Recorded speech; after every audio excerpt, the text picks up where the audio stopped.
The Price of Things by Elinor Glyn. Forward. I wrote this book in Paris in the winter of 191,718, in the midst of bombs and raids and death. Everyone was keyed up to a strange pitch, and only primitive instincts seemed to stand out distinctly. Life appeared brutal, and our very fashion of speaking, the words we used, the way we looked at things, was more realistic or certain in times of peace, when civilization can reassert itself again.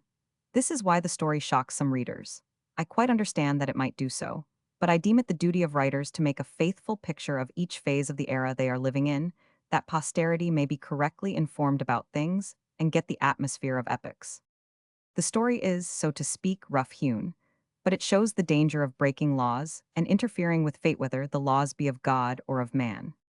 It is also a psychological study of the instincts of two women, which the strenuous times brought to the surface.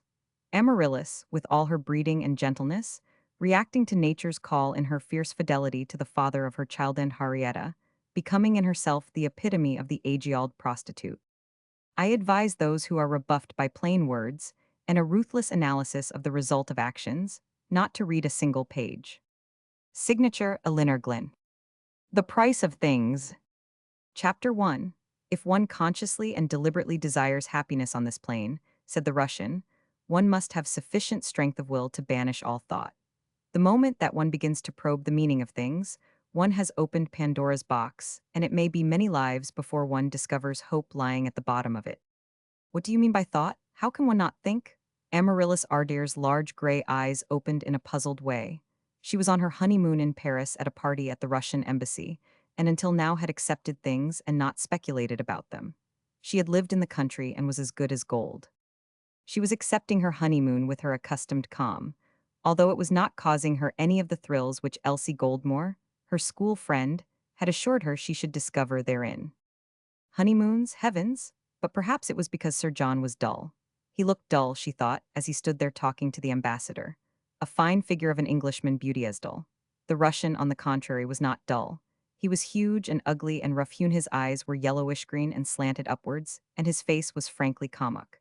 But you knew that you were talking to a personalitito, one who had probably a number of unknown possibilities about him tucked away somewhere. John had none of these. One could be certain of exactly what he would do on any given occasion, and it would always be his duty.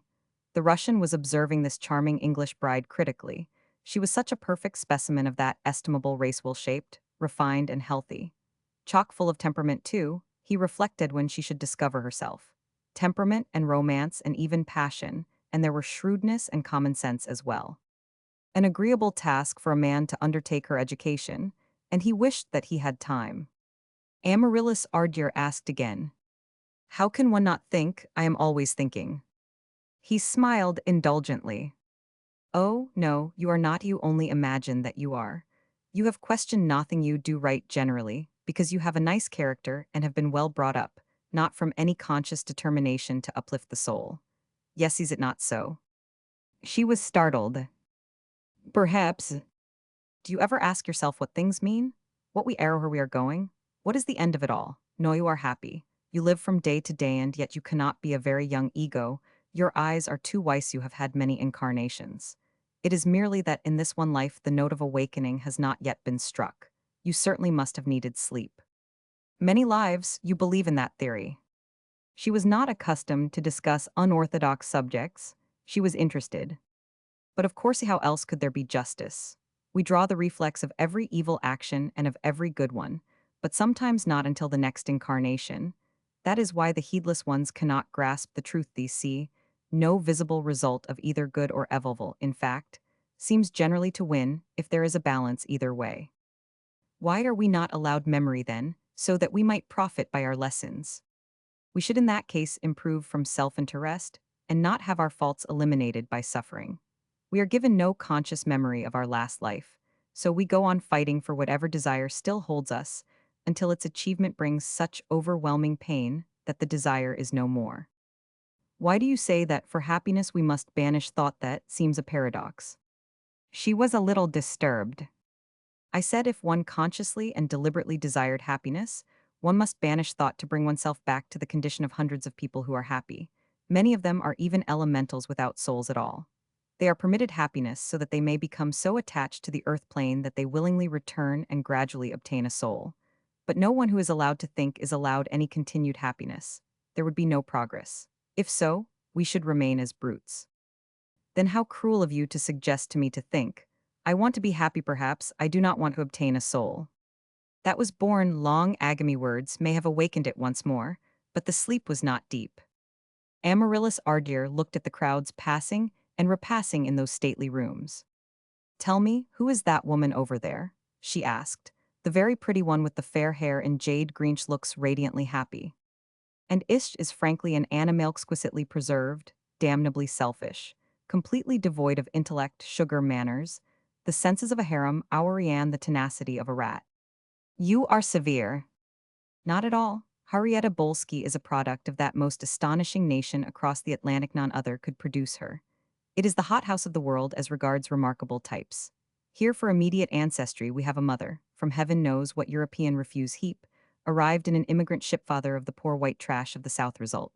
Henrietta, fine points, beautiful, quite a lady for ordinary purposes. The absence of soul is strikingly apparent to any ordinary observer, but one only discovers the vulgarity of spirit if one is a student of evolutionary chances to catch her when irritated with her modiste or her maid.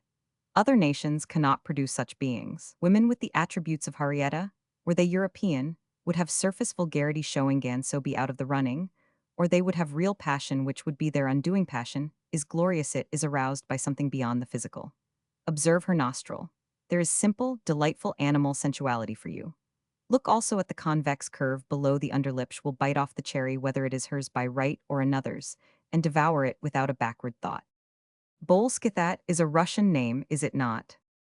No, Polish secured our Stanislas, a great man in his country last year in Berlin, having divorced a no longer required, but worthy German husband who had held some post in the American consulate there. Is that old man standing obediently beside her your Stanislas? He looks quite cowed. A sad sight, is it not? Stanislas, though, is not old, barely 40.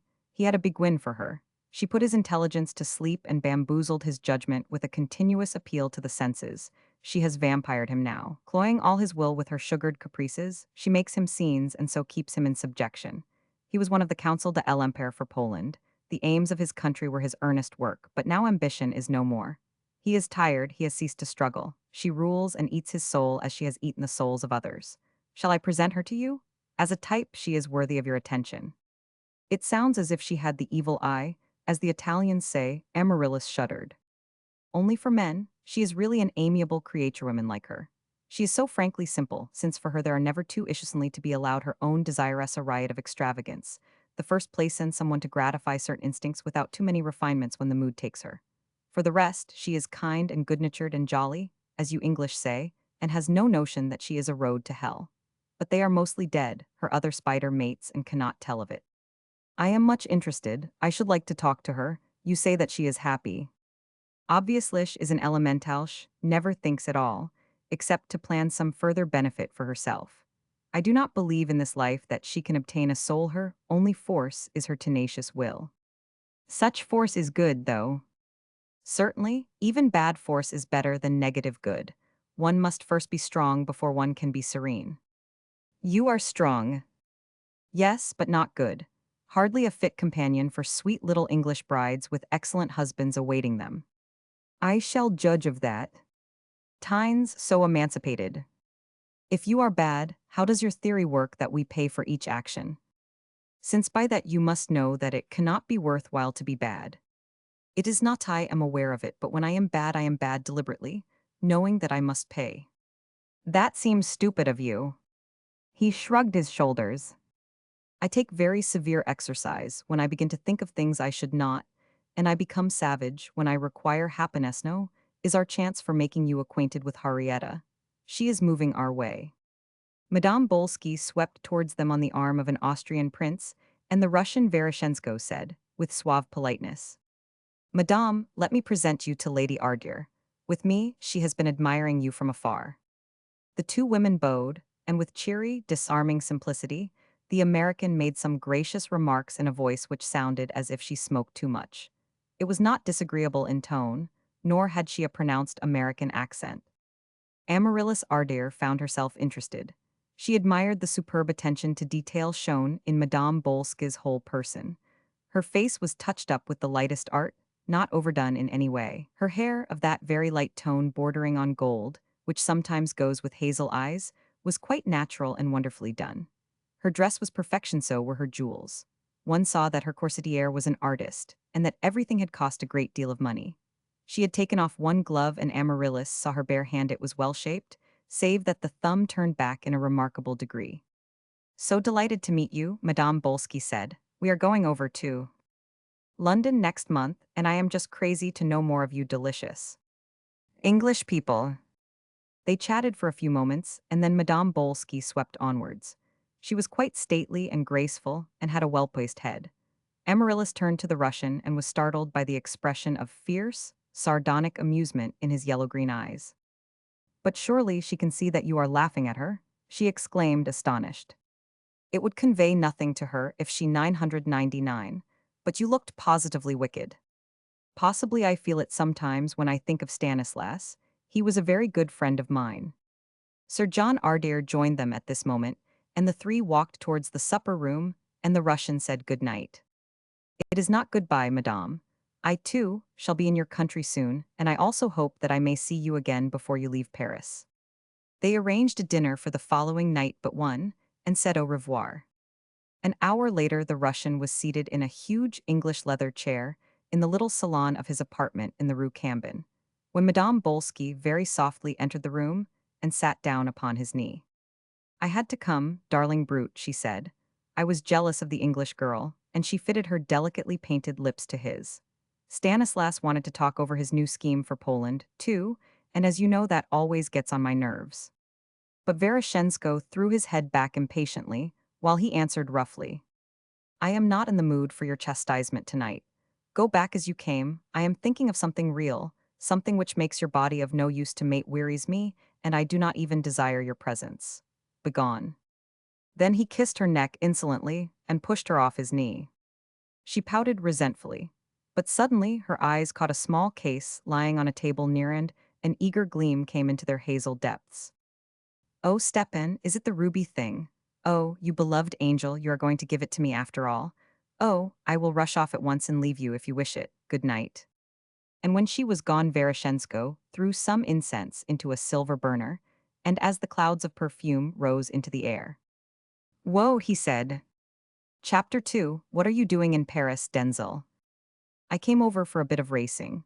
Awfully glad to see you. Cannot we dine together? I go back tomorrow." Veroshensko put his arm through Denzel Ardere's and drew him into the Café de Paris, at the door of which they had chanced to meet. "I had another guest, but she can be consoled with some of Midas' food, and I want to talk to you. Were you going to eat alone?" "A fellow threw me over. I meant to have just a snack and go on to a theater. It is good running across you. I thought you were miles away." Veroshensko spoke to the head waiter and gave him directions as to the disposal of the lovely lady who would presently arrive, and then he went on to his table, rather at the top, in a fairly secluded corner. The few people who were already dining it was early on this May night looked at Denzel Ardere was such a refreshing sight of health and youth, so tall and fit and English, with his brown smooth head and fearless blue eyes, gay and debonair. One could see that he played cricket and polo, and any other game that came along, and that not a muscle of his frame was out of condition. He had soldier written upon him, young, gallant cavalry soldier. Veroshensko appreciated him. Nothing complete, human or inanimate, left him unconscious of its meaning. They knew one another very wealthy, had been at Oxford and later had shot bears together in the Russian's far-off home. They talked for a while of casual things, and then Veroshensko said, "Some relations of yours are here, Sir John Ardere, and his particularly attractive bride. Shall we eat what I had ordered for Colette, or have you other fancies after the soup?" Denzel paid only attention to the first part of the speech, looked surprised and interested. "John Ardere here. Of course, he married about 10 days ago, is the head of the family, as you are aware, but I hardly even know him by sight. He is quite 10 years older than I am and does not trouble about us, the poor younger branch," and he smiled, showing such good teeth. "Besides, as you know, I have been for such a long time in India, and the leaves were for sport, not for hunting up relations." Veroshensko did not press the matter of his guests' fancies in food, and they continued the menu ordered for Colette without further delay. I want to hear all that you know about them. The girl is an exquisite thing with immense possibilities. Sir John looks dull. He is really a splendid character, though, Denzel hastened to assure him. Do you know the family history? But no, of course not. We were too busy in the old days enjoying life to trouble to talk of such things. Well, it is rather strange in the last generation things very nearly came to an end, and John has built it all up again. You are interested in heredity. Naturally, what is the story? Our mutual great-grandfather was a tremendous personage in North Somerset, the place Ardere is there. My father was the son of the younger son, who had just enough to do him decently at Eton, and enable him to scrape along in the old regiment with a pony or two to play with. My mother was a Willowbrook, as you know, and a considerable heiress. That is how I come out all right. But until John's father, Sir James, squandered things, the head of the family was always very rich and full of land and awfully set on the dignity of his race. They had turned the cult of it into regular religion. The father of this man made a gaspillage Thenwell. Yes, he was a Rotera harkback to his mother's relations. She was a Cranmothi, ruin any blood they mix with. I am glad that I come from the generation before. Denzel helped himself to a Russian salad and went on leisurely. He fortunately married Lady Mary de la Palujo was a saint, and so John seems to have righted and takes after her. She died quite early. She had had enough of Sir James, I expect. He had gambled away everything he could lay hands upon. Poor John was brought up with a tutor at home, for some reason hard luck on a man. He was only about 13 when she died, and at 17 went straight into the city. He was determined to make a fortune, it has always been said, and redeem the mortgages on Ardere. Every splendid of him was not it. Yes, well, all this is not out of the ordinary line. What comes next? Denzel Lafayette was not a good raconteur. The poor lady was no sooner dead than the old boy married a Bulgarian snake charmer, whom he had picked up in Constantinople. You may well smile, for Veroshensko had raised his eyebrows in a whimsical way. Thighs did sound such a highly colored incident. It was an unusual sort of thing to do, I admit, but the tale grows more lurid still when I tell you that 5 months after the wedding she produced a son by the Lord knows who, one of her own tribe probably, and old Sir James was so infatuated with her that he never protested. And presently when he and John quarreled like hell, he pretended the little brute was his own child just to spite John. Veroshensko's comic eyes narrowed. And does this result of the fusion of Snake Charmer's figure in the family history? I believe I have met him. His name is Ferdinand, is it not? And he is, or was, in some business in Constantinople. That is, the creature was brought up at Ardere as though he were the heir, and poor John turned out of things. He came to Eton 3 years before I left, but even there they could not turn him into the outside semblance of a gentleman. I loathed the little toad, and he loathed me. The sickening part of the thing is that if John does not have a son, by the English law of entail Ferdinand comes into Ardere and will be the head of the family. Old Sir James died about 5 years ago, always protesting this bastard was his own child, though everyone knew it was a lie. However, by that time John had made enough in the city to redeem Ardere twice over. He had tremendous luck after the South African War, so he came into possession and lives there now in great state. I do really hope that he will have a son. You, too, have the instinct of the family. Thenthi's pride in innocence, it cannot benefit you either way. I believe it is born in us, and though I have never seen Ardere, I should hate this mongrel to have it. I was brought up with a tremendous reverence for it, even as a second cousin. Well, the new Lady Ardere looks young enough, and of a health to have 10 sons. Yes, Denzel acquiesced in a tentative tone. Not so, Veroshensko glanced up surprised, and then gave his attention to the waiter who had brought some burgundy and was pouring it out into his glass. Not so, you would say. I do not know, I have never seen her, but in the family it is whispered that John poor devil had an accident hunting 2 or 3 years ago. However, it may not any of it be true. Her, let us drink to the Ardere son. To the Ardere son, and Veroshensko filled his friend's glass with the decanted wine, and they both drank together. Your cousin is like you, he said presently. A fatiguing likeness, but the same height and make and voice. Strange things, these family reproductions of an exact type. I have no family, as you know we are of the people, arisen by trade to riches. Could I go beyond my immediate parents, could I know cousins and uncles and brothers, should I find this same peculiar stamp of family among us all? Who knows, I think not. I suppose there is something in it. My father has told me that in the picture gallery at Ardere they are as like as 2 pins the whole way down. The concentration upon the idea causes it. In people risen like my father and myself, we only resemble a group, a nation. If I have children, they will resemble me. It is strength in the beginning when an individual rises beyond the group, which produces a type. One says English to look at you, and then, if one knows, one says ardere at once. One gets as far as Kamak with me, that is all, but in years to come it will have developed into Veroshensko. How you study things, Stepan. You are always putting new ideas into my head whenever I see you. Life would be just a routine, for all the joy of sport, if one did not think. I am going to finish my soldiering this autumn and stand for Parliament. It seems waste of time now, with no wars in prospect. Sticking to it, I want a vaster field. You think there can be no wars in prospect, no? Well, who can prophesy? There are clouds in the southeast, but for the moment we will not speculate about Themend. They may affect my country and not yours. And so you will settle down and become a reputable member of Parliament? Then, as Denzel would have spoken perhaps upon the subject of war clouds, Veroshensko hastily continued. Will you dine tomorrow night at the Ritz to meet your cousin and his wife? They are honoring me. I wish I could, but I am off in the morning. What is she like? Veroshensko paid particular attention to the selection of a quail, and then he answered. She is of the same type as the family, Denzel, that is, a good skeleton, bones in the right place, firm white flesh, coloring as yours, well bred, balanced, unawakened as yet. Was she a relation? Yes, I believe so, a cousin of a generation even before mine. I wish I could have dined. I would awfully like to have met them. I shall have to make a chance in England. It is stupid not to know one's own family, but our fathers quarreled, and we have never had a chance of mending the break. They were at the Russian embassy last night, the throng admired lady. Our dear very much.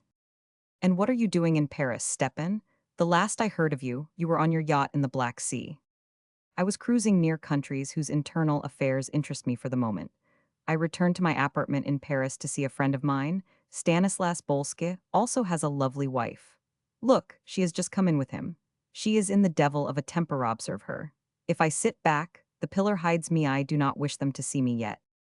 Denzel glanced down the room. Two people were taking their seats by the wall. The mask was off Henrietta Bolske's face for the moment. It looked silly with its raised eyebrows and was full of ill temper and spite. The husband had an air of extreme worry on his clever, intellectual face, but that he was solicitous to gratify his wife's caprices, any casual observer could have perceived. You mean the woman with the wonderful cigarette is good-looking, is not she? I wonder who it is she has caught sight of now, though. Look at the eagerness which has come into her eyes. You can see her in the mirror if you want to. But Veroshensko had missed nothing, and he bent forward to endeavor to identify the person upon whom Madame Bolske's gaze had turned.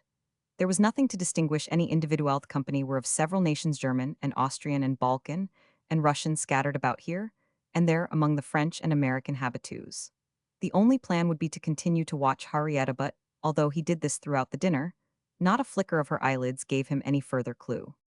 Denzel was interested, felt something beyond what appeared on the surface was taking place, so he waited for his friend to speak. Veroshensko was silent for a little, and then he casually gave a resume of the character and place of Madame Bolske and her husband, a good deal more baldly expressed, but in substance much the same as he had given to Amaryllis at the Russian embassy the night before. He spoke lightly, but his yellow-green eyes were keen. Look at her. Welsh is capable of mischief. Her extreme stupidity in the brain of a rodent or a goat makes her more difficult to manipulate than the cleverest diplomat, because you can never be sure whether the blank want of understanding which she displays is real or simulated. She is a perfect actress, but very often is quite natural. Most women are either posing all the time, or not at all. Henrietta's miming only comes into action for self-preservation or personal gain, and then it is of such a superb quality that she leaves even me, who am no poor diviner, confused as to whether she is telling a lie or the truth. What an exceptional character! Denzel was thrilled. An absence of all moral sense is her great power, Veroshensko continued, while he watched her narrowly, because she never has any of the prickings of conscience which even most rogues experience at times, and so draws no demagnetizing, nervous, uncertain currents. If it were not for an insatiable extravagance and a capricious fancy for different jewels, she would be impossible to deal with. She has information, obtained from what source I do not as yet know, which is of vital importance to me.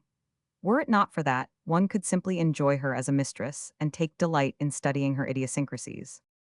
She has lovers, has had many. Her role now is that of a great lady, and so all is of a respectability.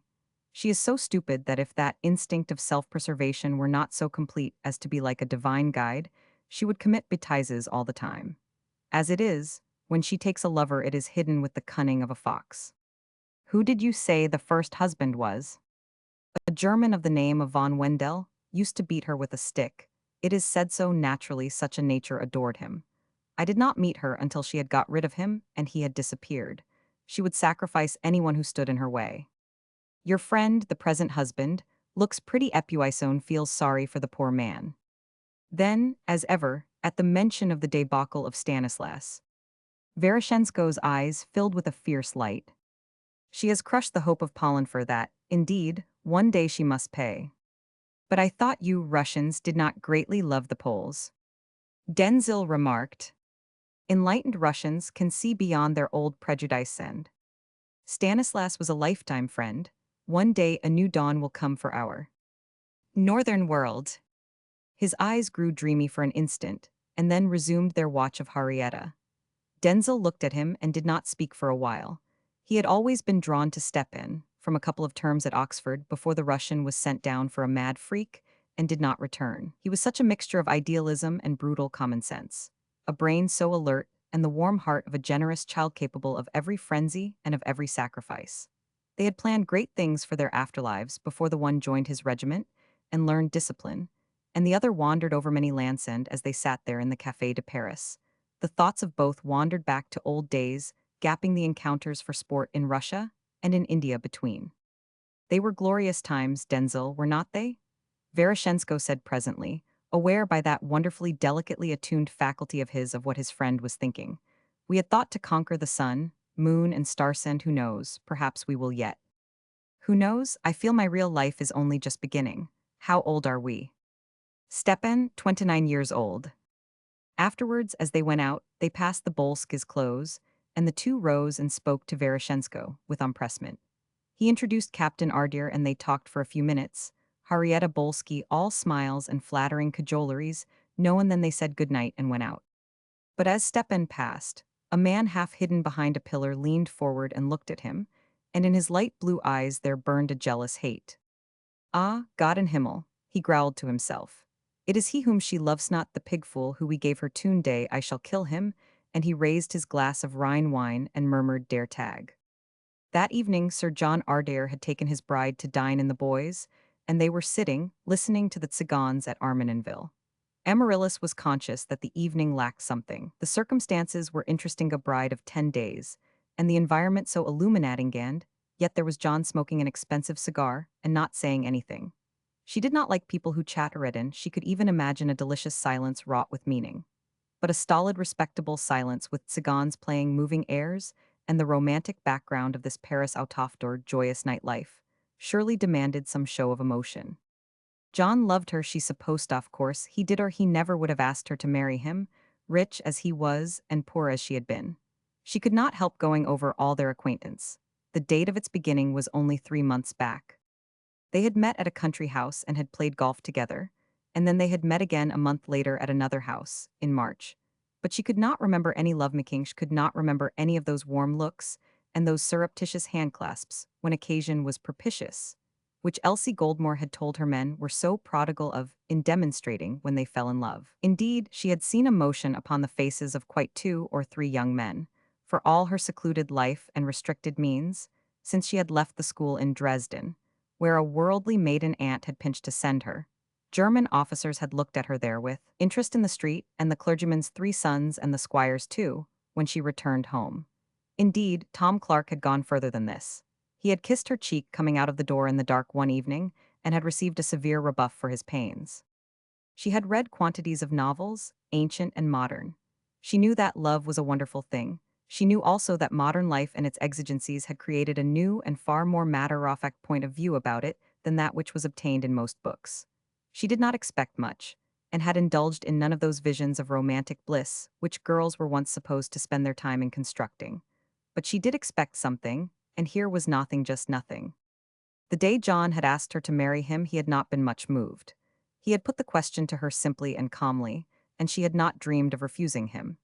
It was obviously her duty, and it had always been her intention to marry well, if the chance came her way, and so leave a not too congenial home. She had been to a few London balls with the maiden aunt, a personage of some prestige and character.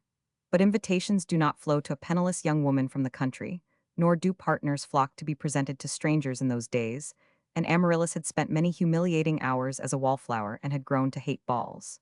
She was not expansive in herself and did not make friends easily, and pretty as she was, as a girl, luck did not come her way. When she had said yes in as matter-of-fact a voice as the proposal of marriage had been made to her, Sir John had replied, "You are a dear," and that had seemed to her a most ordinary remark.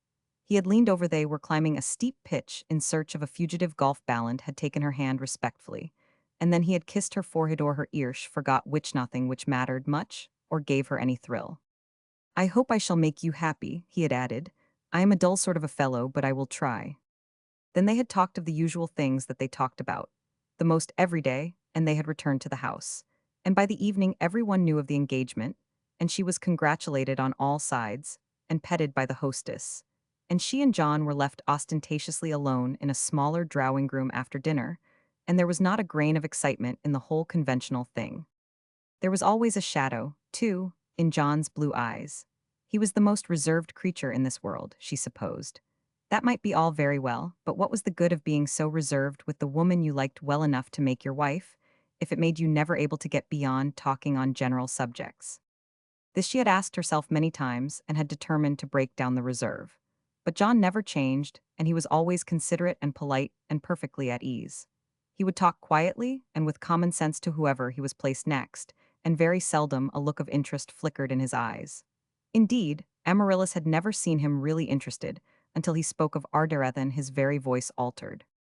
He spoke of his home often to her during their engagement, and she grew to know that it was something sacred to him, and that the family and its honor and its traditions meant more to him than any individual person could ever do. She almost became jealous of it all. Her trousseau was quite nice, the maiden aunt had seen to that. Her niece had done well, and she did not grudge her pinchings. Amaryllis felt triumphant as she walked up the aisle of St. George's, Hanover Square, on the arm of a scapegrace sailor. Unclesh would not allow her stepfather to give her away. Everyone was so pleased about the wedding. An Ardeer married to an Ardeer. Good blood on both sides and everything suitable and rich and prosperous, and just as it should be. And there stood her handsome, stolid bridegroom, serenely common the white flowers, and the bishop and her silver brocade train and the pages and the bridesmaids. Oh, yes, a wedding was a most agreeable thing. And could she have penetrated into the thoughts of John Ardeer, this is the prayer she would have heard, as he knelt there beside her at the altar rails. "Oh, God, keep the axe from falling, yet give me a son." The most curious emotions of excitement rose in her when they went off in the smart new automobile en route for that inevitable country house lent by the bridegroom's uncle, the Earl de la Pole, for the first days of the honeymoon. This particular mansion was on the river, only 2 hours' drive from her aunt's Charles Street door. Now that she was his wife, surely John would begin to make love to her, real love, kisses, claspings, and what-not, for Elsie Goldmore had presumed upon their schoolgirl friendship and been quite explicate in these last days. And in any case, Amaryllis was not a miss of the Victorian era. The feminine world has grown too unrefined in the expression of its private affairs, and too indiscreet for any maiden to remain in ignorance now. It is true John did kiss her once or twice, but there was no real warmth in the embrace, and when, after an excellent dinner, her heart began to beat with wonderment and excitement, she asked herself what it meant. Then, all confused, she murmured something about good night, and retired to the magnificent state suite alone. When she had left him, John Ardeer drank down a full glass of Benedictine and followed her up the stairs. But there was no lover's exaltation, but an anguish almost of despair in his eyes.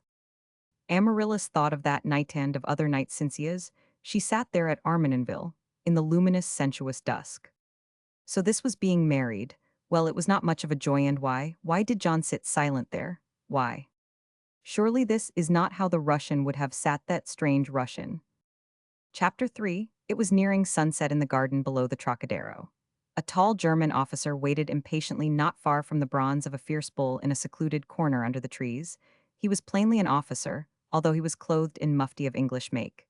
He was a singularly handsome creature in spite of his too wide hips. a fine, sensual, brutal male. He swore in his own language, and then, through the glorious light, a woman came towards him. She wore an unremarkable overcoat and a thick veil. Hands, she exclaimed delightedly, and then went on in fluent German with a strong American accent. He looked round to be sure that they were alone, and then he clasped her in his arms. He held her so tightly that she panted for breath. He kissed her until her lips were bruised, and he murmured guttural words of endearment that sounded like an animal's growl. The woman answered him in like manner. It was as though two brute beasts had met. Then presently they sat upon a seat and talked in low tones. The woman protested and declaimed. The man grumbled and demanded. An envelope passed between them, and more crude caresses, and before they parted, the man again held her in close embrace, biting the lobe of her ear, until she gave a little scream. Yes, if there was time, she gasped huskily. I should adore you like this, but here in the gardens, oh, do mind my hat. Then he let her Gothi had arranged a future meeting. And left alone, he sat down upon the bench again and laughed aloud. The woman almost ran to the road at the bottom and jumped into a waiting taxi.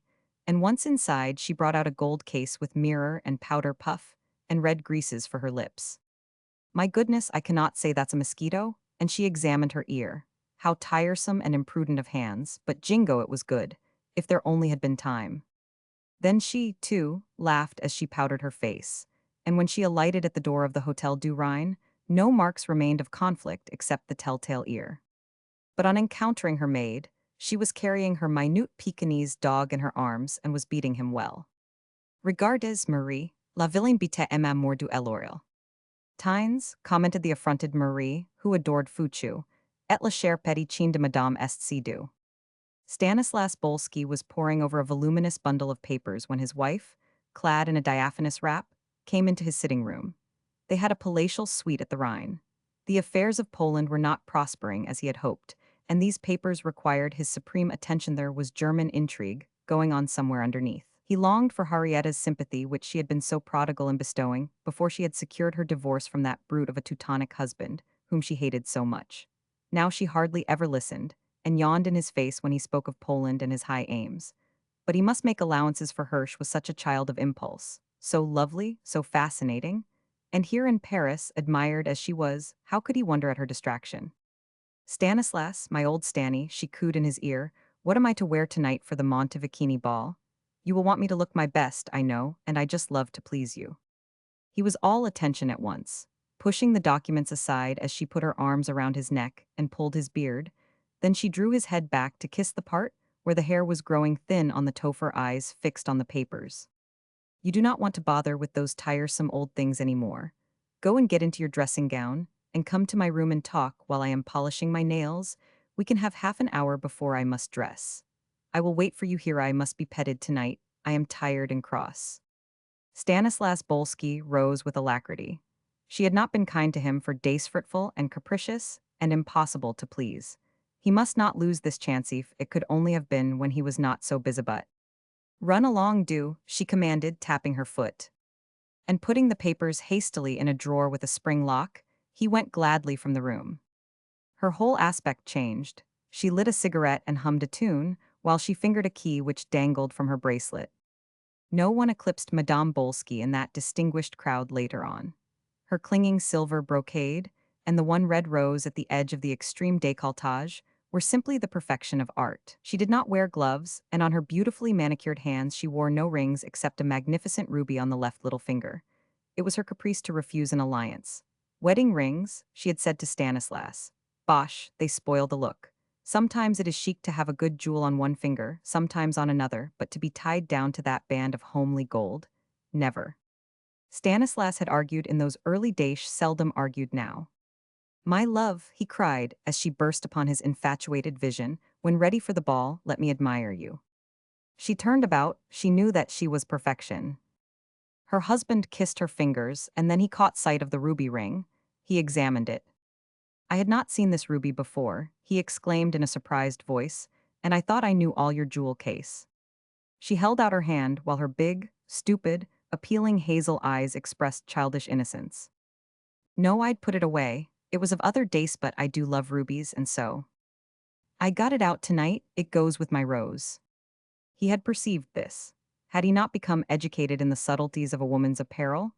For was it not his duty often, and his pleasure sometimes, to have to assist at her toilet, and to listen for hours to discussions of garments, and if they could suit or not? He was even accustomed now to waiting in the hot salons in the Rue de la Paix, while these stately perfections were being essayed. But the ruby ring worried him. Why had she asked him to give her just such a one only last month, if she already possessed its fellow? He had refused because her extravagance had grown fantastic, but he had meant to cede later. Every pleasure of the senses he always had to secure by bribes. I do not understand why. He began, but she put her hand over his mouth and then kissed him voluptuously before she turned and shrilly cried to Marie to bring her ermine cloak. The maid's eyes were round and sullen with resentment. She had not forgotten the beating of Fuchu. As for the ear of Madame, she said, clasping the tiny dog to her heart as she watched her mistress go towards the lift from the sitting room, as for that maudite ear, thy teeth are innocent, my angel. But I wish that he who is guilty had bitten it off. Then she laughed disdainfully. And look at the old fool, he dreams of nothing. And if he dreamed, he would not believe such insenses are men. Meanwhile, the Bolskis had arrived at the Hotel of the Duchesse de Montevecchini, that rich and ravishing American Italian who gave the most splendid and exclusive entertainments in Paris. So, too, had arrived Sir John and Lady Ardeer, brought on from the dinner at the Ritz by Vereshchensko. Denzel had left that morning for England, or he would have had the disagreeable experience of meeting his soidescent cousin, to whom he had applied the epithet toad. For Ferdinand, Ardair had just reached the gay city from Constantinople, and had also come to the ball with a friend in the Turkish embassy. He happened to be standing at the door when the Bolskis were announced, and his light eyes devoured Hariatash seemed to him the ideal of things feminined. He immediately took steps to be presented. Assurance was one of his strongest cards. He was a fair man with the fairness of a Turk not European, and there was something mean and chétive in his regard. He would have looked overdressed and un-English in a London ballroom, but in that cosmopolitan company, he was unremarkable. He had been his mother's idol, and Sir James had left him everything he could scrape from his highly mortgaged property. But certain tastes of his own made a continental life more congenial to him, and he had chosen early to enter a financial house which took him to the East and Constantinople. He was about 27 years old at this period, and was considered by himself and a number of women to be a creature of superlative charm. The one burning bitterness in his spirit was the knowledge that Sir John Ardeer had never recognized him as a brother. During Sir James' lifetime, there had been silence upon the matter, since John had no legal reason for denying the relationship, but once he had become master of Ardeer, he had let it be known that he refused to believe Ferdinand to be his father's son. On the rare occasions when he had to be mentioned, John called him the mongrel, and Ferdinand was aware of this. A silent, intense hatred filled his being more than shared by his mother, who, until the day of her death, 2 years before, had always plotted vengeance without being able to accomplish anything. Either mother or son would willingly have murdered John if a suitable and safe method had presented itself. And now to know that John had married a beautiful far-off cousin and might have children, and so forever preclude the possibility of his Ferdinand's own inheritance of Ardeer, was a further incentive to hate.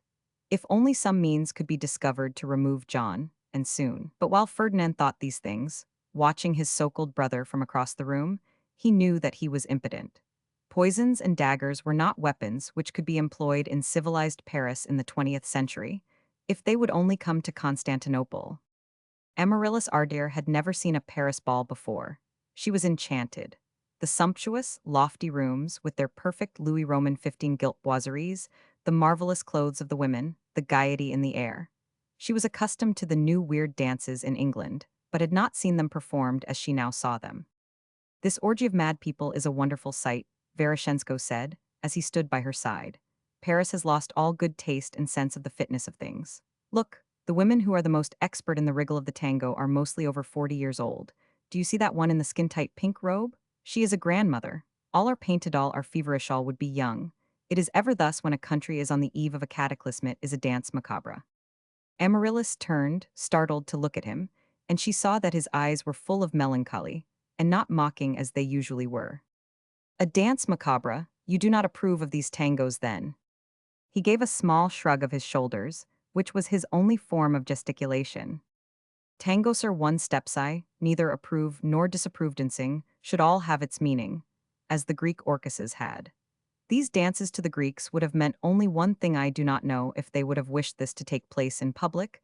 They were an aesthetic and refined people, so I think not. We Russians are the only so-called civilized nation who are brutal enough for that, but we are far from being civilized really. Orgies are natural to us, they are not to the French or the English. Savage sex displays for these nations are an acquired taste, a proof of vicious decay, the middle note of the end. I learned the tango this spring. It is charming to dance, Amaryllis protested. She was a little uncomfortable with the subject, much as she was interested in the Russians' downright views, she found was difficult to discuss. I am sure you did. You counted time you moved your charming form this way, and that end, you had not the slightest idea of anything in it beyond anxiety to keep step and do the thing well. Yes, is it not so? Amaryllis Lafayette was so true. What an incredibly false sham it all is. He went on. Started by niggers or Mexicans for what it obviously means, and brought here for respectable mothers and wives and girls to perform. For me, a woman loses all charm when she cheapens the great mysteries of love. Then you will not dance it with me? Amaryllis challenged. Smillinglish would not let him see that she was cast down. I do so want to dance. His eyes grew fierce. I beg of you not. I desire to keep the picture I have made of you since we met later. I shall dance it myself with a suitable partner. But I do not want you mixed with this tarnished herd. Amaryllis answered with dignity. If I thought of it as you do, I should not want to dance it at all. She was aggrieved that her expressed desire might have made him hold her less high-end. You have taken all the bloom from my butterfly's wing eye. Will never enjoy dancing it again. Let us go and sit down. He gave her his arm and they moved from the room, coming almost into conflict with Madame Bolsky and her partner, Ferdinand Ardere, whose movements would have done honor to the lowest nigger ring. There is your friend, Madame Bolsky dances and so well. Harrietta is an elementalis. I told you before it is right that she should express herself so. She is very well aware of what it all means and delights in it. But look at that lady with the hair going grey. It is the Marquise de Saint Villeroy, the bluest blood in France, and of a rigid respectability. She married her second daughter last week. They all spend their days at the tango classes, from early morning till dark. Mothers and daughters, grandmothers and demi-mondaines, Russian grand duchesses, Austrian princesses clasped in the arms of incredible scum from the Argentine, half-castes from Mexico, and farceurs from New York. Decadent male things they would not receive in their antechambers before this madness set in. And you say it is a dance macabre? Tell me just what you mean.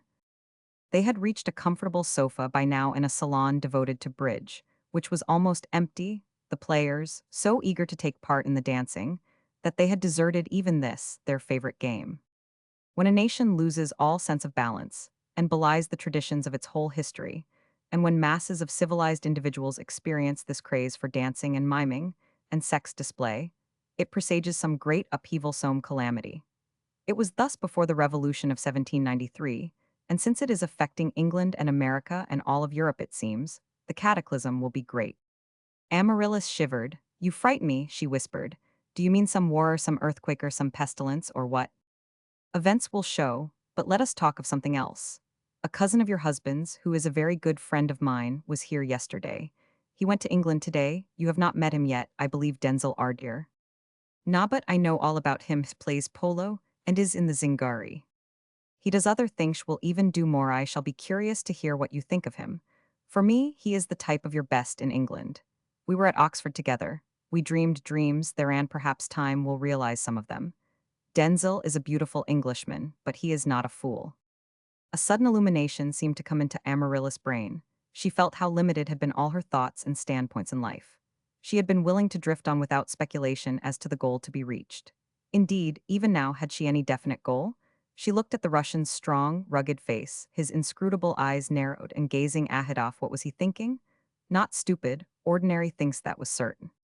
It is the second evening, amidst the most unlikely surroundings, that you have made me speculate about subjects which never troubled me before. Then you leave me unsatisfied. I want to know, definitely to know. Searcher after wisdom? And he smiled. No one can teach another very much. Enlightenment must come from within. We have reached a better stage when we realize that we are units in some vast scheme and responsible for its working, and not only atoms floating hither and thither by chance. Most people have the brains of grasshoppers. They spring from subject to subject. Their thoughts are never under control. Their thoughts rule theme it is not they who rule their thoughts. They were seated comfortably on their sofa, and Veroshensko, leaning forward from his corner, looked straight into her eyes. You control your thoughts? She asked. Can you really only let them wander where you choose? They very seldom escape me, but I consciously allow them indulgences. Such as visions daydream switch, I know ought not to materialize.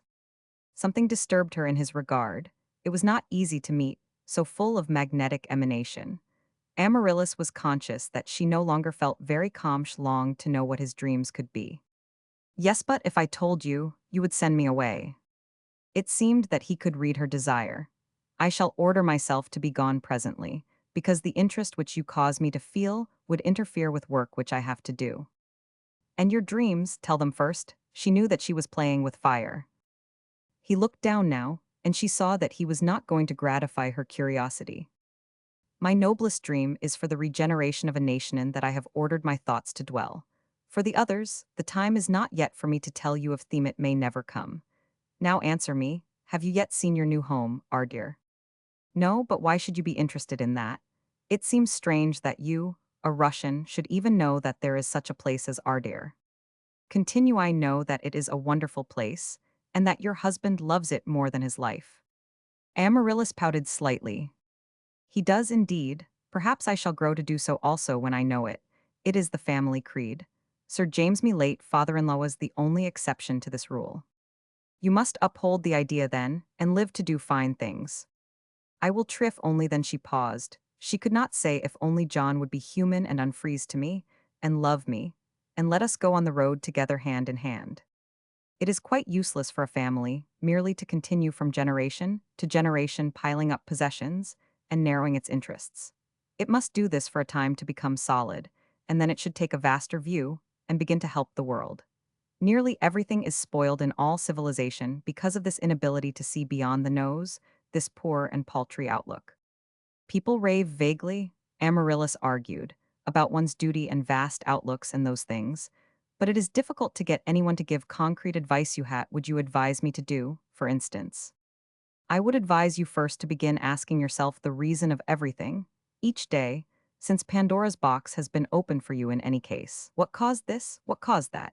Search for causes, then eradicate the roots if they are not good. Do not waste time on trying to ameliorate the results. Determine as to why you are put into such and such a place, and accomplish what you discover to be the duty of the situation. But how serious we have become. I am not a priest to give you guidance. I am a man fighting a tremendously strong desire to take you in my arms. So come, we will return to the ballroom, and I will deliver you to your husband.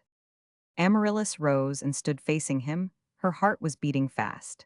If I try to do well to climb the straight road of the soul's advancement, will you give me counsel should I need it by the way? Yes, this I will do when I have complete control, but for the moment you are causing me emotions, and I wish to keep you a thing apart off the spirit. Hermits and saints subdue the flesh by abstinence and fasting, they then become useless to the world. A man can only lead men while he remains a man, with a man's passions, so that he should not fight in this beyond his strength only he should never sully the wrong thing. Come, return to the husbandand, I shall go for a while to hell.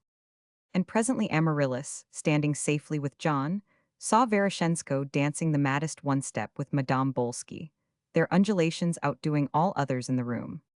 Chapter 4. The day after the wonderful rejoicing, which the homecoming of Amaryllis had been the occasion of at Ardir, she was sitting waiting for her husband in that exquisite cedar parlor which led from her room. They would breakfast cozily there, she had arranged, and nothing was wanting in the setting of a love scene. The bride wore the most alluring cap and daintiest Paris negligee, and her fair and pure skin gleamed through the diaphanous stuff. How she longed for John to notice it all and make love to her. She had apprehended a number of delightful possibilities in Paris, none of which had materialized, alas, in her case. John was the same as ever, quiet, dignified, polite, and unmoved. She had taken to turning out the light before he came to her at night, to hide the disappointment and chagrin which she felt might show in her eyes. It would be so humiliating if he should see this. There would soon be nothing left for her to do but pretend that she was as cold as he was, if this last effort of frou-frous left him as stolid as usual. She smoothed out the pale chiffon draperies with a tender hand. She got up and looked at herself in the mirror. It was fortunate that the reflection of snowy nose and throat and chin, and the pink velvet cheeks, required no art to perfect them. It was all natural and quite nice, she felt. What a bore it must be to have to touch up like Madame Bolsky. But what was the meaning of all the imputations she had read of in those interesting French novels in Paris? The languors and lassitudes and tremors of breakfasting love. There was just such a scene as this in one she had devoured on the boat. A dejeuner of Ammon, certainly they had not been married. There was that want of resemblance, but surely this could not matter? For a fortnight, 3 weeks, a month, surely even a husband could be as a lover specially to a mistress who took such pains to please his eye. Would Elsie Goldmore spend such dull breakfasts when she espoused Harry Cohn? Elsie Goldmore was a Jewess, perhaps that made the difference. Perhaps Jews were more expansive, but the people in the novels were not Jews. Of course, though they were French, that must be it. Could it be that all Englishmen to their wives were like John? This she must presently find out. Meanwhile, she would try so hard to entice him to be lovely to her. He was her own husband. There was absolutely no harm in doing this. And how glorious it would be to turn him into a lover. Here in this perfectly divine old house. John was so good-looking, too, and had the most attractive deep voice, but heavens, the matter-of-factness of everything about him. How long would it all go on? John came in presently with the Times under his arm. He was immaculately dressed in a blue serge suit. Amaryllis had hoped to see him in that subduedly gorgeous dressing gown she had persuaded him to order at Charvit's during their first days. It would have been so suitable and intimate and lover-like. But no, there was the blue serge suit and the Times. A shadow fell upon her mood. Her own pink chiffons almost seemed out of place. John glanced at them, and at the glowing, living, delicious bit of young womanhood which they adorned. He saw the rebellious ripe cherry of a mouth, and the warm, soft tenderness in the gray eyes, and then he quickly looked out of the window, his own blue ones expressionless, but the hand which held the newspaper clenched rather hard. Amant I a pet, cooed Amaryllis, deliberately subduing the chill of her first disappointment. Dearest, see I have kept this last and loveliest set of garments for the morning of our homecoming, Anne, for you. And she crept close to him and laid her cheek against his cheek. He encircled her with his arm and kissed her calmly.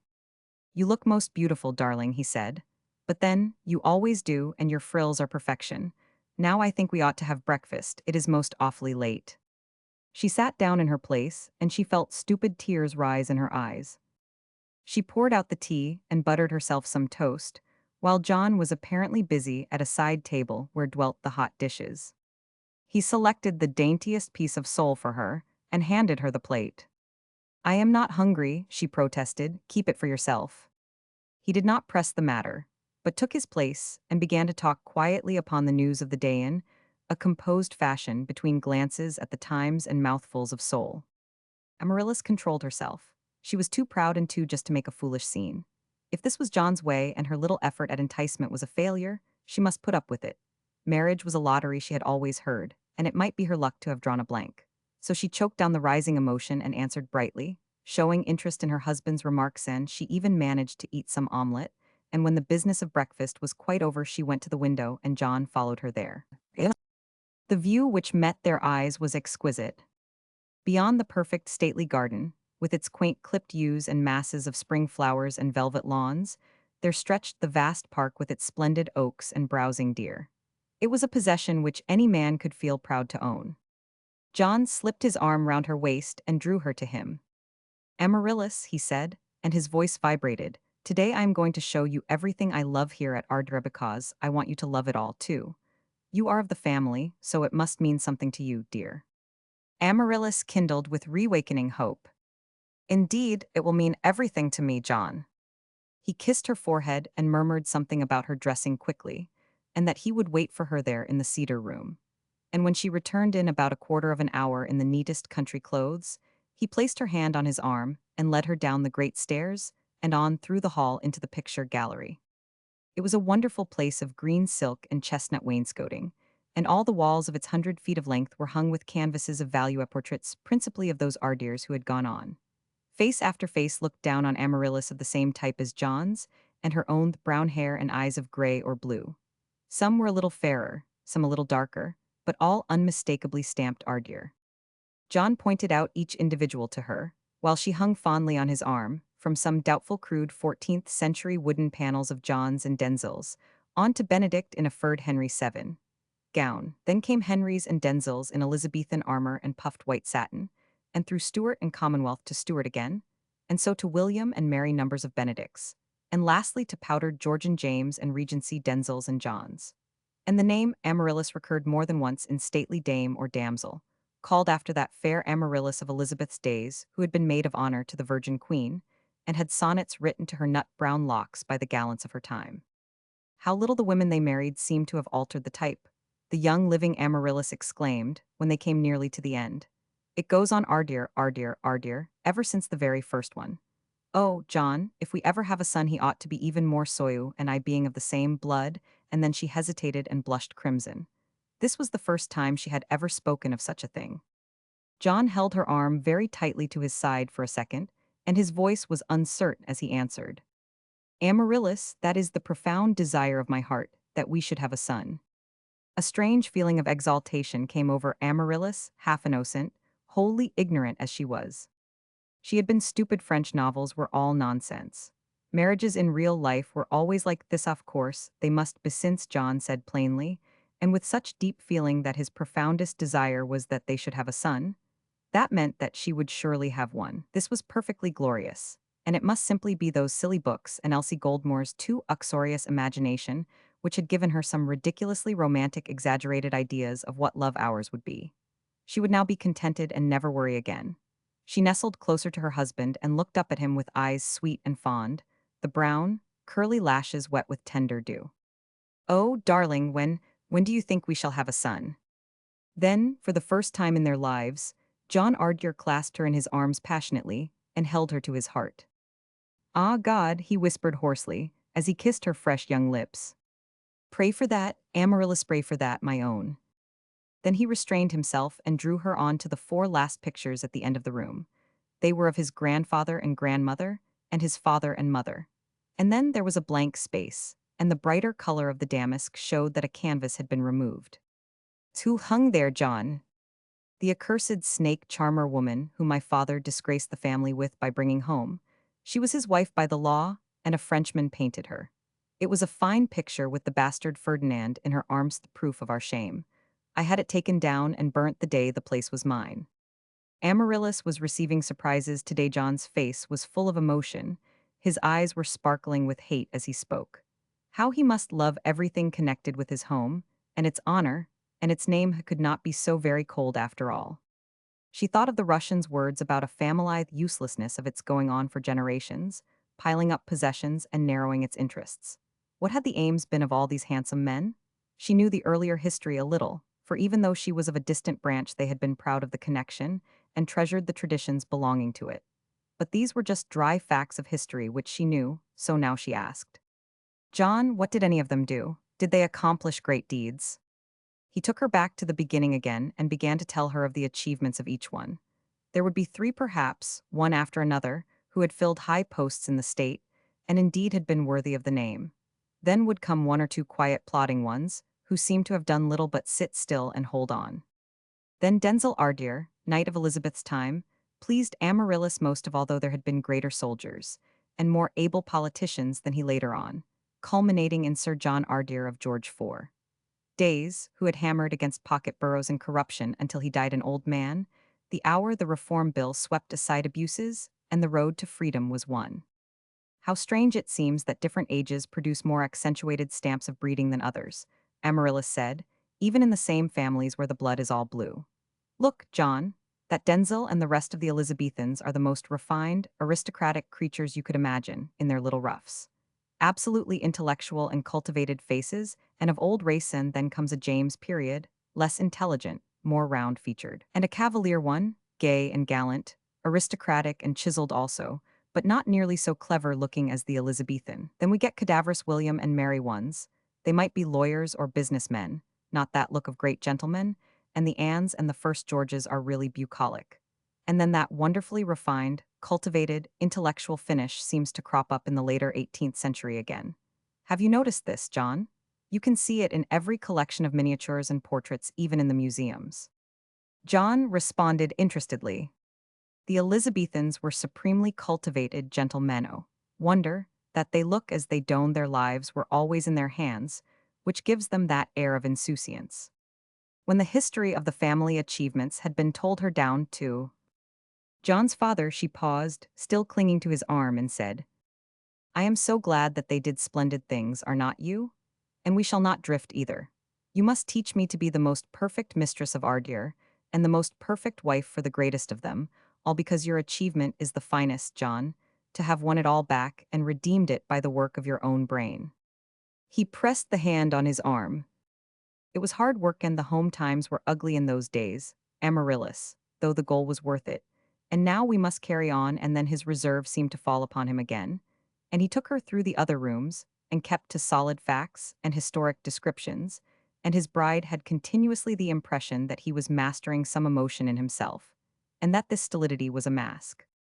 When lunchtime came, the usual relations of obvious and commonplace goodfellowship had been fully restored between them, and that atmosphere of aloofness, which seemed impossible to banish, enveloped John once more. Amaryllis sighed, but it was too soon to despair, she thought, after the hope of John's words, and with her serene temperament, she decided to leave things as they were for the present and trust to time. But as her maid brushed out the soft brown hair that night, an unrest and longing for something came over her agin what she knew not, nor could have put into words. She let herself relive that one moment when John had pressed herewith passion to his heart. Perhaps that was the beginning of a change in him, perhaps presently. But the clock in the long gallery had chimed two, and there was yet no sound of John in the dressing-room beyond. Amaryllis lay in the great splendid gilt bed in the warm darkness, and at last tears trickled down her cheeks. What could keep him so long away from her? Why did he not come? The large Queen Anne windows were wide open, and soft noises of the night floated in with the zephyrs.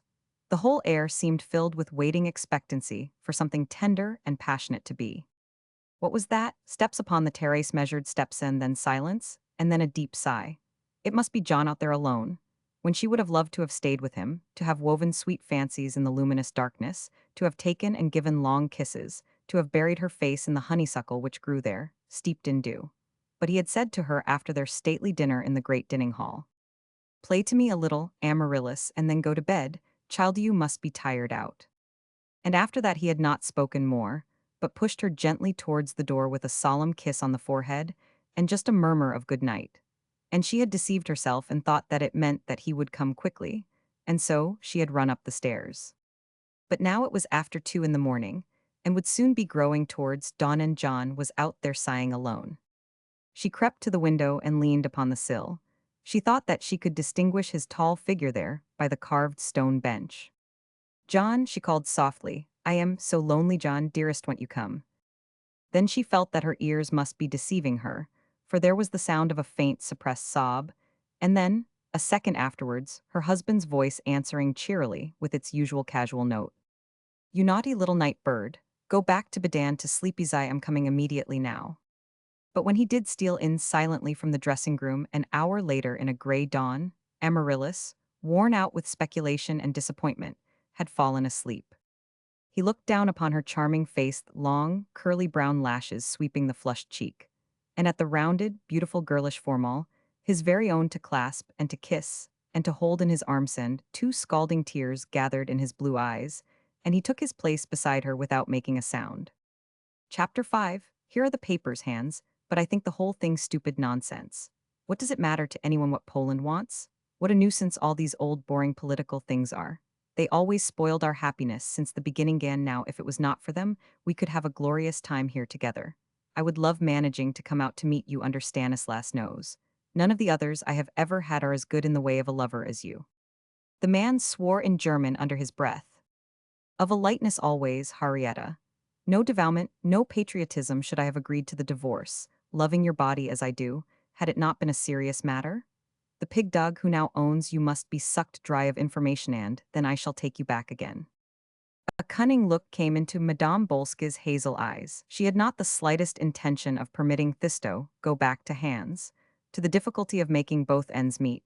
Even though he did cause every inch of her well-preserved body to tingle, they had suggested her getting the divorce for their own stupid political ends, to be able to place her in the arms of Stanislas Bolski, and there she meant to stay. It was infinitely more agreeable to be a grande dame in Paris, and presently in London, than to be the spouse of Hans in Berlin, where, whatever his secret power might be with the authorities, he could give her no great social position. And social position was the goal of all Henrietta Bolska's desires. She could attract lovers in any class of life. That had never been her difficulty.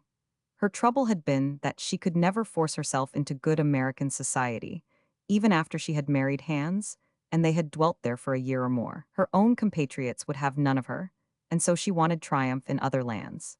She hated to remember her youth of humiliation, trying to play a social game on the earnings of any work that she could pick up, between discreet outings with friends who failed to suggest matrimony. Hans, on some secret mission to San Francisco, where she had gone as companion to a friend, had seemed a veritable godsend and Prince Charming, when, in her 30th year, he actually offered legal marriage, completely overcome by her great physical charm. But although she loved Hans with whatever of that emotion such a nature could be capable of, 5 years of him and more or less genteel poverty had been enough. And now she was free of that, and could still enjoy surreptitiously the pleasure of his passion, and reign as a persona grata wife of one of the richest men in Poland at the same time. That those in authority who had arranged the divorce required of her certain tiresome obligations in return for their services was one of those annoying parts of life. She took not the slightest interest in the affairs of any country. Nothing really mattered to her but herself. Her whole force was concentrated upon the betterment of the position and physical pleasure of Henrietta Bolski. It was this instinct alone which had prompted her to acquire a smattering of education and, with the quick, adaptive faculty of a monkey, she had been able to use this to its utmost limits, as well as her histrionic talent no mean one to gain her ends. She was now playing the role of a lady, and playing it brilliantly. She knew and here was Hans back again, and suggesting that when she had secured all the information that he required from Stanislas she should return to him. Tra-la-la, she said to herself, there in the room at the Hotel Astoria, where she had gone to meet him. Think this if it pleases you. It will keep you quiet and will not hurt me. For the moment she wanted Hans the man, and was determined to waste no further time on useless discussion.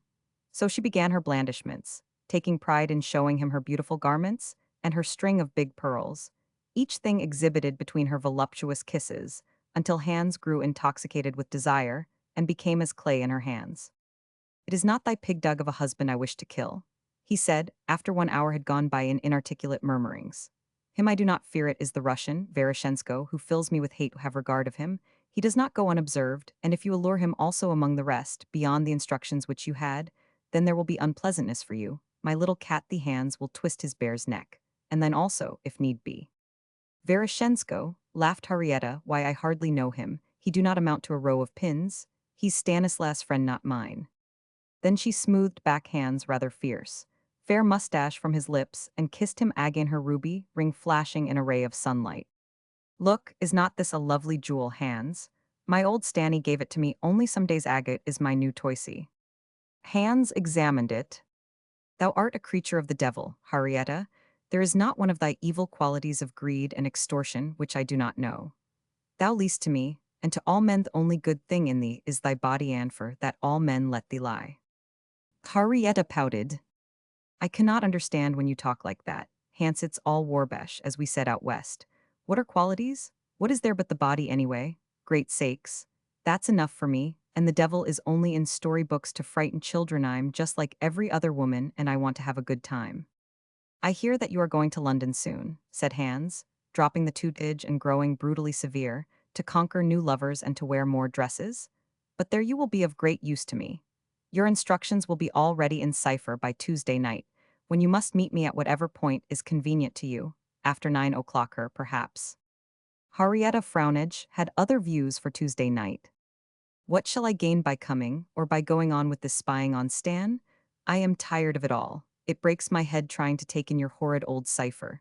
I do not think I will do it any more. The Prussian's face grew livid and his mouth set like an iron spring. He looked at her straight between the eyes, as a lion tamer might have done, and he took a cane from where it laid on a bureau near. Until you are black and blue, I will beat you, woman, he said, as I have done before. If you fail us in a single thing again, do not think we are powerless. It shall be that you are exposed and degraded, and so lose your game. Now tell me, will you go on? Henrietta crouched in fear, just animal, physical fear. She had felt that stick. It was a nightmare to her, as it might have been to a child. She knew that Hans would keep his word. His physical strength had been one of the things she had adored in him, but to be degraded and exposed, as well as beaten, touched her sensibilities, after all the trouble she had taken to become a lady of the world. This was too much. No, tiresome as all these old papers were, she would have to go on, but since he threatened her she would pay him out, the Russian should have papers as well. And so there was good in all things, since now material advantage would come from both sides. Was it not right that you looked to yourself, especially when menaced with a stick? She laughed softly. This was humorous, and she could appreciate such kind of humor. Hans crushed her in his arms. Answer, he ordered gutturally. Answer, you fiend. Henrietta became cajoling. No, one could have looked more frank or simple as she looked to all great ladies when she would disarm them and win her way. She would look up at them gently and ask their advice, and say that of course she was only a newcomer and very ignorant, not clever like they. Hans, darling, I was only joking. Am I not devoted to your interests and always ready to serve you and the higher powers whom you serve? Of course, I will come on Tuesday night, and of course, I will go on. She let her lip tremble and her eyes fill with tears. They were quite real tears. She felt the hardship of having to weary her brain with a new cipher, and self-pity inflames the lachrymose glands. To business then, mein Liebchen, attend carefully to every word. In England you must be received by royalty itself, and you must go into the highest circles of the diplomatic and political world. The men are indiscreet there. They trust their women and tell them secret things. It is the women you must please. The English are a race of fools. Numbers are aristocrats in all classes, and therefore too stupid to suspect craft, and those who are not are trying to appear to be, and too conceited to use their wits. You can be of enormous use to our country, Henrietta, my wife, and he walked up and down the room in his excitement. His hands clasped behind him. He would have been a very handsome man but for his too wide hips. Marietta looked at him out of the corner of her eye. She did not notice this defect in him. For her, he was a splendid male, with a delightful quality of savagery and love which she had found in no other man, except Veroshensko. Her thoughts hesitated when they came to him. Veroshensko was adorable, but he was a man to be feared much more than Hans. Him she could always cajole if she used passion enough, but she had the uncomfortable feeling that Veroshensko gave way to her only when and because he wanted to, not for the reason that she had conquered him. Of great use to our country, Henrietta, my wife, Hans murmured again, clearing his throat. I am not your wife, my pretty Hans, and she raised her eyebrows and curled one corner of her upper lip. You gave me up at the bidding of the higher command. I am your mistress now and then, when I feel inclined, but I am Stanislas' wife. I like a man better when I am his mistress. There are no tiresome old duties along with it. Hans growled. He hated to realize this. You must be more careful with your speech, Henrietta. When you get to England, you must not say along with a tafter the pains I have taken with your grammar. 2. You can use Americanisms if they are apt, and even a literal translation of another language but bad grammar common phrasespa. That is to give the show away. Henrietta Redinetter vanity disliked criticism. I take very good care of my language when it is necessary in the world. I am considered to have a lovely voice, but when I am with you I guess I can enjoy a holiday. It's kind of a rest to let yourself go. Her pronunciation lapsed into the broadest American, just to irritate him, and she stood and laughed in his face. He caught her in his arms. She never failed to appeal to his senses. She had won him by that force, and so held his brute nature even after 5 years. This was always the reason of whatever success she secured. A man had no smallest doubt as to why he was drawn. It was a direct appeal to the most primitive animal nature in him. The birth of love is ever thus if we would analyze it truly.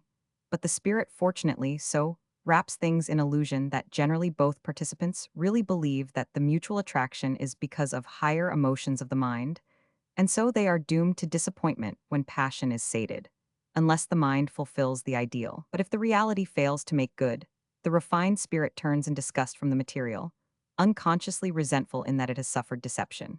With Henrietta this disappointment could never occur, since she created no illusion that she was appealing to the mind at all, and so a man, if he were attracted, faced no unknown quality, but was aware that it was only the animal in him which was drawn, and if his senses were his masters, not his servants, her victory was complete. After some more fierce caresses had come to an end, there was no delicacy about Henrietta. Hans continued his discourse. There has come here to Paris a young man of the name of Ardier. Ferdinand Ardier is slippery, but he can be of the greatest value to us. See that you become friends. You can reach him through Abba Bey. He hates his brother, who is the head of the family, and he hates his brother's wife for family reasons which it is not necessary to waste time in telling you. I knew him in Constantinople. Underneath, I believe he hates the English there is a slur on him. I have already met him, and Harrietta's eyes sparkled. I hate the wife also for my own reason, Ciescio. Can I help you with this? It is Ferdinand you must concentrate on. I am not concerned with the brother or his wife, except in so far as his hate for them can be used to our advantage. Do not embark upon this to play games of your own, for your hate you may be foolish then and upset matters. Very well, the two objects could go together, Harrietta felt. She never wasted words. It would be a pleasure one day, perhaps, to be able to injure that girl whom Veroshensko certainly respected, if he was not actually growing to love her. Harrietta did not desire the respect of men in the abstract. It could be a great bore what they thought of her never entered her consideration, since she was only occupied with her own pleasure in them and how they affected herself. Respect was one of the adjuncts of a good social position, and of value merely in that aspect. But as Veroshensko respected no one else, as far as she knew, that must mean something annoyingly important. 7 o'clock struck. She had thoroughly enjoyed being with Hans. He satisfied her in many ways, and it was also a relaxation, as she need not act. But the joys of the interview were over now, and she had others prepared for later on, and must go back to the Rhine to dress. So she kissed Hans and left, having arranged to meet him on the Tuesday night here in his rooms, and having received precise instructions as to the nature of the information to be obtained from Ferdinand Ardier. Life would be a paradise if only it were not for these ridiculous and tiresome political intrigues. Harrietta had no taste for actual intrigue. Its intricacies were a weariness to her. If she could have married a rich man in the beginning, she always told herself, she would never have mixed herself up in anything of the kind, and now that she had married a rich man, she would try to get out of the nuisance as soon as possible. Meanwhile, there was Ferdinand, and Ferdinand was becoming in love with her. They had met 3 times since the Montevecchini ball. He will be no difficulty, she decided, with a sigh of relief. It would not be as it had been with Veroshensko, whom she had been directed to capture. For in Veroshensko she had found a Masternata dupe. When she reached the beautiful Champs-Élysées, she looked at her diamond wrist watch. It was only 10 minutes past 7. The dinner at the Austrian embassy was not until 8:30. Dressing was a serious business to Harrietta, but she meant to cut it down to half an hour tonight, because there was a certain apartment in the Rue Cambon which she intended to visit for a few minutes. What an original street to have an apartment in, people always said to Veroshensko. Nothing but business houses and model hotels for travelers, and the shabby-looking porte-cochere gave no evidence of the old Louis XV. Mansion within, converted now into a series of offices, all but the top flooring looking on to the gardens of the minister.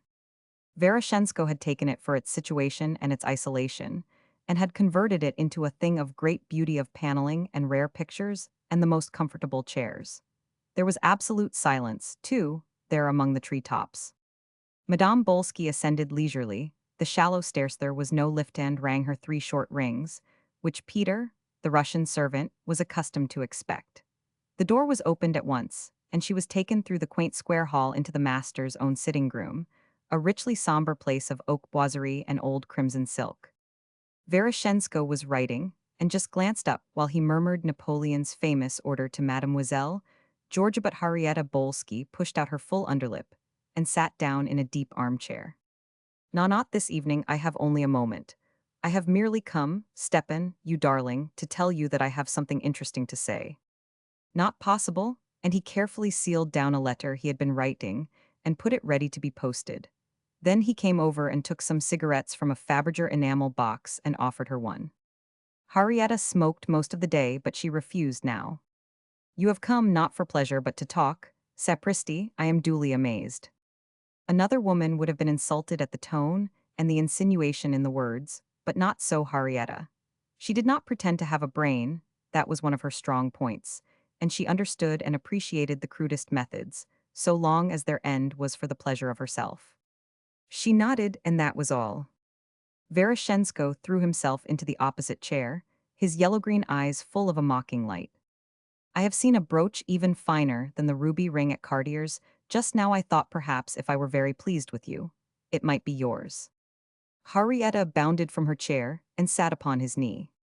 You perfect angel, Stepan, I adore you, she said. He did not return the caresses at all, but just ordered. Now talk. She spoke rapidly, and he listened intently. He was weighing her words and searching into their truth. He decided that for some reason of her own, she was not Langand in any case, it did not matter if she were not, because he had resources at his command which would enable him to test the information, and if it were true, it would be worth the brooch. She has been wounded in some way, probably physically, since nothing less material would affect her.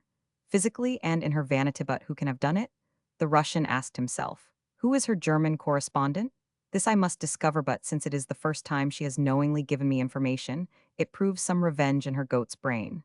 Now is the time to obtain the most. He encircled her with his arm and kissed her with less contemptuous brutality than usual, and he told her that she was a lovely creature, and the desire of all men while he appeared to attach little importance to the information she vouchsafed, asking no questions and relighting a cigarette. This forced her to be more explicit, and at last all that she meant to communicate was exposed. You imagine things, my child, he scoffed. I would have to have proof and then if it all should be as you say. Why, that brooch must be yours for I know that it is out of real love for me that you talk, and I always pay lavishly for love. Indeed, you know that I adore you, Stepanan, that brooch is just what I want. Stanislas has been niggardly beyond words to me lately, and I am tired of all my other things. Bring me some proof to the reception tonight. I am not dining, but I shall be there by 11 for a few moments. She agreed, and then rose to go, but she pouted again, and the convex obstinate curve below her underlip seemed to obtrude itself. She has gone back to England, dear precious bride, I suppose. She has. We shall all meet there in a week or so. Stanislas is going to see some of his boring countrymen in London conference. You know about, and we have taken a house in Grosvenor Square for some months. I do not know many people yet. Will you see to it that I do? I will see that you have as many of these handsome Englishmen as will completely keep your hands full. She laughed delightedly. But it is women I want, the men I can always get for myself. Fear nothing, your reception will be great. Then she flung herself into his arms and embraced him, and then moved towards the door. I will telephone to Cartier in the morning, and Veroshensko opened the door for her, if you bring me some interesting proof of your love for Metonite. And when she had gone, he took up his letter again and looked at the address. To Lady Ardeer, Ardeer Chase, North Somerset, Angleterre.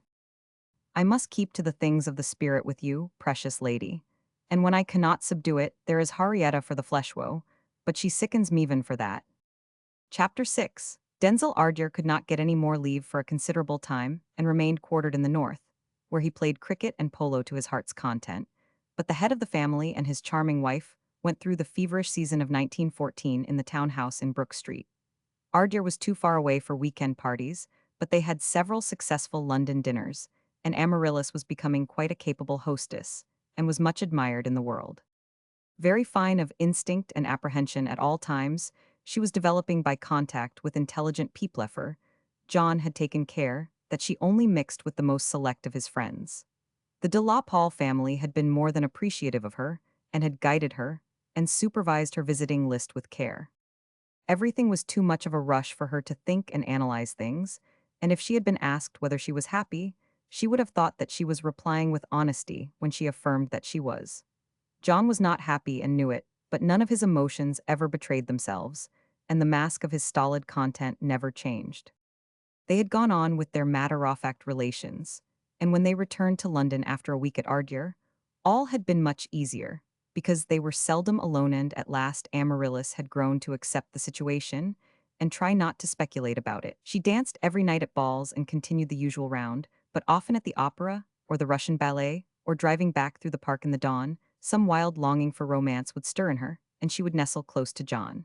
And John would perhaps kiss her quietly and speak of ordinary things. He went everywhere with her, though, and never failed in the kindest consideration.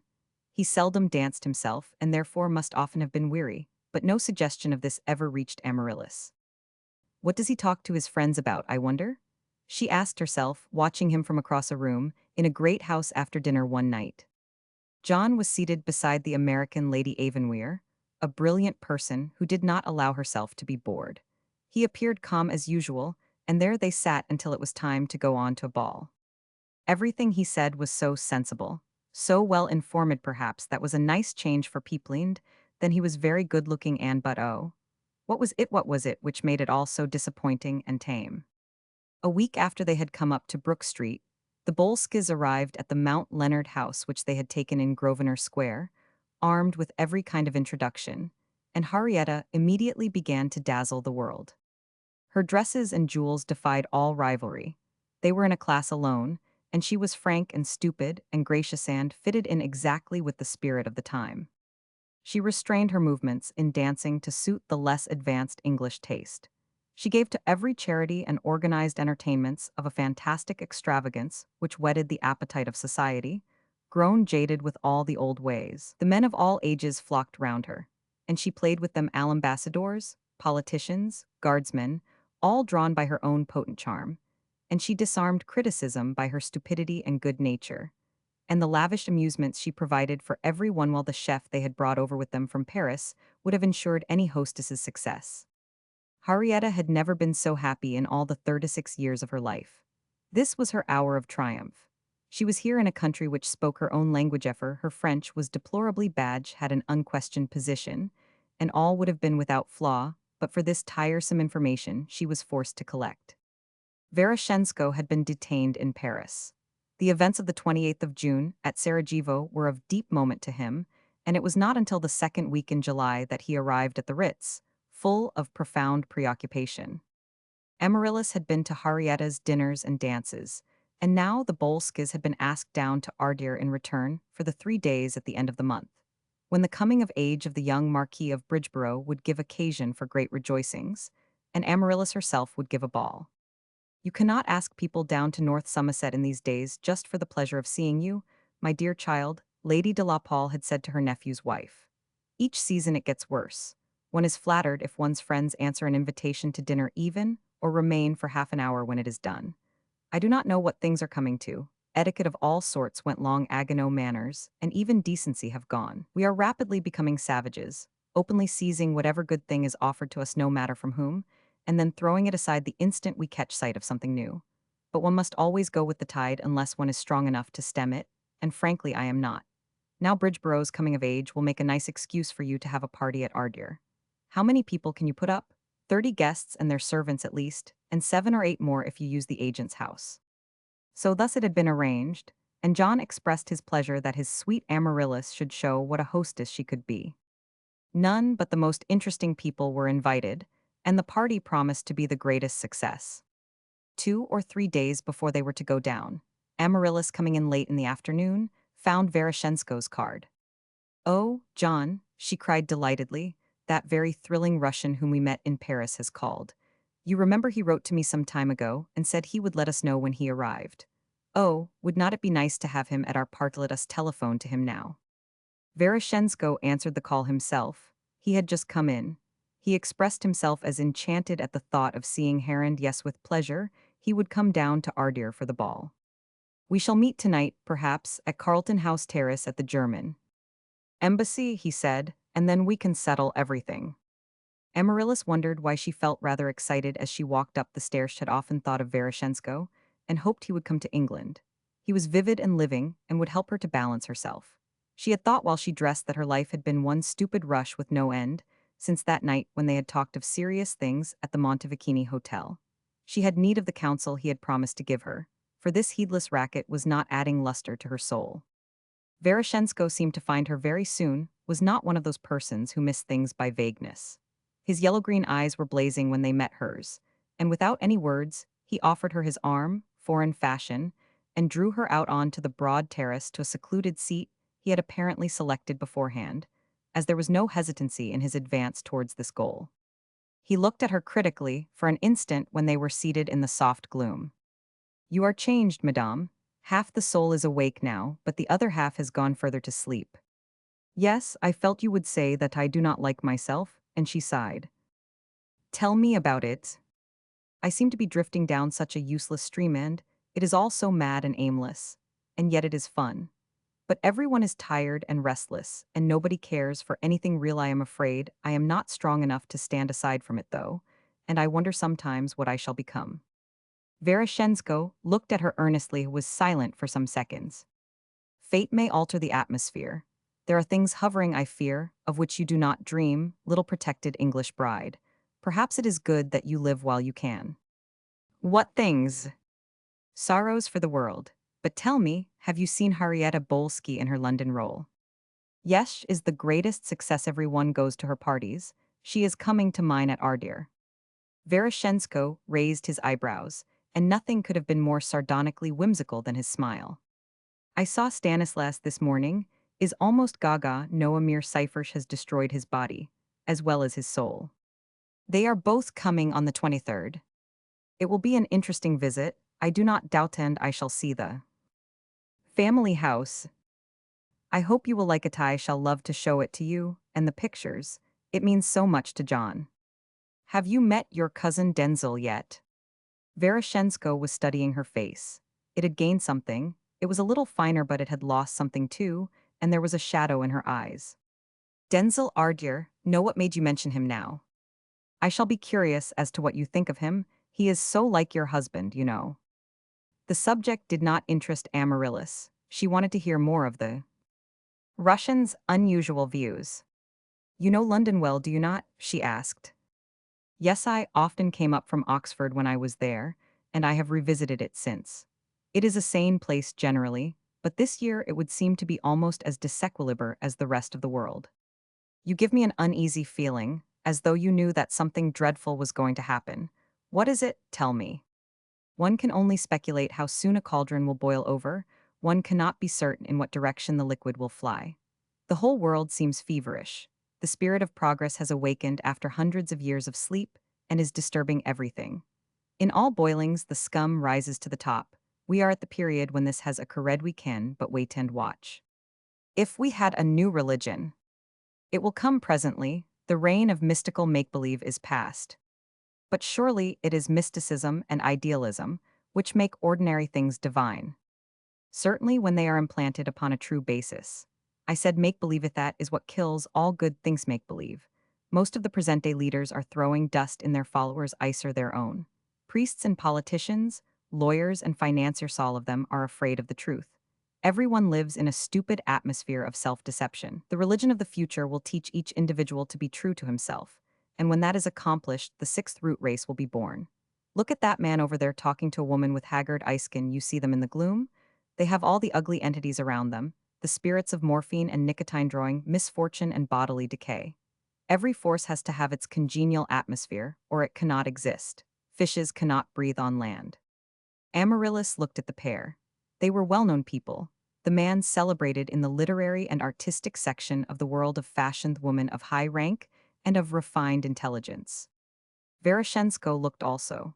I do not know either of their names, he said. I am simply judging by the obvious deductions to be made by their appearances to anyone who has developed intuition. How I wish I could learn to have that. Read Voltaire's Zadig. Deductive methods are shown in it useful to begin up and observe everything about people, and then having seen results, work back to causes, and then realize that all material things are the physical expression of an etheric force.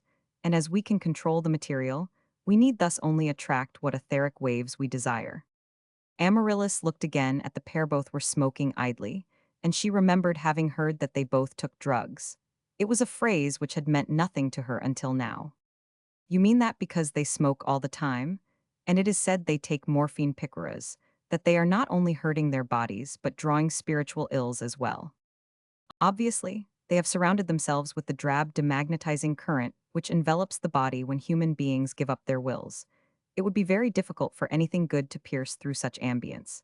Have you ever remarked the strange ends of all people who take drugs? They seldom die natural, ordinary deaths. The evil entities which they have drawn round them by their own weakness destroy them at last. I do not like the idea that there are these entities, as you call them, all around us. There are not, they cannot come near us unless we allow them. Have I not told you that the atmosphere must be congenial? Our own wills can create an armor through which nothing demagnetizing can pass. It is weakness and drifting which are inexorably punished. They draw currents suitable for the vampires beyond to exist on. All this does sound so weird to me. Amaryllis was interested and yet repelled. Have you ever thought about marconigrams and their etheric waves? No, not often.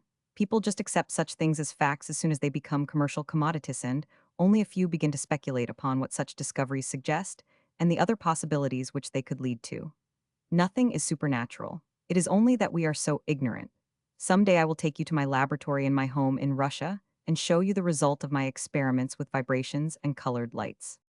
I should love that, but just now you troubled Mayu seemed to include smoking in the things which brought evil eye smoke sometimes.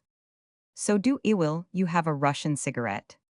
He took out his case and offered her one, which she accepted. Will it bring something bad?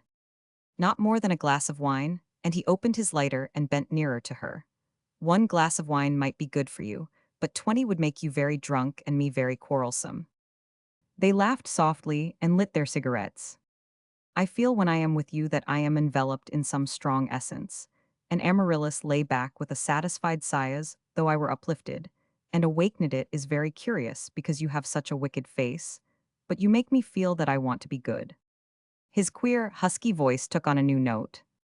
We have met, of course, in a former life, then probably I tempted you to break all vows, it was my fault. So in this life you are to tempt mate May, but my will has developed, I mean to resist. I want to place you as my joy of the spirit, this time something which is pure and beautiful apart from earthly things. Into Amaryllis' mind there flashed the thought that if she saw him often, her emotions for him might not keep at that high level. Her eyes perhaps expressed this doubt, for Veroshenko bent nearer. Another must fulfill that which must be denied to me. You are too young to remain free from emotion. Hold yourself until the right time comes. Amaryllis wondered why he should speak as though it were an understood thing that she could feel no emotion for John. She resented this. I have my husband, she answered with dignity and a sweetly conventional air. Veroshenko laughed. You are delicious when you say things like theatrical and English and proud. But listen, child, it is waste of time to have any dissimulation with me. We finished all those things when we were lovers in our other life. Now we must be frank and learn of each other. Shall it not be so? Amaryllis felt a number of things. Yes, you are right, we will always speak the truth. You see, he went on, if you represent anything you must never injure it. You must destroy yourself if necessary in its service. You represent an ideal, the ideal of the perfect wife of the Ardiers. You must fulfill this role. I represent a leader of certain thought in my country. My soul is given to this I must only indulge in through which nothing demagnetizing can pass. It is weakness and drifting which are inexorably punished. They draw currents suitable for the vampires beyond to exist on. All this does sound so weird to me. Amaryllis was interested and yet repelled. Have you ever thought about markinigrams and their etheric waves? No, not often. People just accept such things as facts as soon as they become commercial commodities, and only a few begin to speculate upon what such discoveries suggest and the other possibilities which they could lead to. Nothing is supernatural. It is only that we are so ignorant. Someday I will take you to my laboratory in my home in Russia and show you the result of my experiments with vibrations and colored lights. I should love that, but just now you troubled Mayu seemed to include smoking in the things which brought evil eye smoke sometimes. So do Iwil, you have a Russian cigarette? He took out his case and offered her one, which she accepted. Will it bring something bad? Not more than a glass of wine, and he opened his lighter and bent nearer to her. One glass of wine might be good for you, but 20 would make you very drunk and me very quarrelsome. They laughed softly and lit their cigarettes. I feel when I am with you that I am enveloped in some strong essence. And Amaryllis lay back with a satisfied sighs, though I were uplifted, and awakened it is very curious because you have such a wicked face, but you make me feel that I want to be good. His queer, husky voice took on a new note. We have met, of course, in a former life, then probably I tempted you to break all vows, it was my fault. So in this life you are to tempt mate May, but my will has developed, I mean to resist. I want to place you as my joy of the spirit, this time something which is pure and beautiful apart from earthly things. Into Amaryllis' mind there flashed the thought that if she saw him often, her emotions for him might not keep at that high level. Her eyes perhaps expressed this doubt, for Veroshenko bent nearer. Another must fulfill that which must be denied to me. You are too young to remain free from emotion. Hold yourself until the right time comes. Amaryllis wondered why he should speak as though it were an understood thing that she could feel no emotion for John. She resented this. I have my husband, she answered with dignity and a sweetly conventional air. Veroshenko laughed. You are delicious when you say things like theatrical and English and proud. But listen, Child, it is waste of time to have any dissimulation with me. We finished all those things when we were lovers in our other life. Now we must be frank and learn of each other. Shall it not be so? Amaryllis felt a number of things. Yes, you are right, we will always speak the truth. You see, he went on, if you represent anything, you must never injure it. You must destroy yourself if necessary in its service. You represent an ideal, the ideal of the perfect wife of the Ardirs. You must fulfill this role. I represent a leader of certain thought in my country. My soul is given to this, I must only indulge in that over which I am master. Indulgences are our recompenses, our rights, when we have obtained dominion and they have become our slaves, to be enjoyed only when, and for so long as, our wills permit. When you say a thing is plus fort que vouse, then you had better throw up the sponge. You have lost the fight, and your indulgence will scourge you with a scorpion whip. You say this, and yet you are so far from being an ascetic. As far as possible, I hope. They are self-acknowledged failures. They dare not permit themselves the smallest indulgence. They are weaklings afraid to enter the arena at all. To me, they are at a stage further back than the sensualists. What are they accomplishing? They have withered nature. They are things of naught. A man or woman should realize what plane he or she is living on, and try to live to the highest of the best of the physical, mental, and moral life on that plane, but not try to alter all its workings and live as though in a different sphere altogether, where another scheme of nature obtained. It is colossal presumption in human beings to give examples to be followed, which, should they be followed, would end the human race. The Supreme Being will end it in his own time. It is not for us to usurp authority. You reason in this in the same way that you did about the smoking.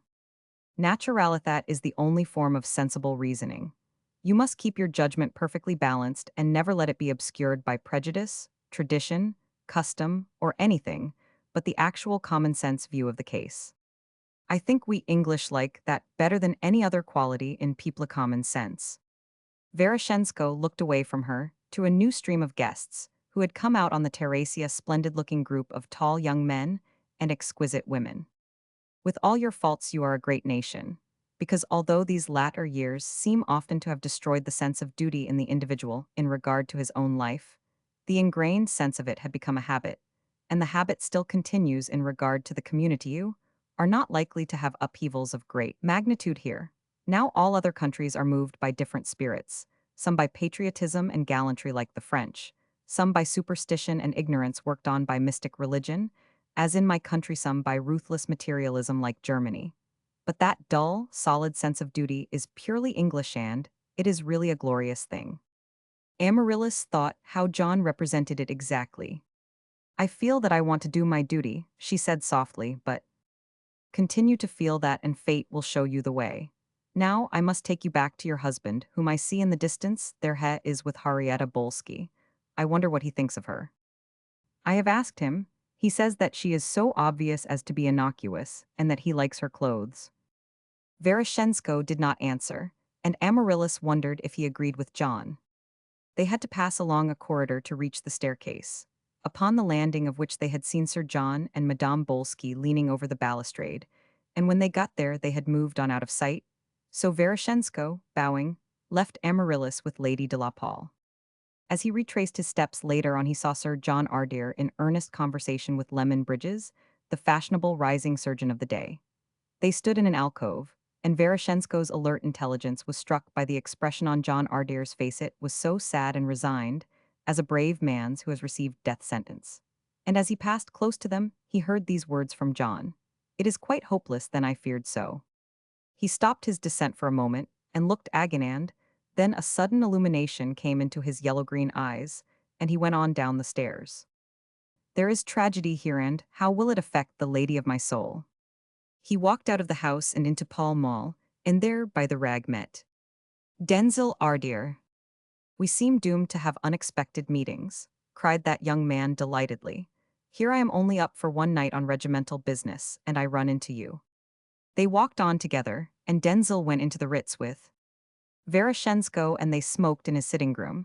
They talked of many things for a long time, off the unrest in Europe and the clouds in the southeast, off Denzil's political aims, off things in general, and at last Veroshensko said, I have just left your cousin and his wife at the German embassy. They have now gone on to a ball. He makes an indulgent husband. I suppose the affair is going well. Very well between them, I believe. That sickening cad Ferdinand is circulating rumors that they can never have any children but they are for his own ends. I must arrange to meet them when I come up next time. I hear that the family are enchanted with Amaryllis. She is a thing of flesh and blood and flame. I could love her wildly did. I think it were wise. Denzel glanced sharply at his friend. He had not often known him to hesitate when attracted by a woman. What aspect does the unwisdom take? Certain absorption. I have other and terribly important things to do. The husband is most worthy. Own wonders what the next few years will bring. Their temperaments must be as the poles. No one seems to think of temperament when he marries, or heredity, or anything, but just desire for the woman or her money or something quite outside the actual fact. Denzel lit another cigarette. Marriage appears a perfect terror to me. How could one know one was going to continue to feel emotion towards someone who might prove to be the most awful physical or mental disappointment on intimate acquaintance? I believe affairs de convenance selected with thought-out reasoning are the best. Vereshchenko shrugged his shoulders. That is not necessary. If the brain is disciplined, it is in a condition to use its judgment, even when in love, and ought therefore to be able to resist the desire to mate if the woman's character or tendencies are unsuitable. But most men's brains are only disciplined in regard to mental things, and have no real control over their physical desires. I have been this morning with Stanislas Bolskither, is a case and a warning. Stanislas was a strong man with a splendid brain and immense ambition, but no dominion over his senses, so that succubus has completely annihilated all force in him. He should have strangled her after the first attraint as I should have done, had I felt that she could ever have any power over me. Denzel smiled. Stepan was such a mixture of tenderness and complete savagery. I always thought the Russian character was the most headstrong and undisciplined in the world, and took what it desired regardless of costs. But you belie it, old boy. I early said to myself on looking at my countrymen, especially my countrywomen, these people are half genius, half fool. They have all the qualities and ruin most of them through being slaves, not masters to their own desires. If with his qualities a Russian could be balanced and deductive, and rule his vagrant thoughts, to what height could he not attain? And you have attained. I am on the road, but did not affairs of vital importance occupy me at the moment, I might be capable of ancient excess. It is as well for the head of the Ardere family that you are occupied then. And Denzel smiled, and then he said, his thoughts drifting back to what interested him most. You think Europe will be blazing soon, Stepan? I have wondered myself in the last month if this hectic peace could continue. It cannot. I am here upon business with great issues, but I must not speak of facts, and what I say now is not from my knowledge of current events, but from my study of etheric currents which the thoughts and actions of over-civilized generations have engendered. You do not cram a shell with high explosives and leave it among matches with impunity. The two men looked at one another significantly, and then Denzel said, I think I will not retire from the old regiment, yet I shall wait another year. Yes, I would if I were you. They smoked silently for a moment, Vereshchenko's comic face fixed and inscrutable, and Denzel's debonair English one usually grave. Someone told me that your friend, Madame Bolsky, was having a tremendous success in London. I wish I could have got leave. I should like to have seen the whole thing. Henrietta is enjoying her luck moment. She is in her zenith. She has baffled me as to where she receives her information from. She is capable of betraying both sides to gain some material and possibly trivial end. She's worth studying if you do come up, for she is unique. Most criminals have some stable point in immorality. Henrietta is troubled by nothing fixed. No law of God or man means anything to her. She is only ruled by her sense of self-preservation. Her career is picturesque. Had she ever any children? Vereshchenko crossed himself. Heaven forbid. Think of watching Henrietta's instincts coming out in a child. Poor Stanislas is at least saved that. What a terrible thought that would be to one, but no man thinks of such things in selecting a wife. You will not marry yet, no. Certainly not. There is no necessity that I should. Marriage is only an obligation for the heads of families, not for the younger branches. But if Sir John Ardere has no son, you Aryan blood the next direct heir. And Ferdinand is the next direct heir-in-law. That makes one sick. Vereshchenko poured his friend out a whiskey and soda and said, smiling, Then let us drink once more to the Ardere son. Chapter 7. Lady de la Pole really felt proud of her niece. The party at Ardier was progressing so perfectly. The guests had all arrived in time for the ball at Bridgeborough Castle on the 23rd of July and had assisted next day at the garden party, and then a large dinner at Ardier, and now on the last night of their stay Amaryllis' own ball was to take place. All the other big country houses round were filled also, and nothing could have been gayer or more splendidly done than the whole thing. John Ardier had been quite enthusiastic about all the arrangements, taking the greatest pride in settling everything which could add luster to his Amaryllis' success as a hostess. The quantities of servants, the perfectly turned-out motorist wonderful Scheffel had been his doing, and when most of the party had retired to their rooms for a little rest before dinner on the 25th, the evening of the ball, Lady de la Pole and John's friend, Lady Avonweir, congratulated him as he sat with them, the last ladies remaining, under the great copper beech tree on the lawn which led down to the lake. "Everything has been perfect, has it not, Maybella?" Lady Avonweir said. "I have even been converted about your marvelous Madame Bolsky. I confess I have avoided her all the season, because we Americans are far more exclusive than you English people in regard to whom we know of our own countrywomen, and no one would receive such a person in New York, but she is so luridly stupid, and such a decoration, that I quite agree you were right to invite her, John." "She seems to me charming," Lady de la Pole confessed. "Not the least pretension, and her clothes are marvelous. You are abominably severe, Etta. I am quite sure if she wanted to she could succeed in New York." "Maybella, you simple creature. She just cajoles you all the time as has specialized in cajoling important great ladies. No American would be taken in by her, and we resent it in our country when an outsider like that barges in. But here, I admit, since she provides us with amusement, I have no objection to accepting her, as I would a new nigger band, and shall certainly send her a card for my fancy ball next week." John Ardier chuckled softly. "That sound indicates," and Etta Avonweir flashed at him her lovely clever eyes. John Ardier did not answer in words, but both women joined in his smile. "Yes, we are worldlings," Lady Avonweir admitted, "just measuring people up for what they can give us. It is the only way, though, when the whole thing is such a rush. I am so sorry for the poor husband," and Lady de la Pole's fat voice was kindly. "He does look such a wretched, cadaverous thing, with that black beard and those melancholy black eyes, and emaciated face. Do you think she beats him when they are alone?" "Who knows? She is so primitive, she may be capable even of that." "Her clothes are not primitive," and John Ardier lighted a cigarette. "I do not think she really can be such a fool." "I never suggested that she was a fool at all." Lady Avonweir was decisive.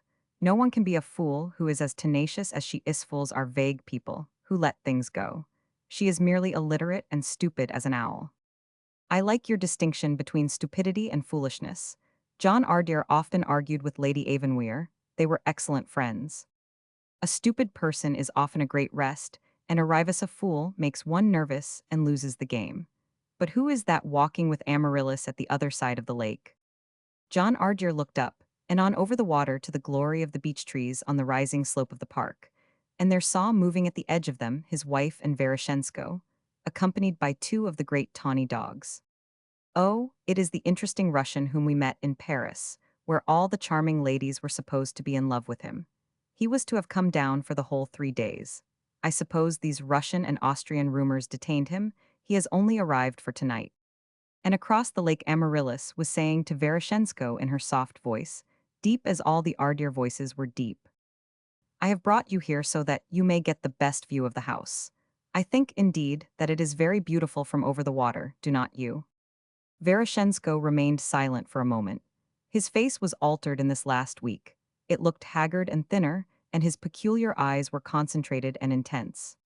He took in the perfect picture of this English stately home, with its Henry Roman 7 center and watchtowers, and gabled main buildings, and the Queen Anne added squarely mellowed and amalgamated into a whole of exquisite beauty and dignity in the glow of the setting sun. How proud you should be of such possessions, you English. The accumulation of centuries, conserved by freedom from strife. It is no wonder you are so arrogant. You could not be if you had only memories, as we have, of wooden barracks up to 150 years ago, and drunkenness and orgies and beating of serfs. This is the picture our country houses call euphony of the older ones which have escaped being burnt. But here you have traditions of harmony and justice and obligations to the people nobody fulfilled." And then he took his hat off and looked up into the golden sky. May nothing happen to hurt England, and may we one day be as free. A shiver ran through Amaryllis, but something kept her silent. She divined that her friend's mood did not desire speech from her yet. He spoke again, and earnestly a moment or two afterwards. Lady of my soul, I am going away tomorrow into a frenzied turmoil. I have news from my country, and I must be in the center of events. We do not know what will come of it all. I come down today at great sacrifice of time to bid you farewell. It may be that I shall never see you again, though I think that I shall. But should I not, promise me that you will remain my star unsmirched by the paltriness of the world. Promise me that you will live up to the ideal of this noble home, that you will develop your brain and your intuition, that you will be forceful and filled with common sense. I would like to have molded your spiritual being and brought you to the highest, but it is not for me, perhaps, in this life an author will come. See that you live worthily. Amaryllis was deeply moved. Indeed, I will try. I have seen so little of you, but I feel that I have known you always. And yes, Evan, I feel that it is true what you said. And she grew rosy with a sweet confusion that we wear lovers. I am so ignorant and undeveloped, not advanced like you, but when you speak you seem to awaken memories. It is as though a transitory light gleamed in dark places, and I receive flashes of understanding. And then it grows obscured again, but I will try to seize and hold it indeed. I will try to do as you would wish. They both looked ahead, straight at the splendid house, and then Amaryllis looked at Veroshensko, and it seemed as though his face were transfigured with some inward light. Strange things are coming, child, the cauldron has boiled over, and we do not know what the stream may engulf. Think of this evening in the days which will be, and remember my words. His voice vibrated, but he did not look at her, but always across the lake at the house. Whenever you are in doubt as to the wisdom of a decision between two courses, put them to the test of which, if you follow it, will enable you to respect your own soul. Never do that which the inward you despises. And if both courses look equally good, and it is merely a question of earthly benefit. Veroshensko smiled. Never be vague. There is an Arab proverb which says, "Trust in God but tie up your camel." The setting sun was throwing its last gleams upon the windows of the high tower. Nothing more beautiful or impressive could have been imagined than the scene. The velvet lawn sloping down to the lake, with a group of trees to the right among which nestled the tiny cruciform ancient church, while in the distance, on all sides, stretched the vast, gloriously timbered park. Veroshensko gazed at the wonder of it, and his yellow-green eyes were wide with the vision it created in his brain. Nathais should never go to the bastard Ferdinand, whose life in Constantinople was a disgrace. This record of fine living and achievement of worthy Ardairs should remain the glory of the true blood. He turned and looked at Amaryllis at his side, so slender and strong, and youngin, he said, "It is necessary above all things that you cultivate a steadiness and clearness of judgment, which will enable you to see the great aim in a thing, and not be hampered by sentimental jingo and convention, which is a danger when a nature is as good and true, but as undeveloped as yours. Whatever circumstance should arise in your life, in relation to the trust you hold for this family and this home, bring the keenest common sense to bear upon the matter, and keep the end, that you must uphold it and pass it on resplendent, in view." Amaryllis felt that he was transmitting some message to her. His eyes were full of inspiration, and seemed to see beyond. What message? She refrained from asking. If he had meant her to understand more fully, he would have told her plainly. Light would come in its own time. "I promise," was all she said. They looked at the great tower. The sun had left some of the windows, and in one they could see the figure of a woman standing there in some light dressing gown. "That is Henrietta Bolsky," Veroshensko remarked, his mood changing, and that penetrating and yet inscrutable expression growing in his regard. "It is almost too far away to be certain, but I am sure that it is she. Am I right? Is that window in her room?" "Yes, ho, wonderful of you, to be able to recognize her at that distance." "Of what is she thinking? If one can call her planning thoughts. She does not gaze at views to appreciate the loveliness of the landscape. Figures in the scene are all which could hold her attention, and those figures are you and me. Why should we interest her? There are one or two reasons why we should. I think after all you must be very careful of her. I believe if she stays on in England you had better not let the acquaintance increase." Very well, Amaryllis again did not question him, she felt he knew best. "She has been most successful here, and at the Bridgeboro ball she amused herself with a German officer, and left the other women's men alone. He was brought by the party from Broomgrove and was most empress. He got introduced to her at once just after we came in. I expect they will bring him tonight. He and she looked such a magnificent pair, dancing a quadrille. It was quite a serious ball to begin with. None of those dances of which you disapprove, and all the yeomanry wore their uniforms and the German officer wore his too. He was a fine animal then. Yes, but you said a pair only. An animal could make a pair with Henrietta. Describe him to me. What was he like, and what uniform did he wear? Amaryllis gave a description of height and fairness and of the blue and gold coat. He would have been really good-looking, only that to our eyes his hips are too wide. It sounds typically German there, are hundreds such there some ordinary. Prussian infantry regiment, I expect. You say he was introduced to Henrietta, they were not old friends, no. I heard him ask Mrs. Nordenheimer, his hostess, who she was, in his guttural voice, and Mrs. Nordenheimer came up to me and presented him and asked me to introduce him to my guest. So I 999. The Nordenheimers are those very rich German Jews who bought Broomgrove Park some years ago. Everyone receives them now. And how did Henrietta welcome this partner? She looked a little bored, but afterwards they danced several times together. Ah, and that was all Veroshensko said, but his thoughts ran. An infantry officer not a large enough capture for Henrietta to waste time on in a public place when she is here to advance herself. She danced with him because she was obliged to. I must ascertain who this man is. Amaryllis saw that he was preoccupied. They walked on now and round through the shrubbery on the left, and so at last to the house again. Amaryllis could not chance being late.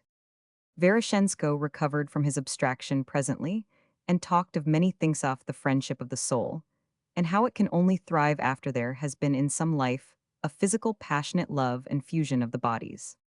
I want to think that we have reached this stage, lady mine. My mission on this plane now is so fierce a one, and the work which I must do is so absorbing, that I must renounce all but transient physical pleasures. But I must keep some radiant star as my lodestone for spiritual delights, and ever since we met and spoke at the Russian embassy, it seems as though step-by-step links of memory are awakening and comforting me with knowledge of satisfied desire in a former birth, so that now our souls can rise to rarer things. I can even see another in the earthly relation which once was mine, without jealousy. Child, do you feel this too? I do not know quite what I feel, and Amaryllis looked down, but I will try to show you that I am learning to master my emotions, by thinking only of sympathy between our spirits. It is well. Then they reached the house and entered the green drawing-room in the Queen Anne Square, by one of the wide open windows, and there Amaryllis held out her two slim hands to Veroshensko. Think of me sometimes, even amidst your turmoil, she whispered, and I shall feel your ambience uplifting my spirit and my will. Lady of my soul, he cried, exalted once more, and he bent as though to kiss her hands but straightened himself and threw them gently from him. No, I will resist all temptations. Now you must dress and dine and dance and do your duty, and later we will say farewell. Henrietta Bolsky stamped across her charming chintz chamber in the great tower. She was like an angry wolf in the zoo, she burst with rage. Veroshensko had never walked by lakes with her, nor bent over with that air of devotion. He loves that hateful bit of bread and butter, but I shall crush her yet, and Ferdinand Ardier will help me. Then she rang her bell violently for Marie, while she kicked aside Fouchou, who had traveled to England as an adjunct to her beauty, concealed in a cloak. His minute body quivered with pain and fear, and he looked up at her reproachfully with his round Chinese idol's eyes. Then he hid under a chair, where Marie found him trembling presently and carried him surreptitiously to her room. My angel, she told him as they went along the passage, that she-devil will kill thee one day, unless happily I can place thee in safety first. But if she does, then I will murder for myself. What has caused her fury tonight? Someone has spoilt her game.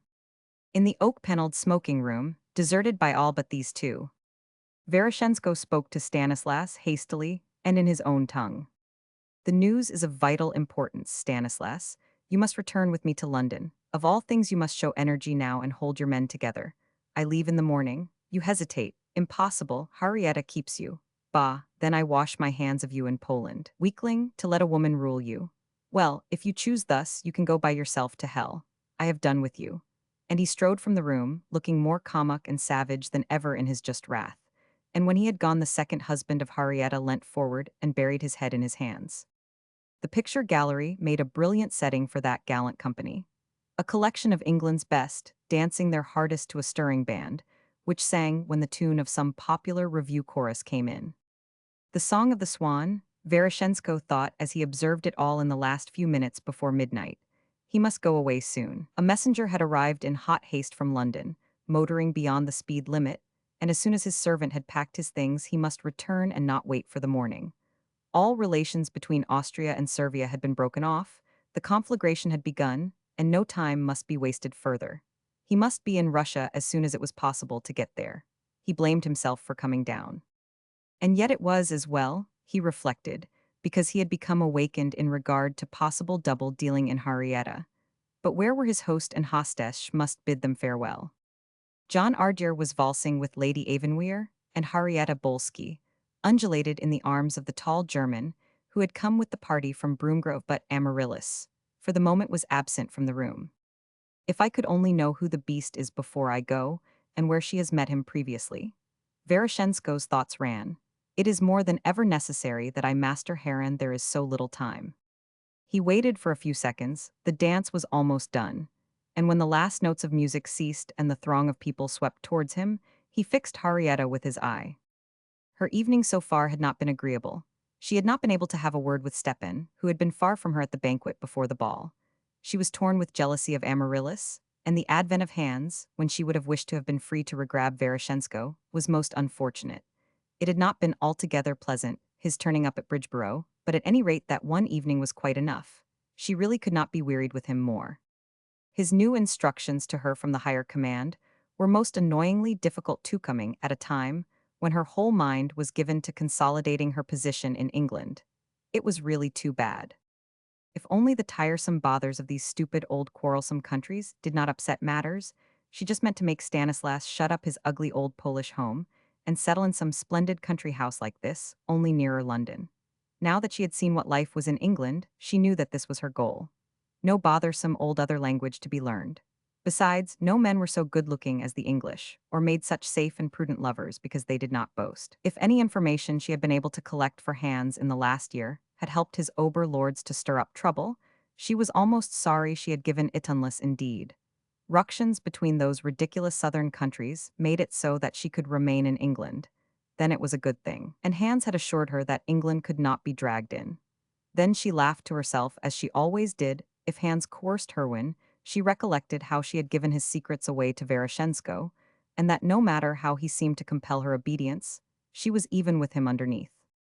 She looked now at the Russian standing there, so tall and ugly, and weirdly distinguished, and a wild, passionate desire for him overcame her, as primitive as one a savage might have felt. At that moment she almost hated her late husband, for she dared not speak to Veroshenko with Hans there. She must wait until Veroshenko spoke to her. Hans could not prevent that, nor accuse her of disobeying his command, so that it was with joy that she saw the Russian approach her. She did not know that he was leaving suddenly, and she was wondering if some meeting could not be arranged for later on, when Hans would be gone. "Good evening, madame," Veroshenko said suavely. "May I not have the pleasure of a turn with you? It is delightful to meet you again." Henrietta slipped her hand out of Hans' arm and stood still, determined to secure Stepan at once since the chance had come. Veroshenko divined her intention and continued, his voice serious with its mock respect. "I wonder if I could persuade you to come with me and find your husband. You know the house, and I do not. I have something I want to talk to him about if you will not think me a great bore taking you from your partner," and he bowed politely to Hans. Henrietta introduced them casually, and then said archly, "I am sure you will excuse me, Captain von Pickelheim, and do not forget you have the first one step after supper." So Hans was dismissed with a ravishing smile. Veroshenko had watched the German covertly, and saw that with all his forced stolidity, an angry gleam had come into his eyes. "They have certainly met before, and he knows me. I must somehow make time," then, aloud. "You are looking a dream of beauty tonight, Henrietta," he told her as they walked across the hall. "Is there not some quiet corner in the garden where we can be alone for a few minutes? You drive me mad." Henrietta loved to hear this, and in triumph she raised her head and drew him into one of the sitting rooms, and so out of the open, windows on into the darkness, beyond the limitations of the lawn. 20 minutes afterwards Veroshenko entered the house alone, a grim smile of satisfaction upon his rugged countenance. Jealousy, acting on animal passion, had been for once as productive of information as a ruby ring or brooch, and what a remarkable type Henrietta. Could there be anything more elemental on the earth? Meanwhile, this lady had gained the ballroom by another door, delighted with her adventure, and the thought that she had tricked hands. "Have you seen our hostess, madame?" the Russian asked, meeting Lady de la Pole. "I have been looking for her everywhere. Is not this a charming sight?" They stayed and talked for a few minutes, watching the joyous company of dancers, among whom Amaryllis could now be seen. Veroshensko wished to say farewell to her when the one step should be done. They would all be going into supper, and then would be his chance. He could not delay longer, must be gone. He was paying little attention to what Lady de la Pole was saying. Her fat voice prattled on. "I hope these tiresome little quarrels of the Balkan peoples will settle themselves. If Austria should go to war with Servia, it may upset my Carlsbad cure." Then he laughed out suddenly, but instantly checked himself. "That would be too unfortunate, madame. We must not anticipate such preposterous happenings." And as he walked forward to meet Amaryllis, his face was set. Half the civilized world thinks thus of things. The sinister events in the Balkans convey no suggestions of danger, and only matter in that they could upset a Carlsbad cure. Alas, how sound asleep these splendid people are. He met Amaryllis and briefly told her that he must go. She left her partner and came with him to the foot of the staircase, which led to his room. "Goodbye and God keep you," she said feelingly, but she noticed that he did not even offer to take her hand. "All blessings, my star," and his voice was hoarse. Then he turned abruptly and went on up the stairs. But when he reached the landing above, he paused and looked down at her, moving away among the throng. "Sweet lady of my soul," he whispered softly. "After Henrietta I could not soileve in thy glove." Chapter 8. Events moved rapidly. Of what use to write of those restless, feverish days before the 4th of August, 1914? They are too well known to all the world. John, as ever, did his duty, and at once put his name down for active service, cajoled a medical board which would otherwise probably have condemned him, and trained with the North Somerset Yeomanry in anticipation of being soon sent to France. But before all this happened, the night war was declared. He remained in his own sitting room at Ardeer, and Amaryllis wondered, and towards dawn crept out of bed and listened in the passage, but no sound came from within the room. How very unsatisfactory this strange reserve between them was becoming. Would she never be able to surmount it? Must they go on to the end of their lives, living like two polite, friendly acquaintances, neither sharing the other's thoughts? She hardly realized that the war could personally concern John. The yeomanry, she imagined, were only for home defense, so at this stage, no anxiety troubled her about her husband. The next day he seemed frightfully preoccupied, and then he talked to her seriously of their home and its traditions, and how she must love it and understand its meaning. He spoke too of his great wish for a child, and Amaryllis wondered at the tone, almost of anguish, in his voice. "If only we had a son, Amaryllis, I would not care what came to me. A true Ardeer to carry on. The thought of Ferdinand here after me drives me perfectly mad." Amaryllis knew not what to answer. She looked down and clasped her hands. John came quite close and gazed into her face, as if therein some comfort could be found. Then he folded her in his arms. "Oh, Amaryllis," he said, and that was all. "What is it? Oh, what does everything mean?" the poor child cried. Why cannot we have a son like other people of our age?" John kissed her again. "It shall bait must be so," he answered, and framed her face in his hands. "Amaryllis, I know you have often wondered whether I really loved you. You have found me a stupid, unsatisfactory sort of husband indeed. I am but a dull companion at the best of times. Well, I want you to know that I am going to try to change, dear little girl. If I knew that I held some corner of your heart, it would comfort me." "Of course you do, John. Alas, if you would only unbend and be loving to me, how happy we could be." He kissed her once more. "I will try." That afternoon, he went up to London to his medical board, and Amaryllis was to join him in Brook Street on the following day. She was stunned like everyone else. War seemed a nightmare, and unrealitish had not grasped its meaning as yet. She thought of Veroshensko and his words. What was her duty? Surely at a great crisis like this, she must have some duty to do. The library in Brook Street was a comfortable room and was always their general sitting room.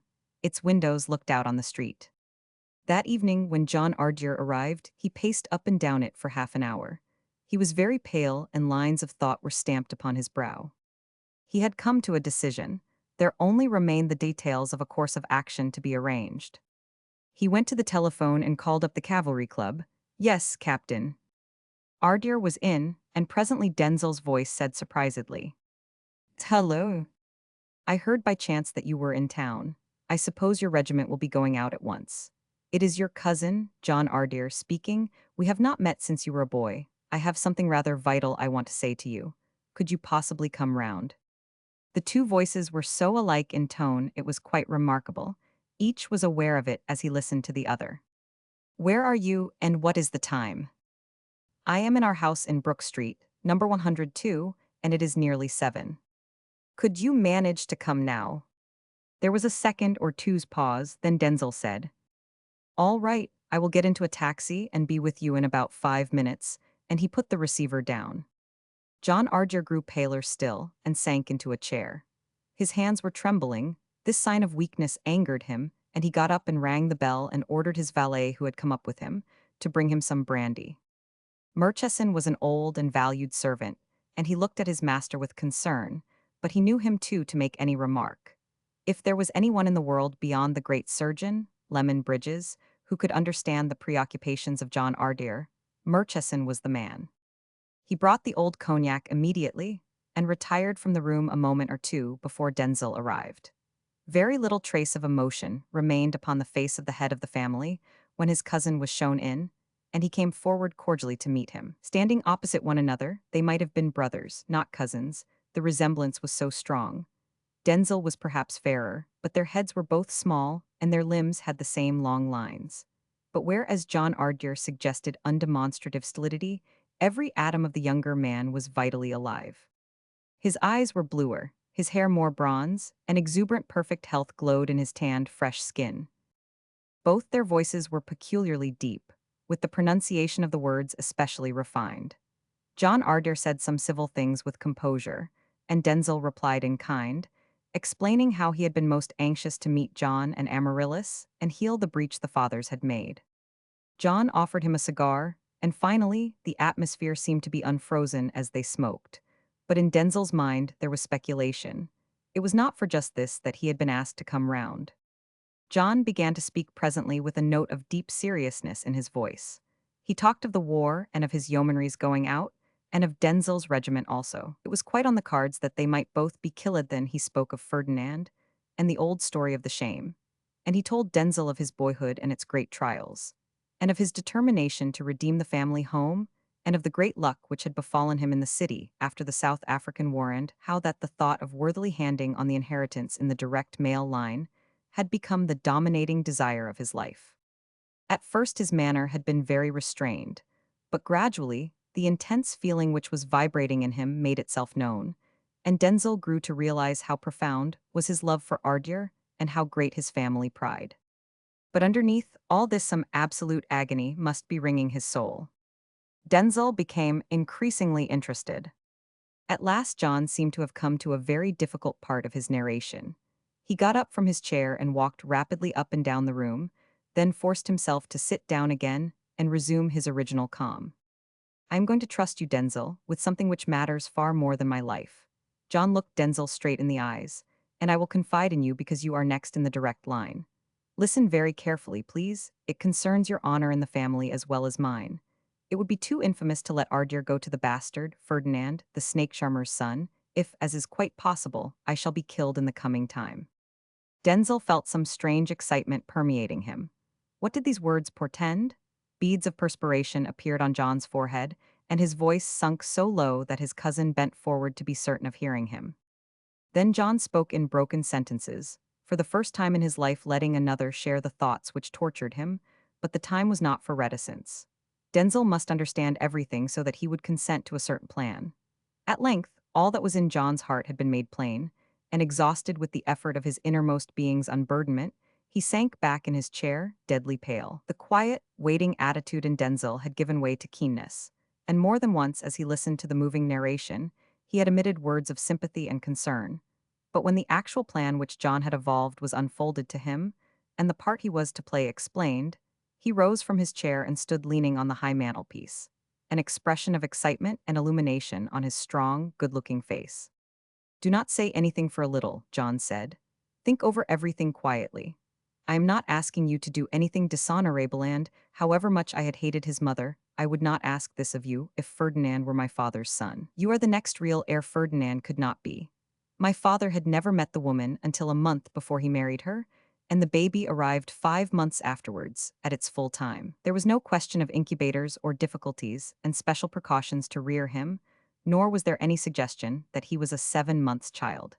It was only after years that I found out when my father first saw the woman, but even before this proof, there were many and convincing evidences that Ferdinand was no Ardir. One has only to look at the beast, cried Denzil. If the mother was a Bulgarian, he's a mongrel Turk, there is not a trace of English blood in his body. Then surely you agree with me that it would be an infamy if he should take the place of the head of the family, should I not survive. Denzil clenched his hands. There is no moral question attached, remember, John went on anxiously before he could reply. There is only the question of the law, which has been tricked and defamed by my father, for the meanest ends of revenge towards me now weigh you, and I have the right to save the family and its honor, and circumvent the perfidy and weakness of that one man. Oh, cannot you understand what this means to me? Since for this trust of Ardir that I feel I must faithfully carry on, I am willing to my God, I cannot say it. Denzil, answer me, tell me that you look at it in the same way as I do. You are of the family. It is your blood which Ferdinand would depose with disgrace would be yours then, since if Ferdinand reigned I would have gone. The two men were standing opposite one another, and both their faces were pale and stern, but Denzil's blue eyes were blazing with some wonderful new emotion, as they looked at John. Very well, he said, and held out his hand. I appreciate the tremendous faith you have placed in me, and on my word of honor as an Ardir, I will not abuse it, nor take advantage of it afterwards. My regiment will go out at once, I suppose. The chances are as likely that I shall be killed as you. They shook hands silently. We must lose no time. Then John poured out 2 glasses of brandy, and the toast they drank was unspoken. But suddenly Denzil remembered as a strange coincidence that he was drinking it for the 3rd time. Amaryllis arrived from Ardir the next afternoon, after John's medical board had been squared into pronouncing him fit for active service, and he met his wife at the station and was particularly solicitous of her well-being. He seemed to be unusually glad to see her, and put his arm round her in the motor driving to Brook Street. What would she like to do? They could not, of course, go to the theater, but if she would rather they could go out to a restaurant to dine there, were going to be all kinds of difficulties about food. Amaryllis, who responded immediately to the smallest advance on his part, glowed now with fond sweetness. She had been so miserable without him, so crushed and upset by the thought of war and his possible participation in it. All the long night, alone at Ardir, she had tried to realize what it all would mean. It was too stupendous, she could not grasp it as yet, it was just a blank horror. And now to be in the motor and close to him, and everything ordinary and as usual seemed to drive the hideous fact further and further away. She would not face it for tonight, she would try to be happy and banish the remembrance. No one knew what was happening, nor if the expeditionary force had or had not crossed to France. John asked her again what she would like to do. She did not want to go out at all, she told him. If the kitchen maid and Murchison could find them something to eat, she would much rather dine alone with him, like a regular old Darby and Joan Parand. Afterwards she would play nice things to him, and John agreed. When she came down ready for dinner, she was radiant. She had put on a new and ravishing tea-gown, and her gray eyes were shining with a winsome challenge, and her beautiful skin was brilliant with health and freshness. A man could not have desired a more delectable creature to call his own. John thought so, and at dinner expanded and told her so. He was not a practiced lover. Women had played a very small part in his life, always too filled with work, and the one dominating idea to make room for them. He had none of the tender graciousness ready at his command, which Denzil would very well have known how to show. But he loved Amaryllis, and this was the first time he had permitted the expression of his emotion to appear. She became ever more fascinating, and at length unconscious passion grew in her glance. John said some rather clumsy but loving things, and when they went back to the library he slipped his arm round her and drew her to his side. I love to be near you, John, she whispered. I like your being so tall and so distinguished-looking. I like your clothes, they are so well made, and then she wrinkled her pretty nose, and I adore the smell of the stuff you put on your hair. Oh, I do not know, I just want to be in your arms. John kissed her. I must give you a bottle of that lotion, it is supposed to do wonders for the hair. It was originally made by an old housekeeper of my mother's family in the still room, and I have always kept the receipt. There are cloves in it and some other aromatic herbs.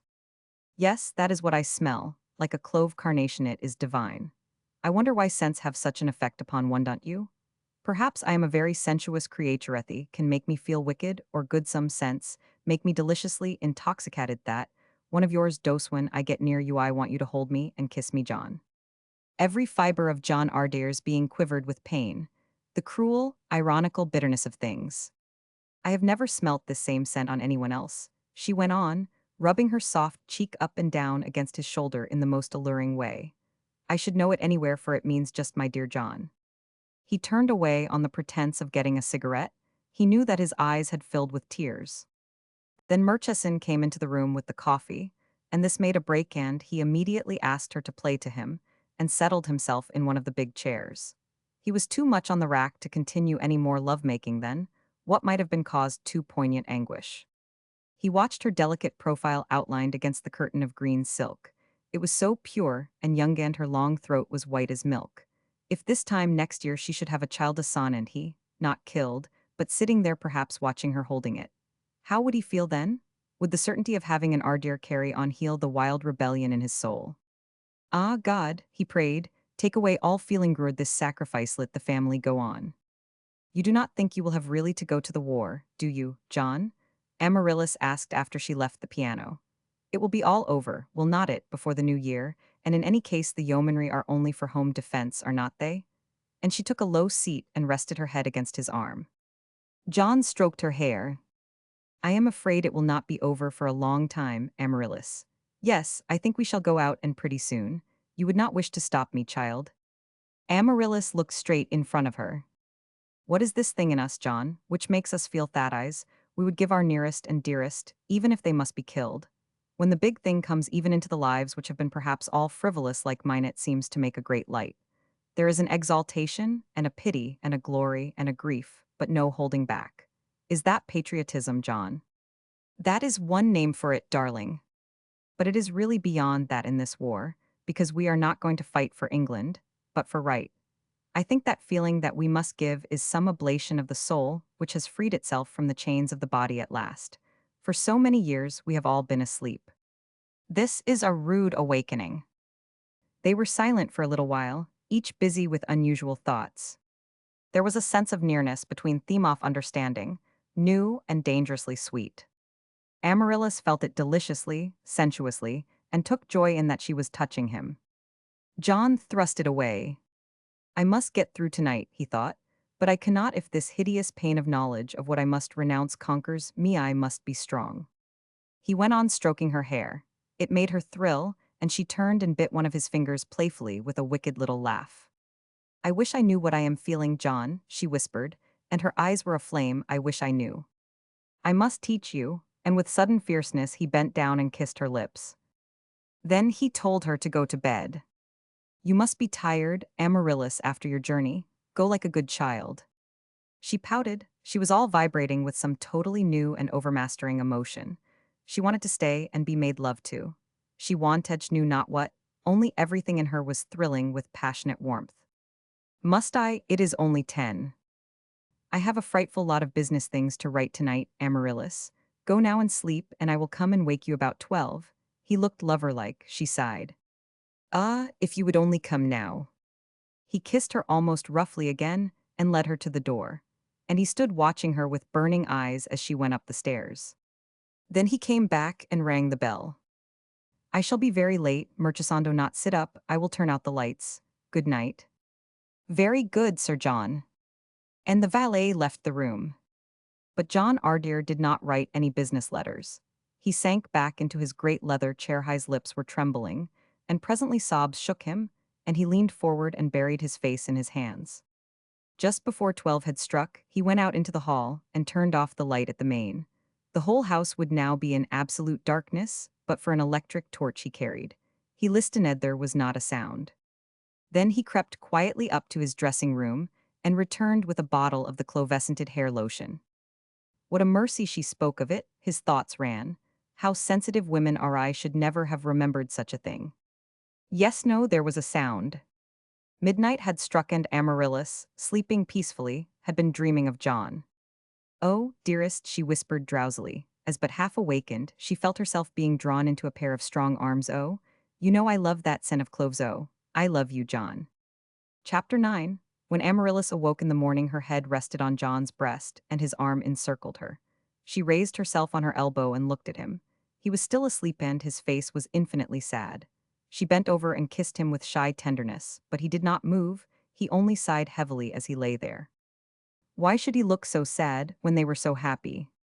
She thought of loving things he had said to her at dinner and then the afterwards, and she thrilled with emotion.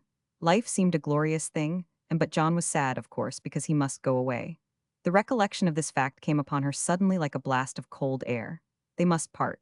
War hung there with its hideous shadow, and John must be conscious of it even in his dreams. That was why he sighed. The irony of things, no, and oh, how cruel that he must go. Then John awoke with a shudder and saw her there leaning over him with a new soft love light in her eyes, and he realized that the anguish of his Calvary had only just begun. She was perfectly exquisite at breakfast. A fresh and tender graciousness radiated in her every glance. She was subtle and captivating, teasing him that he had been so silent in the night. "Why would not you talk to me, John?" But it was all divine, I did not mind. Then she became full of winsome ways and caresses, which she had hitherto been too timid to express, and every fond word she spoke stabbed John's heart. Could she not come and stay somewhere near so as to be with him while he was in training? It was unbearable to remain alone. But he told her that this would be impossible, and that she must go back to Ardir. "I will get leave if there is a chance, dear little girl." "Oh, John, you must indeed." After he had gone out to the War Office, she sang as she undid a bundle of late roses he had sent her from Solomon's on his way. She must herself put them in water. No servant should have this pleasing task. Was it the thought of the imminence of separation which had altered John into so dear a lover? She went over his words there in the library. She relived the joy of his sudden fierce kiss, when he had said that he must teach her as to what her emotions meant. Ah, how good to learn, how all glorious was life and love. Sweetheart, the word rang in her ears. He had never called her that before. Indeed, John rarely ever used any term of endearment and never got beyond dear or darling before. But now it was an exquisite remembrance, just the murmured word sweetheart, whispered softly again and again in the night. John came back to lunch, but two of the de la Paul family dropped in also, and the talk was all of war, and the difficulty of getting money at the banks and how food would go on, and what the whole thing would mean. But over Amaryllis some spell had fallen. Nothing seemed a reality. She could not attend to ordinary things. She felt that she but moved and spoke as one still in a dream. The world and life and death and love were all a blended mystery which was but beginning to unravel for her and drew her nearer to John. The days went on apace.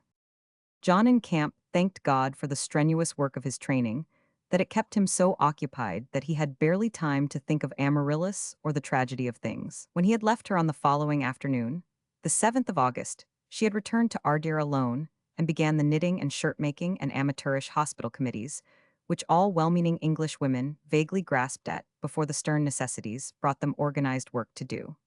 Amaryllis wrote constantly to John all through August, and many of the letters contained loving allusions, which made him wince with pain. Then the awful news came of Mons, then the Marnin the Acenewful and glorious, and a hush and mourning fell over the land, and Amaryllis, like everyone else, lost interest in all personal things for a time. A young cousin had been killed, and many of her season's partners and friends, and now she knew that the North Somerset Yeomanry would shortly go out and fight as they had volunteered at once. She was very miserable. But when September grew, in spite of all this general sorrow, a new horizon presented itself, lit up as if by approaching dawn, for a hope had gradually developed, a hope which would mean the rejoicing of John's heart. And the day when first this possibility of future fulfillment was pronounced, a certainty was one of almost exalted beatitude. And when Dr. Geddes drove away down the northern avenue, Amaryllis seized a coat from the folded pile of John's in the hall and walked out into the park hatless, the wind blowing the curly tendrils of her soft brown hair, a radiance not of earth in her eyes. The late September sun was sinking and gilding the windows of the noble house, and she turned and looked back at it when she was far across the lake.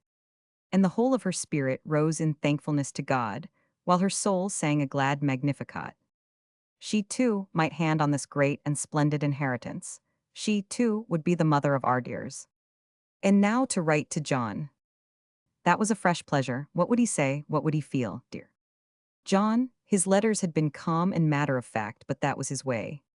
She did not mind it now. He loved her, and what did words matter with this glorious knowledge in her heart?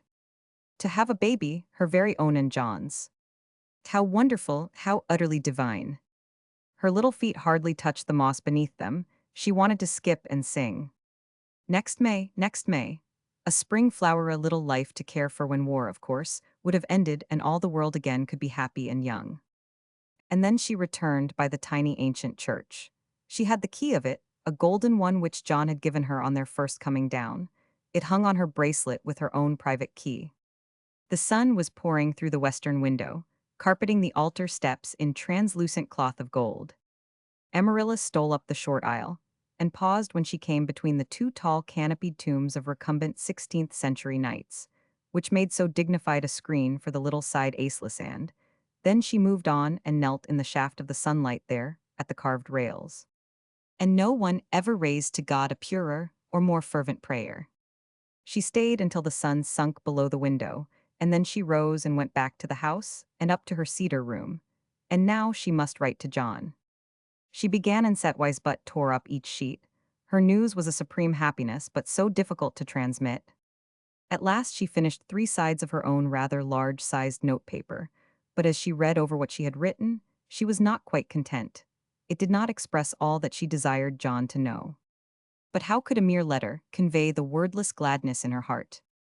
She wanted to tell him how she would worship their baby, and how she would pray that they should be given a son, and how she would remember all his love words spoken that last time they were together, and weave the joy of them round the little form, so that it should grow strong and beautiful and radiant, and come to earth welcomed and blessed. Something of all this finally did get written, and she concluded thus. John, is it not all wonderful and blissful and mysterious, this coming proof of our love? And when I lie awake, I say over and over again the sweet name you called me, and which I want to sign. I'm not just Amaryllis any longer, but your very own sweetheart. John received this letter by the afternoon post in camp. He sat down alone in his tent and read and reread each line. Then he stiffened and remained icily still. He could not have analyzed his emotions. They were so intermixed with thankfulness and pain, and underneath, there was a fierce, primitive jealousy burning. Sweetheart, he said aloud, as though the word were anathema, and must I call her that, sweetheart? Oh, God, it is too hard, and he clenched his hands. By the same post came a letter from Denzil, of whose movements he had asked to be kept informed, saying that the 110th Hussars were going out at once, so that they would probably soon meet in France. Then John wrote to Amaryllis. The very force of his feelings seemed to freeze his power of expression, and when he had finished he knew that it was but a cold, lifeless thing he had produced, quite inadequate as an answer to her tender, exalted words. My poor little girl, he sighed as he read it, I know this will disappoint her. What a hideous, sickening mockery everything is. He forced himself to add a postscript, a practice very foreign to his usual methodical rule.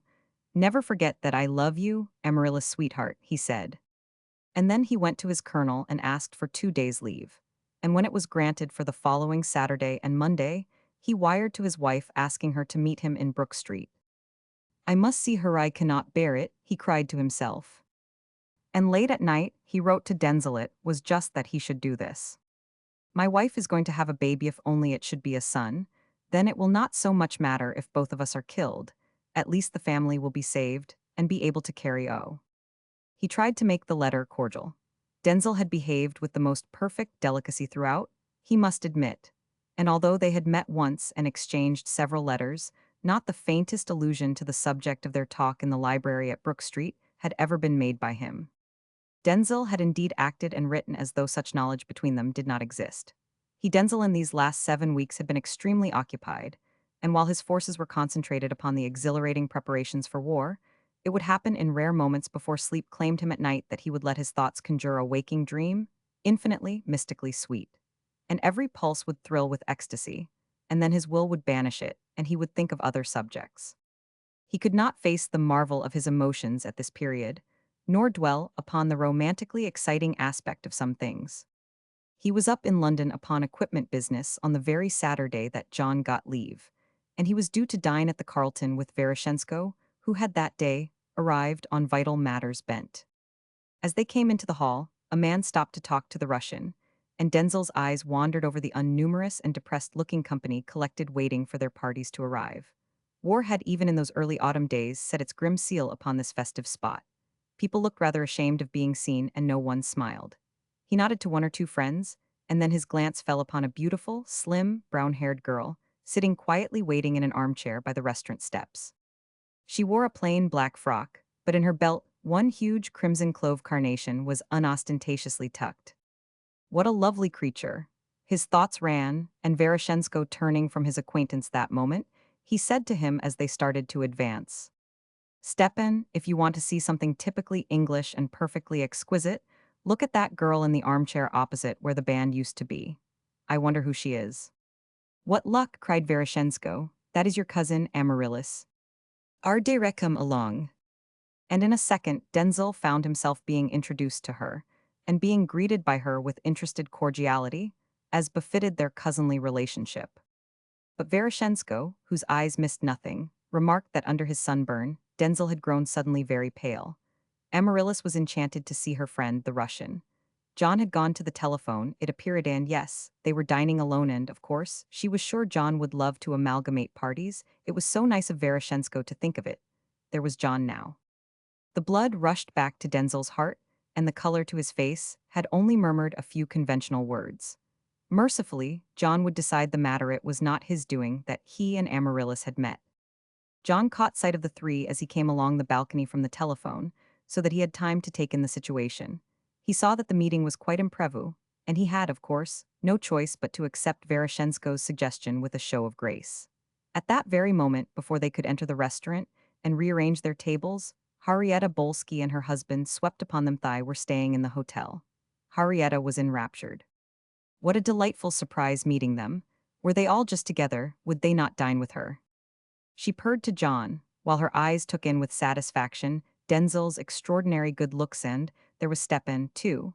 Nothing could be more agreeable than to scintillate for them both. John hailed their advent with relief. It would relax the intolerable strain which both he and Denzel would be bound to have to experience.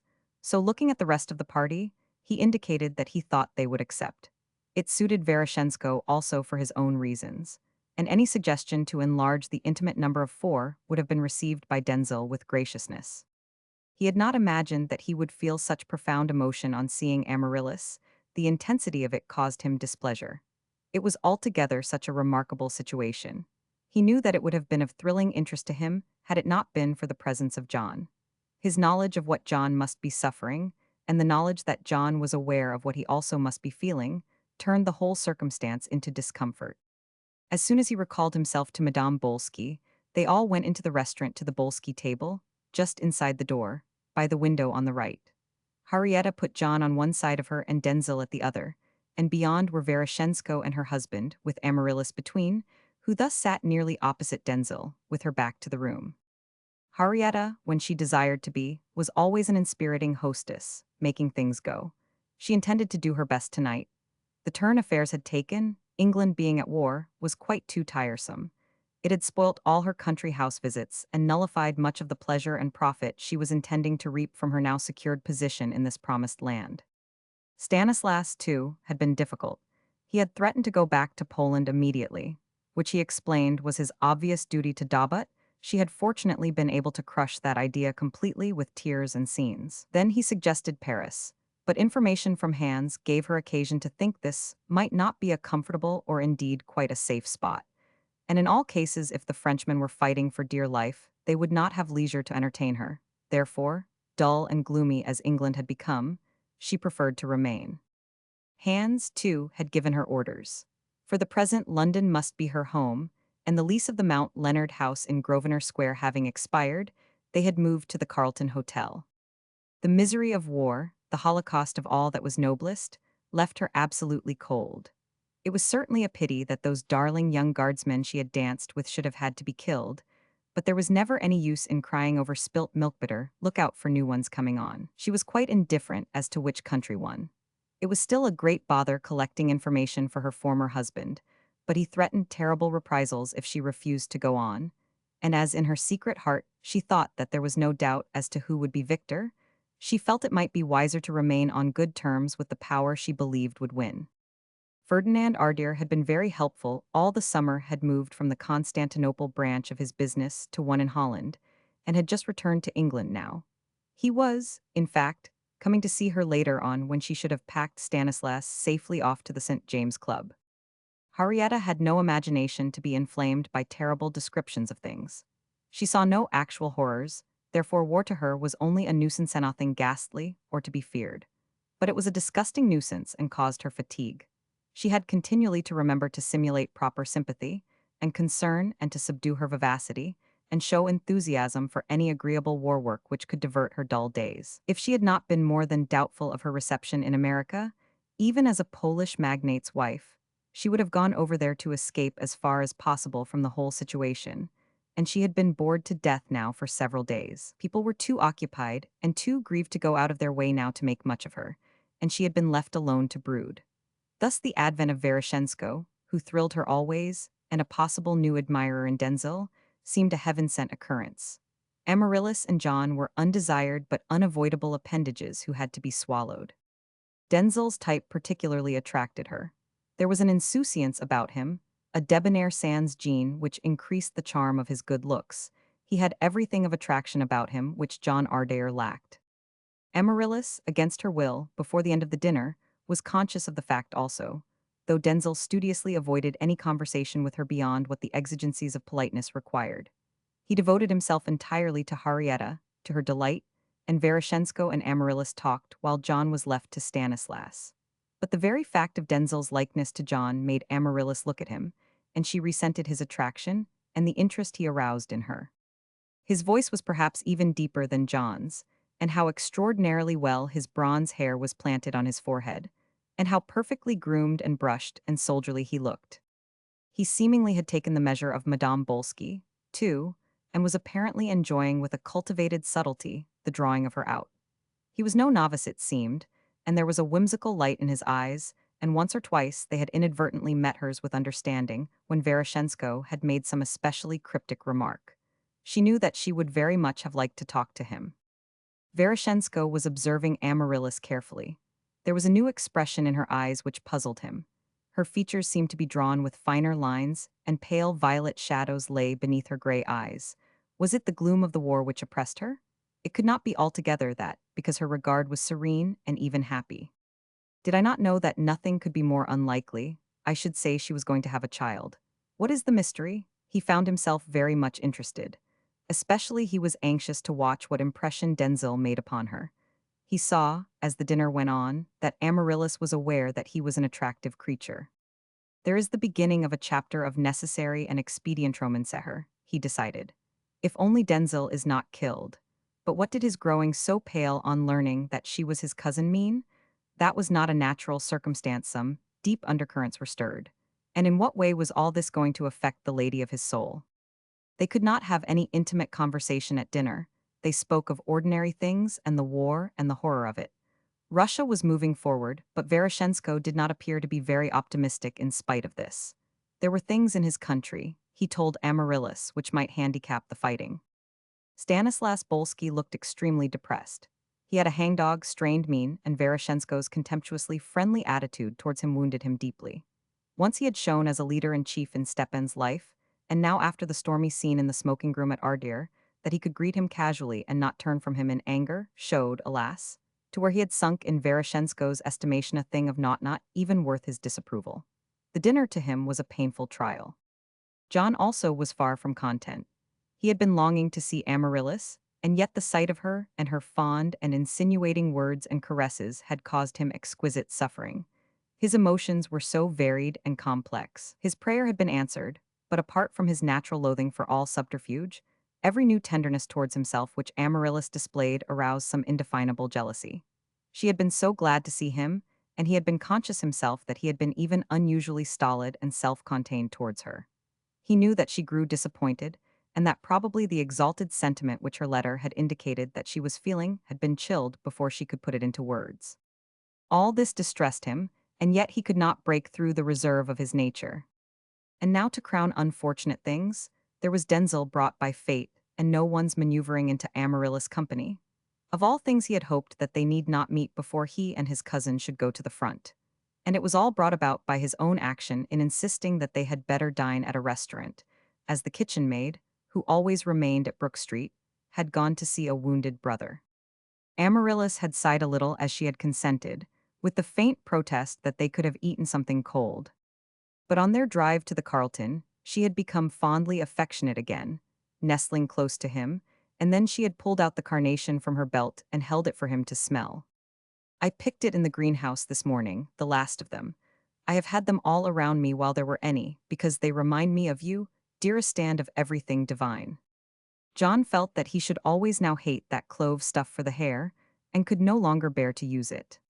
He was perfectly aware that Denzel on his hostess' other hand was looking everything that a woman could desire, and that his easy casualness of manner would be likely to charm. He saw that Amaryllis, too, observed him with unconscious interest, and a feeling akin to despair filled his heart. Life for him had always been difficult, and he was accustomed to blows, but this one was particularly hard to bear, because he really loved Amaryllis and desired happiness with her, which he knew could never really be attained. Only Henrietta of the whole party was quite content. She intended to annex Stepan when they should be drinking coffee in the hall. She looked upon Denzel's conquest now as almost an accomplished fact, and so felt that she might let him talk to Amaryllis, since the Russian was her real object. His ugly, rugged face and odd comic eyes always attracted her. "Why are not you staying in the hotel, darling brute?" she whispered to him as they left the restaurant, "if you had been." "I am," said Veroshensko, and leaving her for a moment, he went and telephoned to his not unintelligent Russian servant at the Ritz to arrange about the transference of his rooms. "She requires the most careful watching. I must waste no time." And then he returned to the party in the hall. Chapter 10. Denzel Ardier took up his letters which had been forwarded to him from the depot where he was stationed. He and Veroshensko were passing through the hall of his mother's house, for a talk and a smoke in his sitting room, after leaving the Carlton. The house was in St. James Place, a small, old building, the ground floor of which was given over to Denzel whenever he was in London. His mother was absent at Bath, where she spent a long autumn cure. John's letter lay on the top, and Veroshensko caught the look of interest which came into Denzel's face. "Do not mind me, my dear chap," he remarked, "read your letters," and they went on into the sitting room. "I want just to look at this one. It is from John Ardier, whom we met tonight," and Denzel opened it casually. "I wonder what he is writing to me about." He did not say anything at dinner. He read the short communication and exclaimed, "Good God," and then checked himself. He was obviously stirred, and Veroshensko watched him narrowly. Anything to do with John must concern Amaryllis, and therefore was of profound interest to himself. "No bad news, I hope," he said. Denzel was gazing into the fire, and there was a look of wonderment and even rapture upon his face. Oh, nor other splendid. He felt quite the strangest emotion he had ever experienced in his life. His usual serene self-confidence and easy flow of words deserted him, and Veroshensko, watching him, began to link certain things in his mind. "Tell me, what did you think of your cousin, Lady Ardier?" he asked casually, as though the subject was irrelevant. Amaryllis and Denzel almost started from a reverie. "Oh, yes, of course, she is a lovely creature, is not she, Stepan?" Veroshensko narrowed his eyes. "I have told you that I adore her, but with the spirit. If it were not so, she would appeal very strongly to the flesh. Yes. Did you not feel it?" "I 999, well. Well, she is longing to understand life, she is groping. Why do you not set about her education, Denzel?" "That is the husband's business." "Not in this case. I consider it is yours. You are the right mate for her. John Ardier is a good fellow, but he stands for nothing in the affair. Why did you waste your time upon Henrietta, when time is so short?" "I was given no choice." But afterwards in the hall, it was quite evident to Veroshensko that the mention of Amaryllis was causing his friend some unexplainable emotion. "You did not even exert yourself then. Why, Denzel?" Denzel lit a cigarette. "I thought her awfully attractive. It is the first time I have ever seen her, as you know." And that was a reason for remaining silent and as stiff as a poker in manner. You English are a strange race. Denzel smiled. If Stepan only knew everything, what would he say? You were made for each other. If I were you, I would not lose a second's time. My dear old boy, you seem quite to forget that the girl has a husband of her own. Not at all, it is for that reason, just because of that husband. I shall say no more, you are quite intelligent enough to understand. You think it is all right then for a woman to have a lover? Denzel smiled as he curled rings of smoke. It is curious how the most honorable among us has not much conscience concerning such things. Veroshenko knocked off his cigarette ash and spoke contemplatively. The world would be an insupportable place for women if he had. But whatever the moral aspect of the matter is in general, circumstances arise which alter the point, and that is where the absurd ticketing system hampers suitable action. A thing is ticketed dishonorable. It is sometimes, and it is not at others. There is no hard and fast rule. Denzel stretched himself, was always interested in Veroshenko's reasonings, and prepared to listen with enjoyment. The general idea is that a man should not make love to another man's wife. Man professes this as a creed, and the law enforces it and punishes him if he is found out doing so. And if he acted up to this creed as he does about stealing goods and behaving like a gentleman over business matters, all might be well, but unfortunately that seldom occurs, because there is that strong instinct which is the base of all things working in him, and which does not work in regard to any other point of honor. Roman 1e. The unconscious desire to recreate his species, so that this one particular branch of moral responsibility cannot be measured, judged, or criticized from the same standpoint as any other. No laws can alter human nature or really control a man's actions when a natural force is prompting him, unless stern self-analysis discovers the truth to the man, and so permits his spirit to regain dominion. The best chance would be to resist the first feeling of attraction, which a woman belonging to another man aroused before it had actually obtained a hold upon his senses, but the percentage of men who do this must be very small. Some resistor try to resist the actual possession of the woman from moral motives, but many more from motives of expediency and fear of consequences. Then, to salve conscience, the mass of men ride a high moral stalking horse and write and speak condemnation of every backsliding, while their own behavior coincides with the behavior they are criticizing. The hypocrisy of the thing sickens me. No one ever looks any question straight in the face, denuded of its man-made sophistries. And few realize that a woman is a creature to be fought for. It is prehistoric instinct, and if she cannot be obtained in fair fight, then you secure her by strategy. And if a man cannot keep her once he has secured her, it is up to him. If I had a wife, I should take good care that she desired no other man, but if I bored her, or was a cold and bad lover, I should not expect the other men not to try and take her from me, because I should know this was a natural instinct, with them like taking food. It would probably be no temptation to most of us to steal gold lying about in a room, even if we were poor, but a hideous temptation to refrain from eating a tempting dish if we were starving with hunger. And it was before use, and if a woman did succumb to some new passion, I should blame myself, not her. Denzel agreed. Jealousy is a natural instinct, though, he said, and although there would be not much profit in trying to hold a woman who no longer cared, one could not help being mad about it. Of course not. That is the sense of personal possession which is affronted. Vanity is deeply wounded, and so the power to analyze cause and result sleeps. But this attitude which men take up of neglecting a woman and then expecting her to be faithful still is quite ridiculous, and without logic. They are as usual fogged by convention and cannot see straight. Veroshenko's rough voice was kinkumpling. Denzel smiled. Another of your windmills to fight. I am always fighting convention and shams. Get down to the meaning of a thing, and if its true significance coincides with the convention which surrounds it, then let that hold, but if convention is a superimposed growth, then amputate it and study the thing without it. I suppose a man marries a woman 9 times out of 10 because he cannot obtain her in any other way. Then, when he has become indifferent by possession, he still thinks that she should remain devoted to him.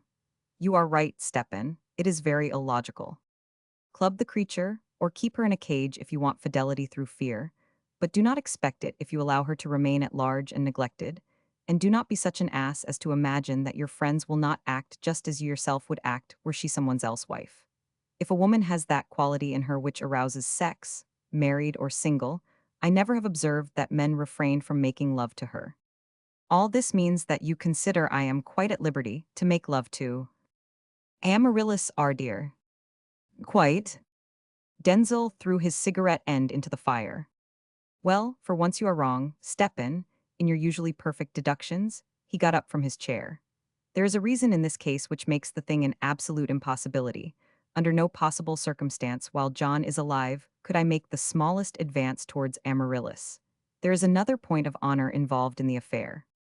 Veroshenko felt that here was some mystery which he had yet to elucidate.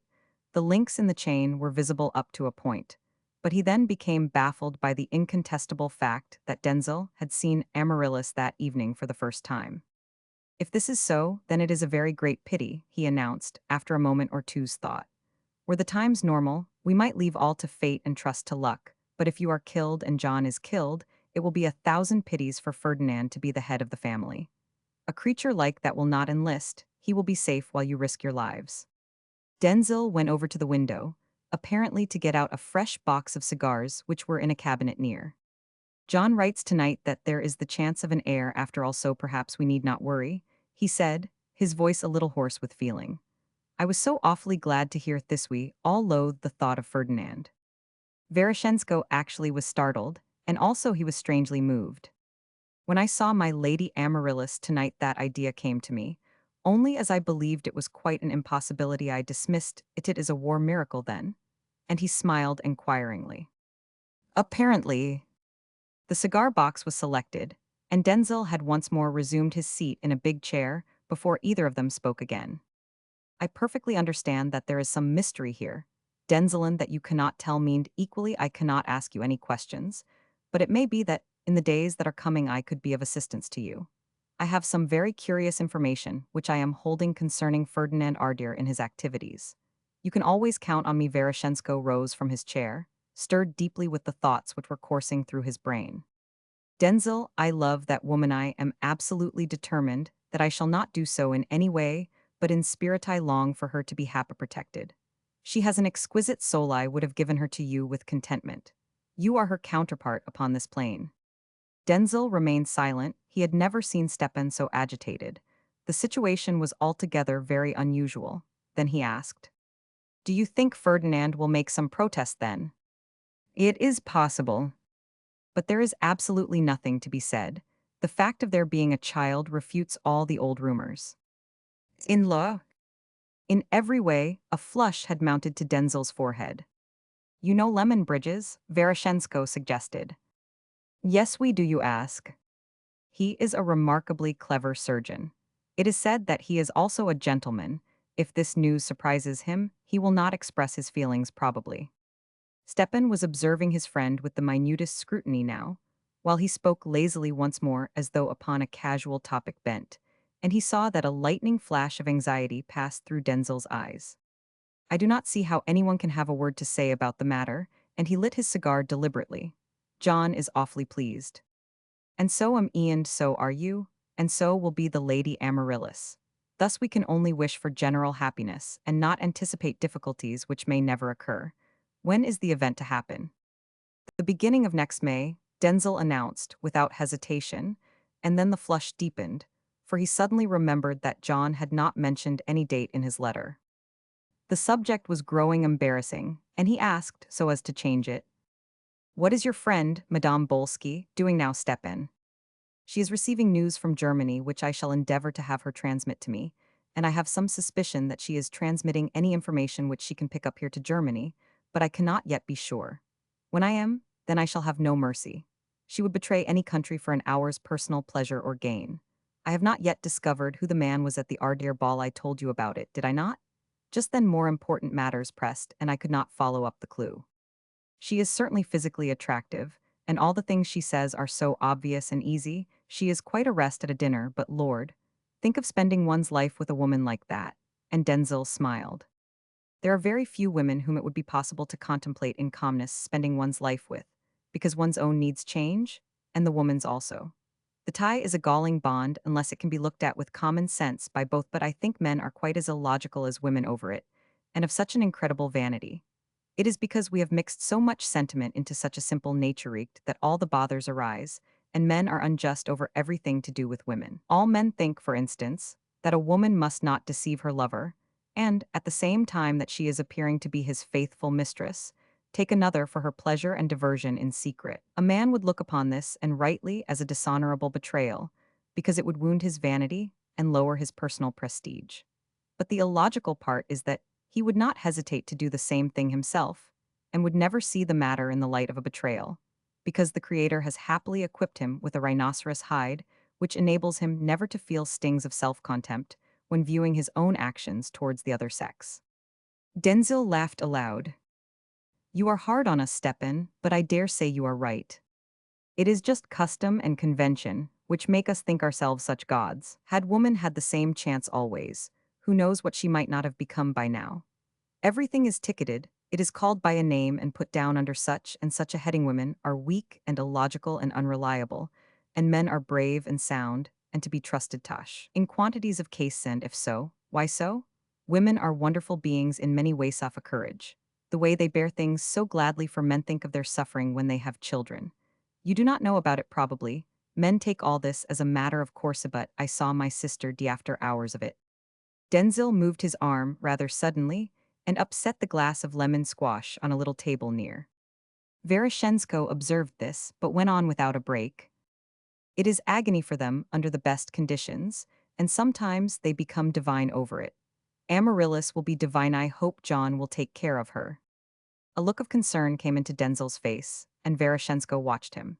Could anyone be more attractive as a splendid mate for Amaryllis, he thought. He crushed down all feeling of human jealousy. His intuition would probably reveal all the mystery to him presently, and meanwhile, if he could forward any scheme, which would be for the good of Amaryllis and the security of the family, he would do so. "I must leave you now, old man," he said, looking at his watch. "I have a rendezvous with Henrietta. I shall have to play the part of an ardent lover and cannot yet wring her neck." When Denzil was alone, he stood gazing into the fire. That John should take care of her.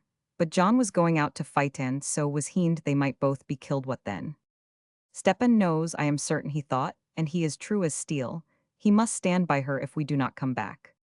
And then his thoughts flew to the vision of her sitting opposite him at the table, with her sweet eyes turned to his now, and then the faint violet shadows beneath them, and the transparent exquisiteness of her skin, telling their own story by the added, fragile beauty. Oh, what unutterable joy to hold her in his arms and whisper passionate love words in her little ears, to live again the dream of her dainty head lying prone there on his breast. Every pulse in his being throbbed to bursting, seeming almost to suffocate him. "Amaryllis, sweetheart," he whispered aloud, and then started at his own voice. He paced up and down the room, clenching his hands. The family might go on, but the two members of it must endure the pain of renunciation.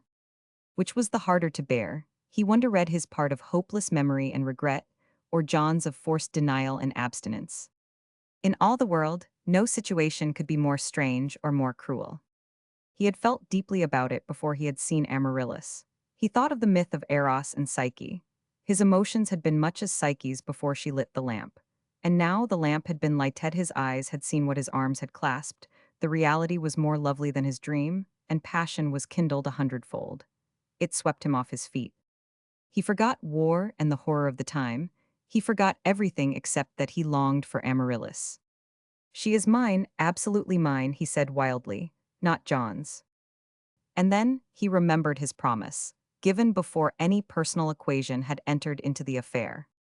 Never to take advantage of the situation afterwards. And what would the child be like? A true Ardir, of course. Ethy would say that it had harked back, perhaps, to that Elizabethan Denzil, whom his father had told him was his exact portrait in the picture gallery at Ardir. He could have laughed at the sardonic humor of everything if he had not been too overcome with passionate desire to retain any critical sense. Then he sat down and forced himself to realize what it meant, parenthood. Not much to a man, as a rule.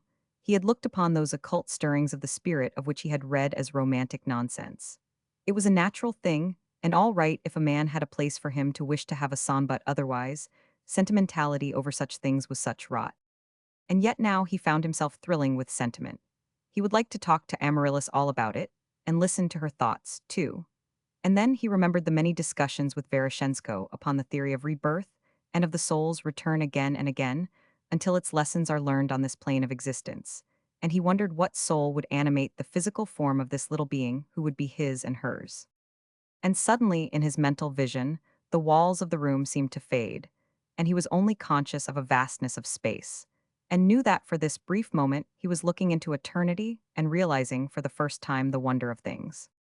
Meanwhile, Veroshensko had returned to the Carlton and was softly walking down the passage towards the Bolskis' rooms.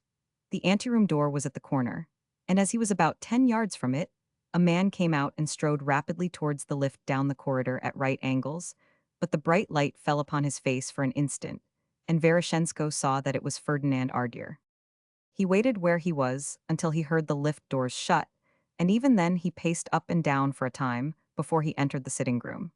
There must be no suspicion that he had encountered the late visitor. "Darling brute, here you are," Henrietta cried delightedly, rising from her sofa and throwing herself into his arms. "I have packed Stanislas off to the St. James to play piquet. I have been all alone waiting for you for the last hour. I began to fear you would not come." Veroshensko looked at her, with his cynical, humorous smile, whose meaning never reached her. He took in the transparent garments which hardly covered her, and then he bent and picked up a man's handkerchief which lay on a table near. "Tines, Henrietta," he remarked lazily. "Since when has Stanislas taken to using this very Eastern perfume?" And he sniffed with disgust. The wide look of startled innocence grew in Madame Bolska's hazel eyes. "I believe Stanislas must have got a mistress, Stepan. I have noticed lately these scents on his things, as you know. He never used any before. The handkerchief is marked with Fa. I suppose the Blancasius mixes them in hotels. Let us burn the memento of a husband's straying fancies, then. The taste in perfumes of his inamorata is anything but refined," and Veroshensko tossed the bit of cambric into the fire which sparkled in the grate. "I have lots of news to tell you, darling Bruda, but I shan't yet. Have you come to England to see that bit of bread and butterer?" But Veroshensko, with a fierce savagery which she adored, crushed her in his arms. Chapter 11. On the Tuesday morning after the Carlton dinner, fate fell upon Denzil and Amaryllis in the way the jade does at times, swooping down upon them suddenly, and then like a whirlwind altering the very current of their destiny. It came about quite naturally, too, and not by one of those wildly improbable situations which often prove truth to be stranger than fiction. Amaryllis was settled in an empty compartment of the Weymouth Express at Paddington. She had said goodbye to John the evening before, and he had returned to camp. She was going back to Ardeer and feeling very miserable. Everything had been a disillusion. John's reserve seemed to have augmented, and she had been unable to break it down, and all the new emotions which she was trembling with and longing to express had grown chilled.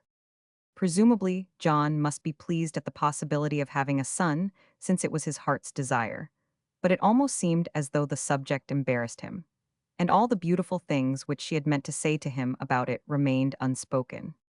He was stolidly matter-of-fact. What could it all mean? At last she had become deeply hurt, and had cried with a tremor in her voice the morning before he left her. "Oh, John, how different you have become. It cannot be the same you who once called me sweetheart and held me so closely in your arms. Have I done anything to displease you, dearest? Are not you glad that I am going to have a baby?" He had kissed her and assured her gravely that he was glad overjoyed. And his eyes had been full of pain, and he had added that he was stupid and dull, but that she must not mind, it was only his way. Alas, she had answered and nothing more. She dwelt upon these things as she sat in the train, gazing out of the window on the blank side. Yes, joy was turning into Dead Sea fruit. How moving her thoughts had been when coming up to meet him. The marvel of love creating life had exalted her, and she had longed to pour her tender visionings into the ears of her lover. For John had been thus enshrined in her fond imagination. The whole idea of having a child to her was a sacred wonder with little of earth in it, and she had woven exquisite sentiment round it, and had dreamed fair dreams of how she would whisper her thoughts to John as she lay clasped to his heart. And John, too, would be thrilled with exaltation, for was not the glorious mystery his as well not hers alone? Now everything looked gray. Tears rose in her eyes. Then she took herself to task. It was perhaps only her foolish romance leading her astray once more. The thought might mean nothing to a man beyond the pride of having a son to carry on his name. If the baby should be a little girl, John might not care for it at all. The tears brimmed over and fell upon a big crimson carnation in her coat, a bunch of which John had ordered to be sent her, and which were now safely reposing in a cardboard box in the rack above her head. Fortunately, she had the carriage to herself. No one had attempted to get in, and they would soon be off. To be away from London would be a relief. Then her thoughts flew to Veroshensko. He had told her that circumstances in his country might require his frequent presence in England for the next few months. She would see him again. What would he tell her to do now? Conquer emotion and look at things with common sense. The picture of the dinner at the Carlton then came back to her, and the face of Denzil across the table, so like, and yet so unlike John. If Denzil had a wife, would he be cold to her? Was it in the nature of all Ardeers? At the very instant the train began to move, the carriage was invaded by a man in khaki, who bounded in and almost fell by her knees, and with a cheery "Just done it, sir." The guard flung in a dressing bag and slammed the door, and she realized with conscious interest that the intruder was Denzil Ardeer. "How do you do? By Jove, I am awfully sorry," and he held out his hand. "I nearly lost the train, and I am afraid I have bundled in without asking leave. I am going down to Bath to say good-bye to my mother. I say, do forgive me if I startled you," and he looked full of concern. Amaryllis laughed. She was nervous and overstrung. "Your entrance was certainly sudden, and in this non-stop to Westbury, we shall have to put up with each other till then, shall you mind? Awfully must I say that the truth would be that I am enchanted." Fortune had flung him these 2 hours. He had not planned them, his conscience was clear, and he could not help delight rushing through him. 2 hours with her alone. There are some blue eyes which seem to have a spark of the devil lurking in them always, even when they are serious. Denzil's were such eyes. Women found it difficult to resist his charm, and indeed had never tried very hard. Life and its living, knowledge to acquire, work to do, beasts to hunt, had not left him too much time to be spoiled by them, fortunately. And he had passed through several adventures safely, and had never felt anything but the most transient emotion, until now, looking at Amaryllis sitting opposite him, he knew that he was in love with this dream which had materialized. Amaryllis studied him while they talked of ordinary things and the war news, and when he would go out. She felt some strong attraction drawing her to him. Her sense of depression left her. She found herself noticing how the sun, which had broken through a cloud, turned his immaculately brushed hair into bronze. She did a little modeling to amuse herself, and so appreciated balance and line. Everything in Denzil was in the right place, she decided, and above all he looked so peculiarly alive. He seemed indeed to be the reality of what her imagination had built up round the personality of John in the weeks of their separation. Denzil believed that he was talking quite casually, but his glance was ardent. An atmosphere becomes charged when emotions are strong, no matter how insignificant words may be. Amaryllis felt that he was deeply interested in her. "You know my friend Veroshensko well, it seems," she said presently. "Is not he a fascinating creature? I always feel stimulated when I am with him, and as if I must accomplish great things. Stepan is a wonder. We were at Oxford together, can do anything he desires. He is a musician and an artist, and is chock full of common sense, and there's not a touch of rot. He would have taken honors if he had not been sent down." Amaryllis wanted to know about this, and listened amazedly to the story of the mad freak which had so scandalized the Dons. She had recovered from her nervousness, she was natural and delightful, and although the peculiar situation was filling Denzil with excitement and emotion, he was too much a man of the world to experience any gene. So they talked for a while with friendliness upon interesting things. Then a pause came and Amaryllis looked out of the window, and Denzil had time to grow aware that he must hold himself with a tighter hand. A sense almost of intoxication had begun to steal over him. Suddenly Amaryllis grew very pale and her eyelids flickered a little. For the first time in her life she felt faint. He bent forward in anxiety as she leaned her head against the cushioned division. "Oh, what is it, you poor little darling? What can I do for you?" he exclaimed, unconscious that he had used a word of endearment.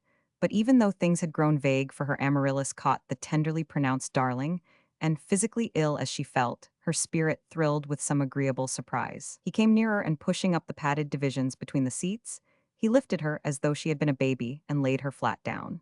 He got out his flask from his dressing bag and poured some brandy between her pale lips. Then he rubbed her hands, murmuring he knew not what of commiseration. She looked so fragile and helpless, and the probable reason of her indisposition was of such infinite solicitude to himself. "To think that she is feeling like that because and I may not even kiss her and comfort her, or tell her I adore her and understand. So his thoughts ran. Presently Amaryllis sat up and opened her eyes.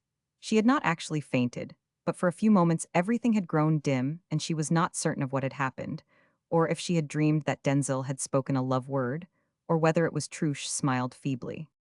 I did feel so queer, she explained. How silly of me.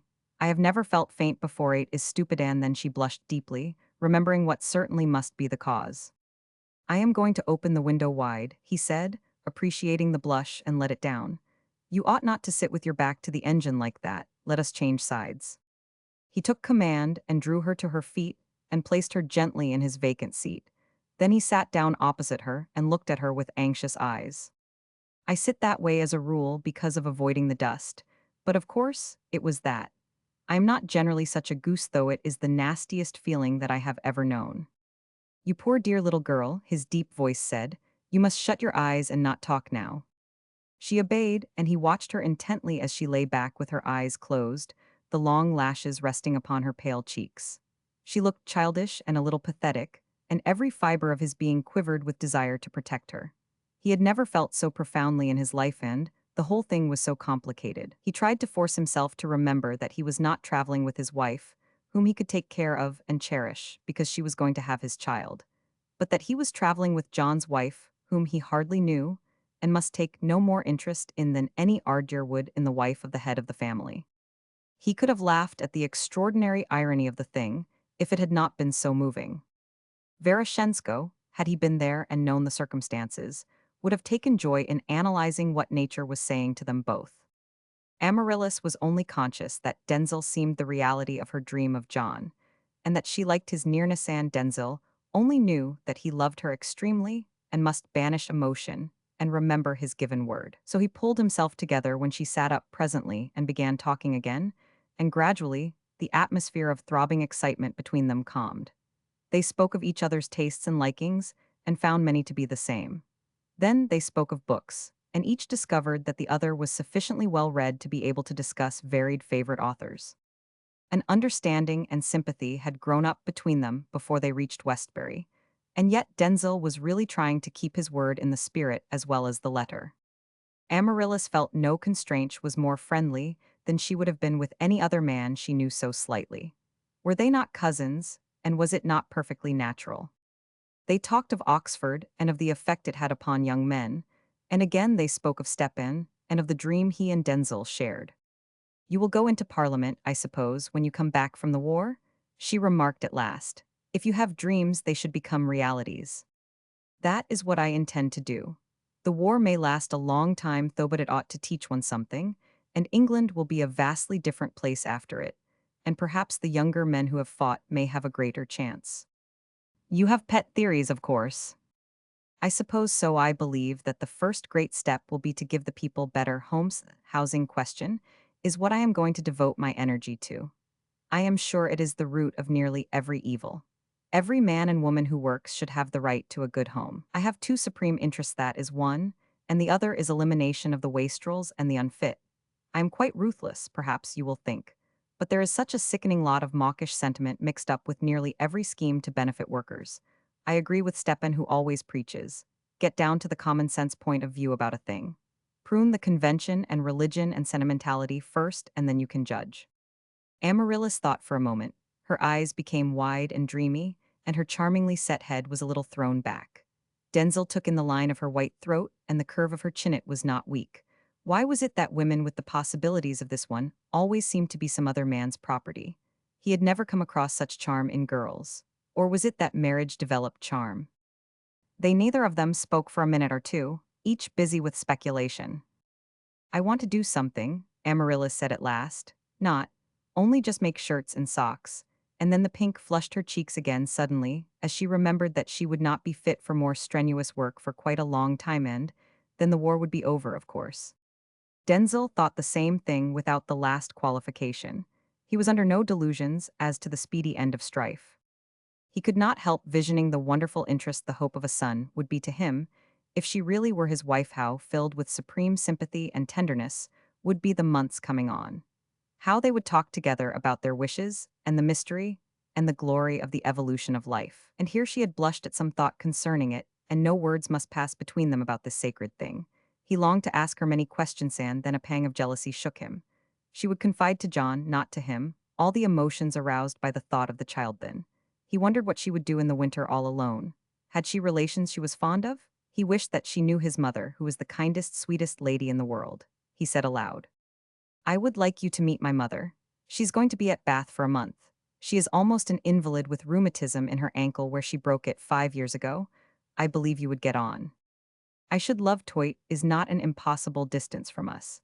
I will go over to see her, if you will tell her about me so that she will not think some stranger is descending upon her some day. She will be so pleased," and he thought that he would be happier knowing that they were friends. "Does she mean a great deal to you?" Some mothers do, and she sighed her own was less than emptiness they had never been near, and now her stepfather and the stepfamily claimed all the affection her mother could feel. "She is a great dear one of my best friends," and his eyes beamed. "We have always been pals because I have no brothers and sisters. I suppose she spoilt me. I dare say you were quite a nice little boy."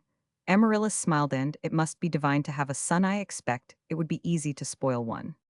Denzel clasped his hands rather tightlish, looked so adorable as she said that, her eyes soft with inward knowledge of her great hope. How impossible it all was that they must remain strangers, casual cousins, and nothing more. "It must be an awful responsibility to have children," he said, watching her. "Do not you think so?" The pink flared up again as she answered a rather solemn yes. Then she went on, a little hurriedly. "One would try to study their characters and lead them to the highest good, as gardeners watch over and train plants until they come to perfection. But what funny, serious things we're talking about," and she gave a little, nervous laugh like two old grandfather philosophers. "It is rather a treat to talk seriously. One so seldom has the chance to meet anyone who understands." To understand, and she sighed. Alas, how quite perfect life would be, and then she stopped abruptly. If she continued, her words might contain a reflection upon John. Denzel bent forward, eagerly. What had she been going to say? She saw his blue, attractive eyes gazing at her so ardently, and some delicious thrill passed through her. But Denzel recovered himself, and leaned back in his seat. Well, he abruptly changed the conversation by remarking casually, "I have never seen Ardeer. I would love to look at our common ancestors. My father used to say there was an Elizabethan Denzel who was rather like me. I suppose we are all stamped with the same brand."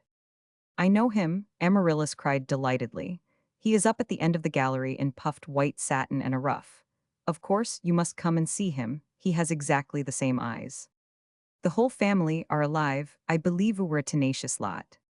If you and John both get leave at Christmas, you must come with him and spend it at Ardeer. I shall have made your mother's acquaintance by then, and we must persuade her too." He gave some friendly answer while he felt that John might not endorse this invitation. If the places were reversed, how would he himself act? Difficult as the situation was for him, it was infinitely harder for John. Then the train stopped at Westbury. Chapter 12. Denzel had got out to get some papers which he had been hurried to secure at Paddington, tipping the guard on the way, so that an old gentleman who showed signs of desiring to enter was warded off to another compartment. Thus, when the train restarted, they were again left alone. Amaryllis had partially recovered and was looking nearly her usual self, but for the violet shadows beneath her eyes. She glanced at the papers which he handed to her, and Denzel retired behind the Times. He wanted to think. He must not let himself slip out of hand. He must resolutely stamp out all the emotion that she was causing him. He despised weakness of any sort. He thought of Veroshensko's words about laws being powerless to control a man's actions, when a natural force is prompting him, unless he uses self-analysis, and so, by gaining knowledge, permits the spirit to conquer. He recollected that he had transgressed often without a backward thought in past days with other women, but now his honor was engaged even apart from his firm belief in Stepan's favorite saying, that a man must never sully the wrong thing. Then the argument they had often had about indulgences came to him, and the truth of the only possibility of their enjoyment being while they remained servants, not masters. He had had his indulgences in the 2 hours to Westbury, and had very nearly let it conquer him, more than once, and now he must not only curb all friendly words and delightful dalliance with forbidden topics, but he must feel no more passion. He made himself read the war news and tried to visualize the grim reality behind the official phrasing of the communiques. And gradually he became calm, and was almost startled when Amaryllis, who had been watching him furtively, and had begun to wonder if he was really so interested in his paper, said timidly, "Will you pull the window up a little? It seems to be growing cold." She noticed that his lips were set firmly, and that an abstracted expression had grown in his eyes. Then Denzel spoke, now quite naturally and about the war, and deliberately kept the conversation to this subject, until Amaryllis lay back again in her corner and closed her eyes. "I am going to have a little sleep," she said. She too had begun to realize that in more personal investigation of mutual tastes, there lay some danger. She had become conscious of the fact that she was very interested in Denzel, and there he was, not really the least like John. They were silent for some time, and were nearing Frome when he spoke. He had been deliberating as to what he ought to do: get out and leave her, to catch his connection to Bath, or sacrifice that and see her safely to her destination, and perhaps hire a motor from Bridgeboro. This latter was his strong desire, and also seemed the only chivalrous thing to do when she still looked so pale, but "Here we are almost at Frome," he said. Her eyes rounded with concern. It would be horrid to be alone. She had left her maid in London for a few days' holiday. "You change here for Bath?" She faltered a little uncertainly. He decided in a second. He could not be inhuman. Duty and desire were one. "Yes, but I am coming on with you. I shall not leave you until I see you safely into your own motor. I can hire one perhaps then, to take me on the rest of the way." She was relievador. She thought it was merely relief, which made a sudden lifting in her heart. "How kind of you. I do feel as if I did not like the thought of being by myself. It is so stupid of me, but you cannot hire a motor from Bridgeboro which would get you to Bath before dark. They are wretched things there. You must come with me to Ardeer. It is on the Bath road, you know, and we can have a late lunch, and then I will send you on in the Rolls-Royce. You will be there in an hour in time for tea." This was a tremendous fresh temptation. He tried to look at it as though it did not in reality matter to him more than the appearance suggested. Had there been no emotion in his interest in Amaryllis, he would not have hesitated, he knew. Then it was only for him to conquer emotion, and behave as he would do under ordinary circumstances. It would be a good test of his will. "All right, that's splendid, and I shall be able to see Ardeer." It was when they were in Amaryllis's own little coupe, very close to each other, that strong temptation assailed Denzel. He suddenly felt his pulses throbbing wildly, and it was with the greatest difficulty he prevented himself from clasping her in his arms. He tried to look out of the window and take an interest in the park, which was entered very soon after leaving the station. He told himself Ardeer was something which deserved his attention, and he looked for the first view of the house, but all his will could only keep his arms from transgressing. It could not control the riot of his thoughts. Amaryllis was conscious in some measure that he was far from calm, and her own heart began to beat unaccountably. She talked rather fast about the place and its history, and both were relieved when the front door came in sight. There was a welcoming smell of burning logs in the hall to greet them, and the old butler could not restrain an expression of startled curiosity when he saw Denzel. The likeness to his master was so great. "This is Captain Ardeer, Filson," Amaryllis said, "Sir John's cousin," and then she gave the order about the motor to take Denzel on to Bath. They went through the Henry Roman 7 inner hall, and on to the green drawing-room, with its air of home and comfort, in spite of its great size and stateliness. There were no portraits here, but some fine specimens of the Dutch school, and the big tawny dogs rose to welcome their mistress, and were introduced to their new relation. She was utterly fascinating, Denzel thought, playing with them there on the great bearskin rug. "We shall lunch at once," she told him, "and then rush through the pictures afterwards before you start for Bath." They both tried to talk of ordinary things for the few moments before that meal was announced, and then some kind of devilment seemed to come into Amaryllis. Nothing could have been more seductive or alluring than her manner, while keeping to strict convention. The bright pink color glowed in her cheeks and her eyes sparkled. She could not have accounted for her mood herself. It was one of excitement and interest. Denzel had the hardest fight he had ever been through, and he grew almost gruff in consequence. He was really suffering. He admired the way she acted as hostess, and the way the home was done. He hardly felt anything else, though apart from her, he would have been interested in his first view of Ardeer, but she absorbed all other emotions. He only knew that he desired to make passionate love to her, or to get away as quickly as he could. Are you going to remain here all the winter? He asked her presently, as they rose from the table, or shall you go to London? You will be awfully lonely, will not you, if you stay here? I love the country and I am growing to love and understand the place. John wants me to so much, it means more to him than anything else in the world. I shall remain until after Christmas anyway. But come now, I want just to take you into the church, because there are two such fine tombs there of both our ancestors, yours and mine. We can go out of the windows and come back for coffee in the cedar parlor. Denzel acquiesced. He wished to see the church. They reached it in a minute or two, and Amaryllis opened the door with her own key and led him on up the aisle to the recumbent knight's end. Then she whispered their history to him, standing where a ray of sunlight turned her brown hair into gold. I wonder what their lives were, Denzel said, and if they lived and loved and fought their desiresses. We do now. The younger one's face looks as though he had not always conquered his. Stepan would say his indulgences had become his masters, not his servants, I expect. Veroshensko is wonderful, makes one want to be strong, and Amaryllis sighed. I wonder how many of us even begin to fight our desires. One has to be strong always if one wants to attain, but, sometimes, it is only honor which holds one, and weaklings are so pitiful. What is honor? Her eyes searched his face wistfully. Is it being true to some canon of the laws of chivalry, or is it being true to some higher thing in one's own soul? Denzel leaned against the tomb and he thought deeply. Then he looked straight into her eyes. Honor lies in not betraying a trust reposed in one, either in the spirit or in the letter. Then, when we say of a man he acted honorably, we mean that he did not betray a trust placed in him, even if it was only perhaps by circumstance and not by a person. It is simply that keeping faith. If a man stole a sum of money from a friend, the dishonor would not be in the act of stealing, which is another offense, but in abusing his friend's trust in him by committing that act. Dishonor is a betrayal, then. Of course. Why would this knight, and she placed her hand on the marble face, have said that he must kill another who had stolen his wife, say, to avenge his honor? That is the conventional part of it, what Stepan calls the grafting on of a meaning to suit some idea of civilization. It was a nice way of having personal revenges, too, and teaching people that they could not steal anything with impunity. If we analyzed that kind of honor, we would find it was principally vanity.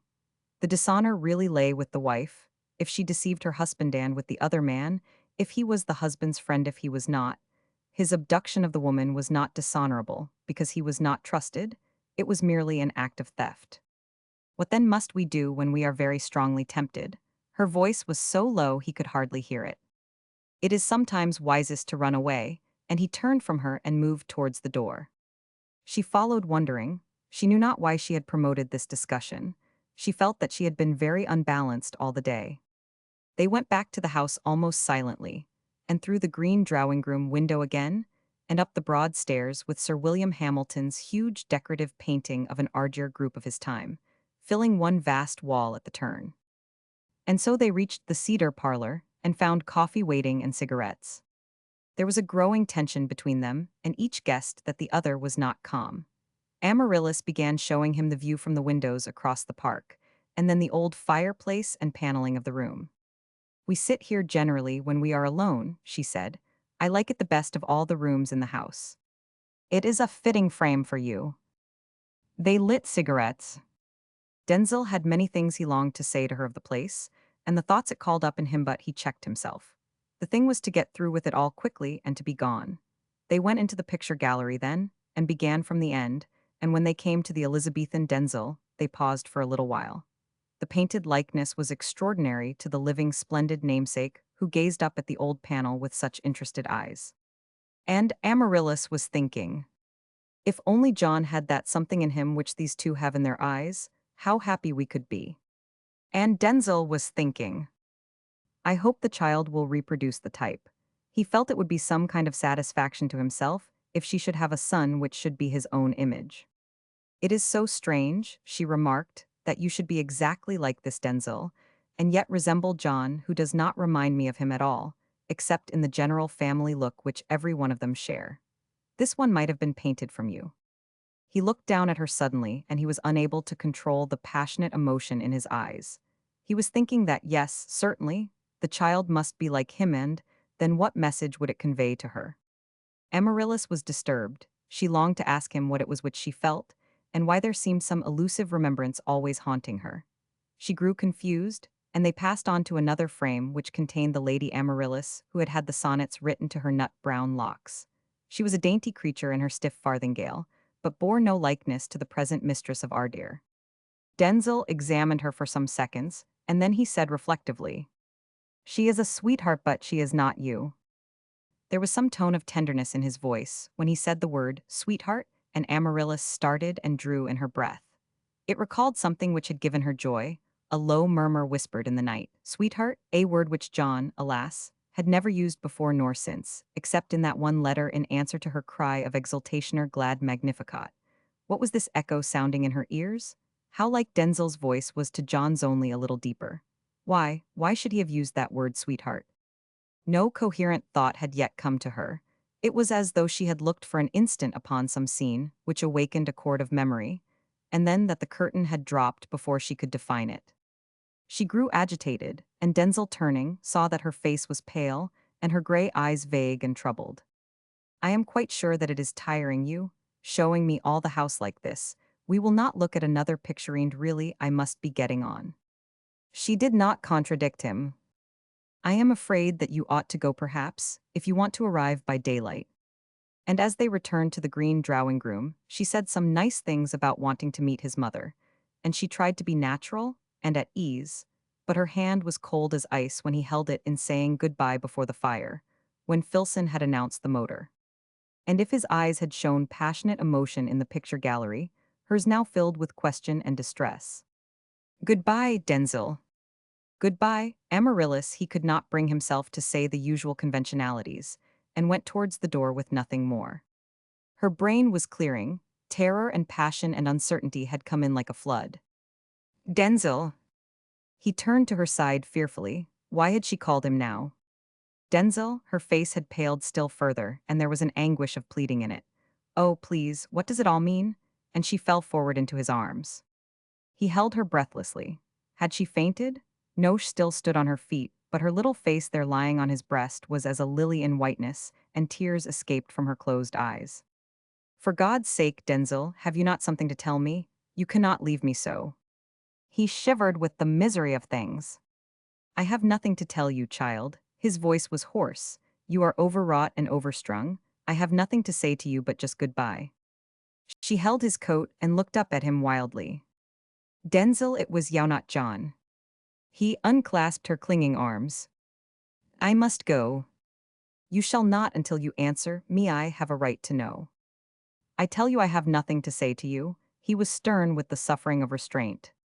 She clung to him again. "Why did you say that word sweetheart then? It was your own word." "Oh, Denzil, you cannot be so frightfully cruel as to leave me in uncertain. Tell me the truth, or I shall die." But he drew himself away from her and was silent. He could not make lying protestations of not understanding her, so there only remained one course for him to follow: must go, and the brutality of such action made him fierce with pain. She burst into passionate sobs and would have fallen to the ground. He raised her in his arms and laid her on the sofa near, and then fear seized him. What if this excitement and emotion should make her really ill? He knelt down beside her and stroked her hair, but she only sobbed the more. "How hideously cruel are men! Why cannot you tell me what I ask you? You dare not even pretend that you do not understand." He knew that his silence was an admission. He was torn with distress. "Darling," he cried at last in torment, "for God's sake, let me go." Denzil, and then her tears stopped suddenly, and the great drops glistened on her white cheeks. Weeping had not disfigured her. She looked but as a suffering child. "Denzil, if you knew everything, you could not possibly leave me. You do not know what has happened, but you must. You will have to since soon." He bowed his head and placed her two hands over his face with a despairing movement. "Hush, I implore you, say nothing. I do know, but I love you. I must go." At that she gave a glad cry and drew him close to her. "You shall not now. I do not care for conventions any more, or for laws, or for anything. I am a savage. You are mine. John must know that you are mine.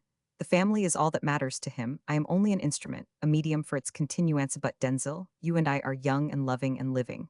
It is you I desire, and now I know that I belong to you. You are the man, and I am the woman, and the child will be our child." Her spirit had arisen at last and broken all chains. She was transfigured, transformed, translated. No one knowing the gentle Amaryllis could have recognized her in this fierce, primitive creature claiming her mate. Furious, answering passion surged through Denzel. It was the supreme moment when all artificial restrictions of civilization were swept away. Nature had come to her own. All her forces were working for these two of her children brought near by a turn of fate. He strained her in his arms, wildly kissed her lips and ears and eyes. Mine, mine, he cried, and then sweetheart. And for some seconds, which seemed an eternity of bliss, they forgot all but the joy of love. But presently reality fell upon Denzel, and he almost groaned. I must leave you, precious dear one of, and so I gave my word of honor to John that I would never take advantage of the situation. Fate has done this thing by bringing us together. It has overwhelmed us. I do not feel that we are greatly to blame, but that does not release me from my promise. It is all a frightful price that we must pay for pride in the family. Darling, help me to have courage to go. I will not, it is shameful cruelty. And she clung to him, that we must be parted now. I am yours, really not John's at all. Everything in my heart and being cries out to Yaoyu are the reality of my dream lover. Your image has been growing in my vision for months. I love you, Denzel, and it is your right to stay with me now and take care of me, and it is my right to tell you of my thoughts about Thecheld. Ah. If you knew what it means to me, the joy, the wonder, the delight, I cannot keep it all to myself any longer. I am starving, I am frozen. I want to tell it all to my beloved. He held her to him agonand, she poured forth the tenderest holy things, and he listened enraptured and forgot time and place. Denzel, she whispered at last, from the shelter of his arms, I have felt so strange exalted. Ever since and now, I shall have this ever-present thought of you, and love women in my existence, but how is it going to be in the years which are coming? How can I go on pretending to John? I cannot, I shall blurt out the truth for me. There is only you, not just the you of these last days, since we saw each other with our ice but the you that I had dreamed about and fashioned as my love of me delight can. I whispered to John all my joy and tenderness as I watched the growing up of my little one. No, the thing is monstrous, grotesque. I will not face the pain of it all. John gave you to me, must have done so. It was some compact between you both for the family, and if I did not love you, I should hate you now and want to kill myself. But I love you, I love you, I love you. And she fiercely clasped her arms once more about his neck. You must take the consequences of your action. I did not ask to have this complication in my life. John forced it upon me for his own aims, but I have to be reckoned with, and I want my lover, I claim my mate. Her cheeks were flaming and her eyes flashed. And your lover wants you, and Denzel wildly returned her fond caress, but the choice is not left to me, darling, even if you were my wife, not John's. You have forgotten the war I must go out and fight. All the warmth and passion died out of her, and she lay back on the pillows of the sofa for a moment and closed her eyes. She had indeed forgotten that ghastly colossus in her absorption in their own two selves. Yes, must go out and fight, and John would go too, and they might both be killed like all those gallant partners of the season and her cousin, and those who had fallen at Mons and the Battle of the Marne. Noche must not be so paltry as to think of personal things, even love. She must rise above all selfishness and not make it harder for her man. Her little face grew resigned and sanctified, and Denzel, watching her with burning, longing eyes, waited for her to speak. It is true, for the moment nothing but you and my great desire for you was in my mind. But you are right, Denzel. Of course, I cannot keep you. Only I am glad that just this once we have tasted a brief moment of happiness, and Denzel, I believe our souls belong to each other, even if we do not meet again on earth. And when at last they had parted, and Amaryllis, listening, heard the motor go, she rose from the sofa and went out through the window to the lawn, and so to the church again, and there lay on the steps of the young knight's tomb, sobbing and praying until darkness enveloped the land. Chapter 13. A day or two before Denzel sailed for France, he dined with Veroshensko. The intense preoccupation of the last war preparations had left him very little time for grieving. He was unhappy when he thought of Amaryllis, but he was a man, and another primitive instinct was in action in him, the zest of going out to fight. Veroshensko was depressed. His country was not yet giving him the opportunity to fulfill his hopes, and he fretted that he must direct things from so far. They sat in a quiet corner of the Berkeley, and talked in a desultory fashion all through the hors d'oeuvres and the soup. I am sick of things, Denzel, Veroshensko said at last. I feel inclined to end it all sometimes. And belie the whole meaning of your whole beliefs. Do not be a fool, Stepan. I always have told you that there is one grain of suicide in the composition of every Russian. Now it has become active with you. Have another glass of champagne, old boy, and then you will talk sense again. It is sickening to be killed, or maimed, or any beastly thing if it comes along with duty, but to court it is madness pure and simple. It's just rot. I am with you, and he called the waiter and ordered a fine champagne, while he smiled, showing his strong, square teeth. They do not have decent vodka, but the brandy will do the trick, and in an instant his mood changed even before the cognac had come. It is the lingering trace of some other life of folly. When I talk like that, I know it, Denzil.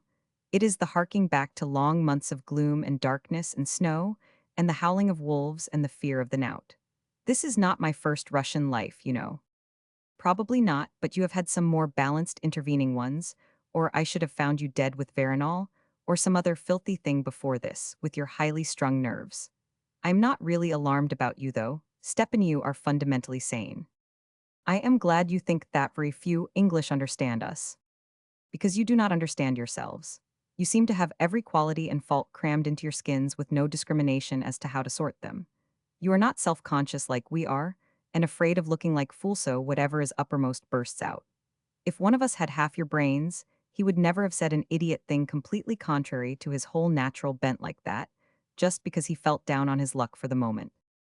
Veroshenko laughed outright. Go ahead, Denzel it off steam, I am done in. Well, do not be such a damned fool again. I won't. How is my lady Amaryllis?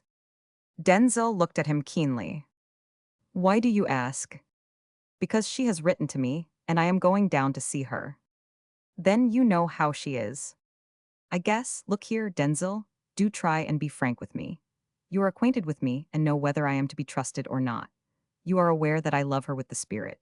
You and the worthy husband are off to be killed, and yet just because you are so damned reserved English, you cannot bring yourself to do the sensible thing and tell me all about it so that if you go to glory I could look after her rights and the child's and take care of her. It is you who are a fool really, not I, because I get a little drunk with my moods and talk about suicide.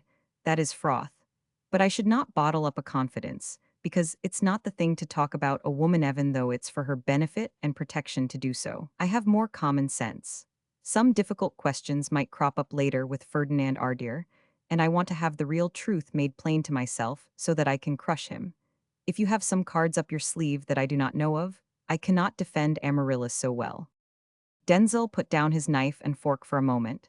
He realized the truth of what his friend said, but it was very difficult for him to speak all the same. Tell me what you know, Stepan, and I will see what I can do. It is not because I do not trust you, but it is against everything in me to talk. Convention again, and selfishness. You are thinking more about the Englishman's point of view than the good of the woman you love, because I feel partly from her letter that you do love her, and that she loves you, and I surmise that the child is yours, not John's, though how this miracle has been accomplished, since it was clear that you had never seen her until the night at the Carlton, I do not pretend to guess. Denzel drank down his champagne, and then he made Veroshenko understand in a few words Russian's imagination filled in the details. He lit a cigarette between the coarse and puffed rings of smoke. So poor John devised this plan, and yet he loves her, must indeed be obsessed by the family. He is a frightfully reserved person too, and I am sure has frozen. Amaryllis from the first day. My idea was always for this. Directly I went to Ardir. I felt that mysterious pull of the family there in that glorious house.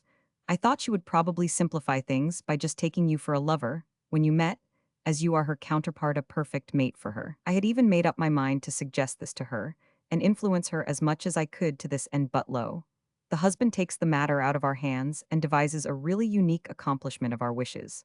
Gosh, Denzel, it's John who's got the common sense and the genius, not we. Yes, he has so far, but he did not reckon with human emotion. He might have known that directly I should see Amaryllis I should fall in love with her, and he ought to have understood that that extraordinary thing, nature, might make her draw to me afterwards. Now the situation is tragic, however you look at it.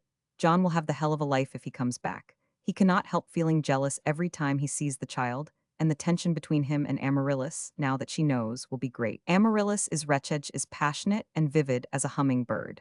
Every hair of her darling head is living and quivering with human power for joy and union, and she will lead the famished life of a nun.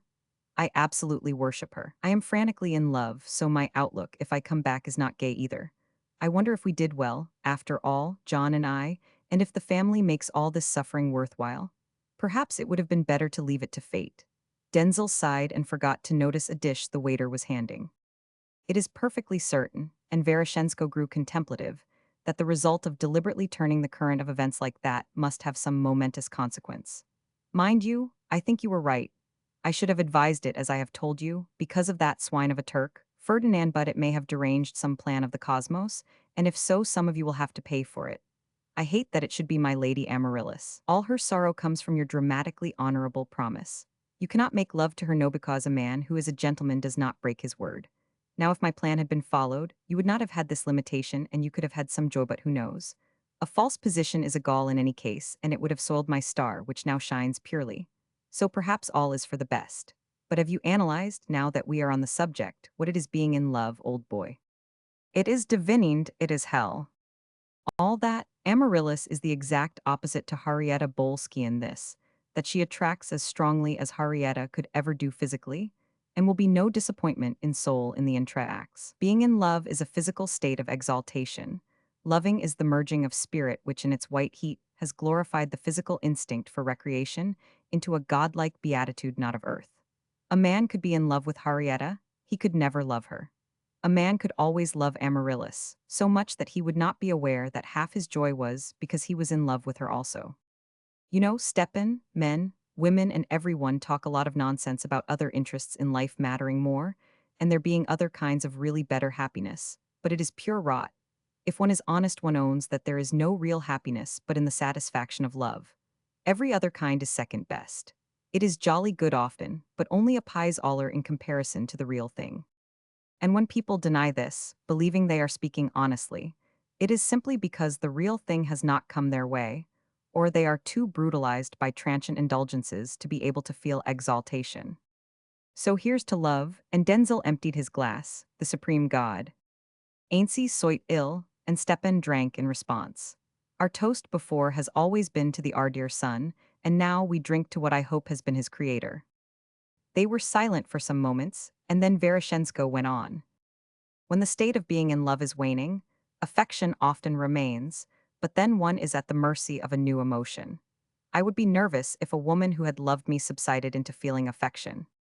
Then define loving. Loving throbs with delight in the flesh. It thrills the spirit with reverence. It glorifies into beauty commonplace things. It draws nearer in sickness and sorrow, and is not the sport of change. When a woman loves truly, she has the passion of the mistress, the selfless tenderness of the mother, the dignity and devotion of the wife. She is all fire and snow, all will and frankness, all passion and reserve. She is authoritative and obedient queen and child. And a man, he ceases to be a brute and becomes a god. Can it last, I wonder? And again Denzel sighed. It could if people were not such fools. They nearly always deliberately destroy the loved one's emotion by senseless stupidity and not grasping the fact that no fire burns without fuel. They disillusionize each other. The joy once secured, they take no pains to keep it. A woman will do things when the lover is an acknowledged possession, which she would not have dreamed of doing, while desiring to attract the man, and a man, likewise neither, realizing that the whole state of being in love is an intoxication of the senses, and that the senses are very easily wearied or affronted.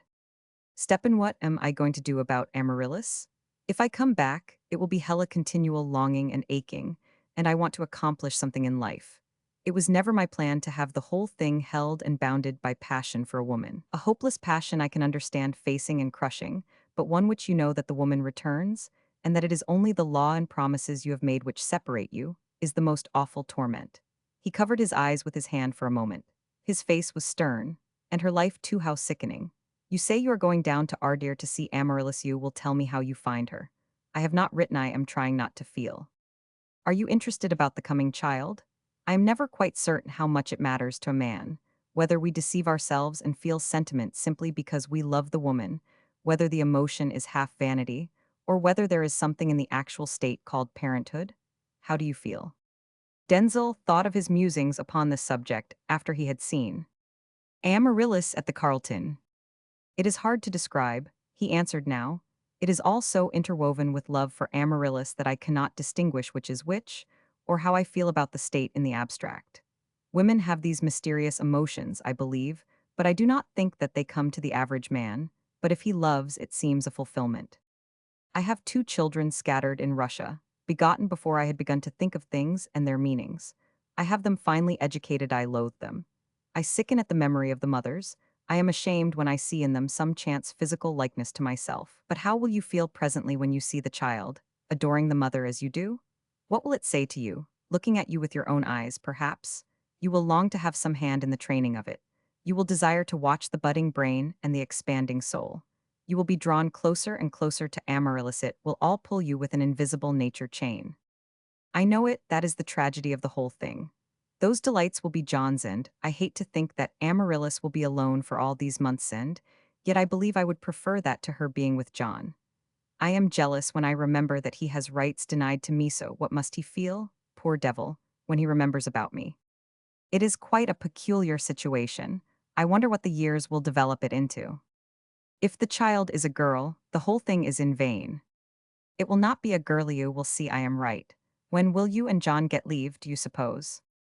I do not know, but about Christmas perhaps, if we are alive. Do you want to see her again, then? I long always to see her, but by Christmas it would be nearly 5 months. I do not think I could keep my word, and not make love to her if I saw her then. You will wish to hear about her. Always. After this they were both silent while the cheese was being removed. Veroshenko was thinking profoundly. Here was a study worthy of his highest intuitive faculties. What possible solution could the future hold? Only one, that of death for either of the men concerned. Well, death was busy with England's bestit was no unlikely possibility, and, as he looked at Denzil, he felt a stab of pain. Nothing more splendid and living and strong could be imagined than his 6 foot one of manhood, crowned with the health of his 29 years. I hope to God he comes through, he prayed, and then he became cynical, as was his habit when he found himself moved. I am on the track of Henrietta Denzil. She has a new lover, Ferdinand Ardier. What a combination! Yes, but who the officer was at the Ardier ball, I cannot yet trace. Stanislas is quite a gaga, spends his time packed off to play piquet at the St. Jamish has no boss Descartes. It is his burdensome duty. He does not feel the war. He is numb. What will you do if you catch her red-handed? I shall have her shot without a moment's compunction. It would be a fitting end. I do not know that I should have the nerve to shoot a woman, even a spy. Veroshenko laughed, and a savage light grew in his comic eyes. My want of civilization will serve me if ever that moment comes. Then their talk turned to fighting, and women were forgotten for the time. Chapter 14. Amaryllis came up to London the following week to say goodbye to John, so Veroshenko did not go down to Ardier to see her. John's leave-taking was characteristic. He could not break through the iron band of his reserve. He longed to say something loving to her, but the more deeply he felt things, the greater was his difficulty in self-expression, and the knowledge of the secret he hid in his heart made him still more ill at ease with Amaryllis. She too was changed, to felt it at once. Her gray eyes were mysteriously had grown from a girl's into a woman's. She did not mention the coming child until he did, and then it was she who showed desire to change the conversation. All this pained John, while he felt that he himself was the cause, knew that he had frozen her. He thought over his marriage from the beginning. He thought of the night when he had sat on the bench outside her window until dawn, of the agony he suffered, realizing at last that the axe had indeed fallen, and that some day she must know the truth. And would she reproach him and say that he should have warned her that this possibility might occur? He remembered his talk with Lemon Bridges. He had been going to give him a definite answer that morning, but John had missed the appointment, so they spoke at the ball. Would it have been better if he had let himself go and fondly kissed and netted Amaryllis? Or would that have been misleading and still more unkind? It was too late now, in any case. He must learn to take the only satisfaction which was left to him, the knowledge that there was the hope of a true Ardier to carry on. He talked long to his wife of his desires for the child's education, should it prove a boy, and he should not return, and Amaryllis listened dutifully. Her mind was filled with wonder all the time. She had been through much emotion since the passionate outburst after Denzil had gone, but was quite calm now. She had classified things in her mind. She felt no resentment against John. He ought not to have married her perhaps, but it might be that at the time he did not know. Only she wondered when she looked at him sitting opposite her, talking gravely about the baby, in the library of Brook Street, how he could possibly be feeling. What an immense influence the thought of the family must have in his life. She understood it in a great measure herself. She remembered Veroshensko's words upon the occasions when he had spoken to her about it, and of her duties towards it, and how she must uphold it. She particularly remembered that which he had said when they walked by the lake, and he had seemed to be transmitting some message to her, which she had not understood at the time. Did Veroshensko know then that John must always be heirless, and had he been suggesting to her that the line should go on through her? Some of the pride in it all had come to her before she had left the dark church after parting with Denzil. Perhaps she was fulfilling destiny. She must not be angry with John. She did not try to cease from loving Denzil. She had not knowingly been unfaithful to John, and now she would be faithful to Denzil. He was her love and her mate. Indeed, even in the fortnight which elapsed between her farewell to him, and now when she was going to say farewell to John, she had many months of tender consolation in the thought of the baby Denzil's son. She could revive and revel in that exquisite exaltation which she had experienced at first, and which John had withered. Denzil far surpassed even the imagined lover into which she had turned John. So now Denzil had become the reality, and John the dream. She felt sorry for her husband, too. She was fine enough to understand and divine his difficulties. She found that she felt just nothing for him but a kindly affection. He might have been Archie de la Pollier, any of her other cousins. She knew that her whole being was given to Denzil, who represented her dream. She tried to be very kind to John, and when he kissed her before starting, the tears came to her eyes. Poor good, cold John. And when he had departed, all the de la Pole family had been there at Brook Street also. Lady de la Pole wondered at her niece's set face. But what a mercy it was the marriage was such a success after all, and that there might be a son. So both Denzil and John went to the war, and Amaryllis was alone. Veroshensko had returned to Paris without seeing her, and it was the beginning of December before he was in England again, and rang her up at Brook Street, where she had returned for a week, asking if he might call. Of course, she said, and so he came. The library was looking its best. Amaryllis had a knack of arranging flowers and cushions, and such things. Her rooms always breathed an air of home and repose, and Veroshensko was struck by the sweet scent and the warmth and coziness when he came in out of the gloomy fog. She rose to greet him, her face more ethereal still than when he had dined with her. "You are looking like an angel," he said, when she had given him some tea and they were seated on the big sofa before the fire. "What have you to tell me? I know that you are going to have a child. I am very interested about it all." Amaryllis blushed, a soft pink went on with perfect calm. "You blush as though I had said something unheard of. How custom rules you still. For a blush is caused by feeling some sort of shame or discomfort, or agitating surprise at some discovery. We may get red with anger, or get pale, but that bright, sudden flush always has some self-conscious element of shame in it. It is just convention which has wrapped the most natural and divine thing in life round with discomfort in this way. You are deeply to be congratulated that you are going to have a baby. Do you not think so?" "Of course I do," and Amaryllis controlled her uneasy bashfulness. She really wished to talk to her friend. "Who told you about it?" she asked. "Denzil." Amaryllis drew in her breath suddenly. Veroshensko's eyes were looking her through and through. "Denzil?" "Yes, he is glad that there may be the possibility of a son for the family." "How do you feel about it?" "It is an enormous responsibility to have children. I feel that I want to do the wisest things from the beginning. You must take great care of yourself and always remain serene. Never let your mind become agitated by speculation as to the presently. Keep all thoughts fixed upon the now." Amaryllis looked at him a little troubled. What did he know? Something tangible, or were these views of his just applicable to any case? Her eyes were full of question and pleading. "What do you want to ask me?" His eyes narrowed in contemplating her. "I do not know." "Yes, you want to hear of Denzil, is it not so?" She clasped her hands. "Yes, perhaps." "He is well. I heard from him yesterday. He asked me to come to you. His mother is still at Bath. I wishes you to meet." Suddenly, the impossibleness of everything seemed to come over Amaryllis. She rose quickly and threw out her hands. "Oh, if I could only understand the meaning of things, my friend. I am afraid to think." "You love Denzil very much, Ais?" "Yes." "Sit down and let us talk about it, lady of my soul. I am your mother now." She sank into her seat beside him. Among the green silk pillow sand, he leaned back and watched her for a while. He fulfills some imaginary picture, Hein. You had not seen him really until we all dined. No. You were bound to be drawn to him, is everything a woman could desire, but it was not only that me. He was what I had hoped John would bet likeness is so great. It is much deeper than that nature was drawing you, unconsciously. She covered her face with her hands. It seemed as if Veroshensko must know the truth. Had Denzel told him, or was it his wonderful intuition which was enlightening him now, or was it just her sensitive conscience? You see, custom and convention and false shames have so distorted most natural things that no one has been taught to understand them. Men were intended in the scheme of things to love women and to have children. Women were meant to love men and to desire to be mothers. These instincts are primordial. The life of the world depends upon them. They have been distorted and abused into sins and vices and excesses, and every evil by civilization, so that now we rule them out of every calculation in judging of a circumstance.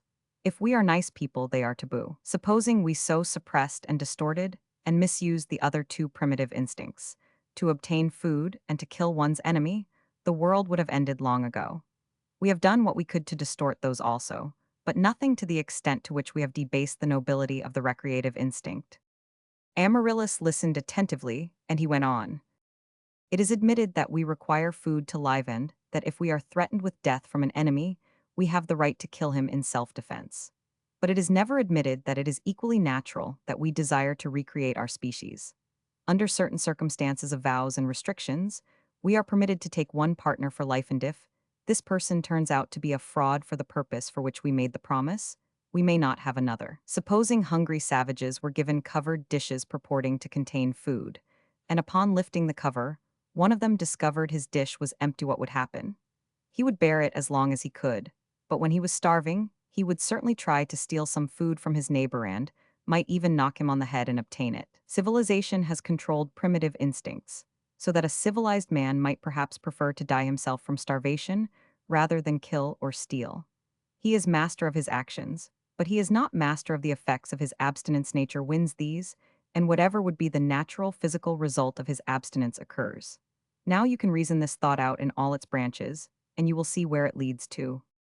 Amaryllis mused for some moments, and she saw the justice of his reflections. But for hundreds of years there have been priests and nuns and companies of ascetics, she remarked tentatively. There have been hundreds of lunatics also, and madness is not on the decrease. When you destroy nature, you always produce the abnormal when life survives from your treatment. You think that it is natural that one should have a mate then? She hesitated. Absolutely. It is more important than the keeping of vows. No, the spirit is degraded by the knowledge of broken vowsonly. One must have intelligence to realize what the price of keeping them will be, and then summon strength enough to carry out whatever course is best for the soul, or best for the ideal one is living for. Sometimes that end requires ruthlessness, and sometimes that end requires that we starve in one way or another, so we must be prepared for sacrifice perhaps of life, or what makes life worth living, if we are strong enough to keep vows which we have been short-sighted enough to make too hastily. Amaryllis gazed in front of her, then she asked softly, "Do you think it is wicked of me to be thinking of Denzel, not John?" "Noit is quite natural. The wickedness would be if you pretended to John that you were thinking of him. Deception is wickedness. Everything is so sad now. Both have gone to fight. I do not dare to think at all. Yes, you must think, oh, must think of your child and draw to it all the good forces, so that it may come to life unhampered by any weakness of balance in you. That must be your constant self-discipline. Keep serene and try to live in a world of noble ideals and serenity. Now I am going to play to you." Amaryllis had never heard Veroshensko play. He arranged the sofa cushions and made her lie comfortably among them. Then he went to the piano, and presently it seemed to her that her soul was floating upward into realms of perfect content. She had never even dreamed of such playing. It was like nothing she had ever heard before. The sounds touched all the highest chords in her spirit. She did not ask whose was the music. She seemed to know that it was Veroshensko's own, which was just talking to her, telling her to be calm and brave and true. He played for a whole hour, and at last softly, and yet more softly, and when he finished he saw that she was quietly asleep. A smile as tender as a mother's came into his rugged face, and he stole from the room noiselessly, breathing a blessing as he passed. And somewhere in France, Denzel and John were thinking of her too, each with great love in his heart. Chapter 15. Henrietta Bolsky was growing dissatisfied with her life. England was of no amusement to her, and yet Hans insisted upon her staying on. She wanted to go to Paris. The war altogether was a supreme bore and upset her plans. She had been so successful in her obvious, stupid way that Hans had been enabled to transmit the most useful information to his country, which had assisted to foil more than one allied plan. Henrietta saw numbers of old gentlemen who pulled strings in that time, and although they wearied her, she found them easier to extract news from than the younger men.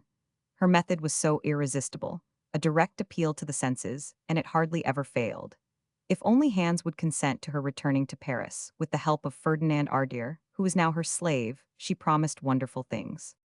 Hans, as a Swedish philanthropic gentleman, had been over to give her instructions once or twice, and at last had agreed to her crossing the Channel. She told this good news to Ferdinand one afternoon, just before Christmas, when he came in to see her in London. "I am going to Paris, Ferdy, and you must come too. There's no use in your pretending that England matters to you, and you are of such use to us with your branch business in Holland like that. If I would thought in the beginning that there was a chance to knock out Germany, I would have been right on this side, because there's no two ways about it. England's the place to have a good time in, but I have information which makes it cert that we shall take Calais in the spring, and so I guess it's safer to cling to Kaiser Bill and get it all done soon, then we can enjoy ourselves again. I do pine for a tango. I am just through with this dull time." Ferdinand was a rest to her, almost as good as Hans. She had not to be over-refined. She knew that he was on the same level as herself.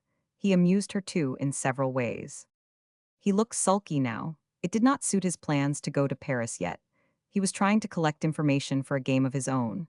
But where Henrietta went he must go, he was besotted about her, and knew that he could not trust her a yard. He protested a little that they were very well where they were, but as she never allowed anyone's wishes to interfere with her plans, she only smiled. "I am going on Saturday. We have secured a suite at the Universal this time, now that the Rhine is shut up, and it is such a large hotel, you can quite well stay there. Stanislas will not notice you among the crowd." Ferdinand agreed unwillingly, and, just then, Veroshensko came in. He had not seen Madame Bolsky since the night at the Carlton, having taken care not to let her know of his further visits to England since. He looked at Ferdinand Ardier as though he had been some bit of furniture, and he took up Fu Chao, who was cowering beneath a chair. He did not speak a word. Henrietta talked for everyone for a little while, and then she began to feel nervous. Veroshensko smiled. Lazuli was trying an experiment. The interview could not go on like this. Ferdinand Ardier would certainly have to go. Now that Veroshensko had come, Henrietta ardently wished that he would. The most venomous hate was arising in Ferdinand's resentful soul. He felt that here was a rival to be dreaded indeed. He saw that Henrietta was nervous. He had never seen her so before. He shut his teeth and determined to stay on. Veroshensko continued his disconcerting silence. Henrietta felt that she should presently scream. She took Fu Chao from Stepan and pinched him cruelly in her exasperation. He gave a feeble squeak and she pushed him roughly down. Animals to her were a nuisance. She disliked them if she had any feeling at all. But Fu Chao was an adjunct to her toilet sometimes, and was a coveted possession, envied by her many female friends. His tiny, cringing body irritated her, though extremely when she was not using him for effect, and he was often kicked and cuffed out of her way. He showed evident fear of her and ran from her always, so that when she wanted to make a picture with him, she was obliged to carry him in her arms. Veroshensko raised one bushy eyebrow, and a sardonic smile came into his eyes. Madame Bolsky saw that she had made a mistake in showing her temper to the dog. It would have given her pleasure then to wring its neck. The two men sat on. She began to grow so uncomfortable that she could endure it no more. "You are coming back to dinner, Mr. Ardier," she remarked at length, "and I want you to get me gardenias to wear, if you will be so kind, and I am afraid you will have to hurry as the shops close soon." Ferdinand Ardier rose, rage showing in his mean face, but as he had no choice he said goodbye. Henrietta accompanied him to the door, pressing his hand stealthily, then she returned to the Russian with flaming eyes. He had not uttered a word. "How dare you make me so nervous, sitting there like a log? I will not stand for such treatment to you, bear. Then sit down. Why do you have that Turk with you at all? He is not a Turk. He's an Englishman and a friend of mine. Why, he is the brother of your precious John Arderind. They have behaved shamefully to him, poor dear boy. She was still enraged. He is not even a pure Turk. Some of them are gentlemen. He is just the scum of the earth and no blood relation to John Ardere. He will let them know whether he is or not some day. I hear that your bit of bread and butter is going to have a child, and as Ferdy says it cannot be John's, I suppose it is yours. Veroshensko's face looked dangerous. You would do well to guard your words, Henrietta. I do not permit you to make such remarks to me. It would be more prudent if you warned your friend that he had better not make such assertions either. Do you understand? Henrietta felt some twinge of fear at the strange tone in the Russian's voice, but she was too out of temper to be cowed now. Puh, and she tossed her head. If the child is a boy, Ferdy will have something to say, and as for Amaryllis, I hate her. I would like to kill her with my own hands. Veroshensko rose and stood before Herand. There was a look in his eyes which made her suddenly grow cold. Listen, he said icily. I have warned you once, and you know me well enough to decide whether I ever speak lightly. I warn you again to be careful of your words and your deeds. I shall warn you no more. If you transgress a third time, then I will strike. Henrietta grew pale to her painted lips. How would he strike? Not with a stick as Hans would have done, but in some much more deadly way. She changed her manner instantly and began to laugh. Darling brute! Veroshensko knew that he had alarmed her sufficiently, so he sat down in his chair again and lit a cigarette. Calmly then he sniffed the air. Your mongrel friend uses the same perfume as Stanislas' mistress. Stanislas' mistress, she had forgotten for the moment. Yes, don't you remember, we burnt his scented handkerchief the last time we met, because we did not like her taste in perfumes. Henrietta's ill humor rose again. She was annoyed that she had forgotten this incident. Her instinct of self-preservation usually preserved her from committing any such mistakes. She felt that it was now advisable to become cajoling. Also, there was something in the face of Veroshensko, and his fierceness which aroused renewed passion in her. It was absurd to waste time in quarreling with him, when in an hour Stanislas might be coming in, so she went over behind his chair and smoothed back his thick dark hair. You know that I adore you, darling brute. Of course, he did not even turn his head towards her. Have you had your heart's desire here in England? Before this stupid war came, you know, I am through with it. I am for Paris again. I suppose I must have been mistaken, but I thought I caught sight of your handsome German friend in the hall just now. German friend who? Your dancer at the Ardier ball. I have forgotten his name. And so have one. At that instant Marie appeared at the door, and Fu Chao came from under the chair, where he was sheltering, and pattered towards her with a glad, tiny whine. The maid's eyes rounded with dislike as she looked at her mistress. She realized that the little creature had been roughly treated again. She picked him up and could hardly control her voice into a tone of respectfulness as she spoke.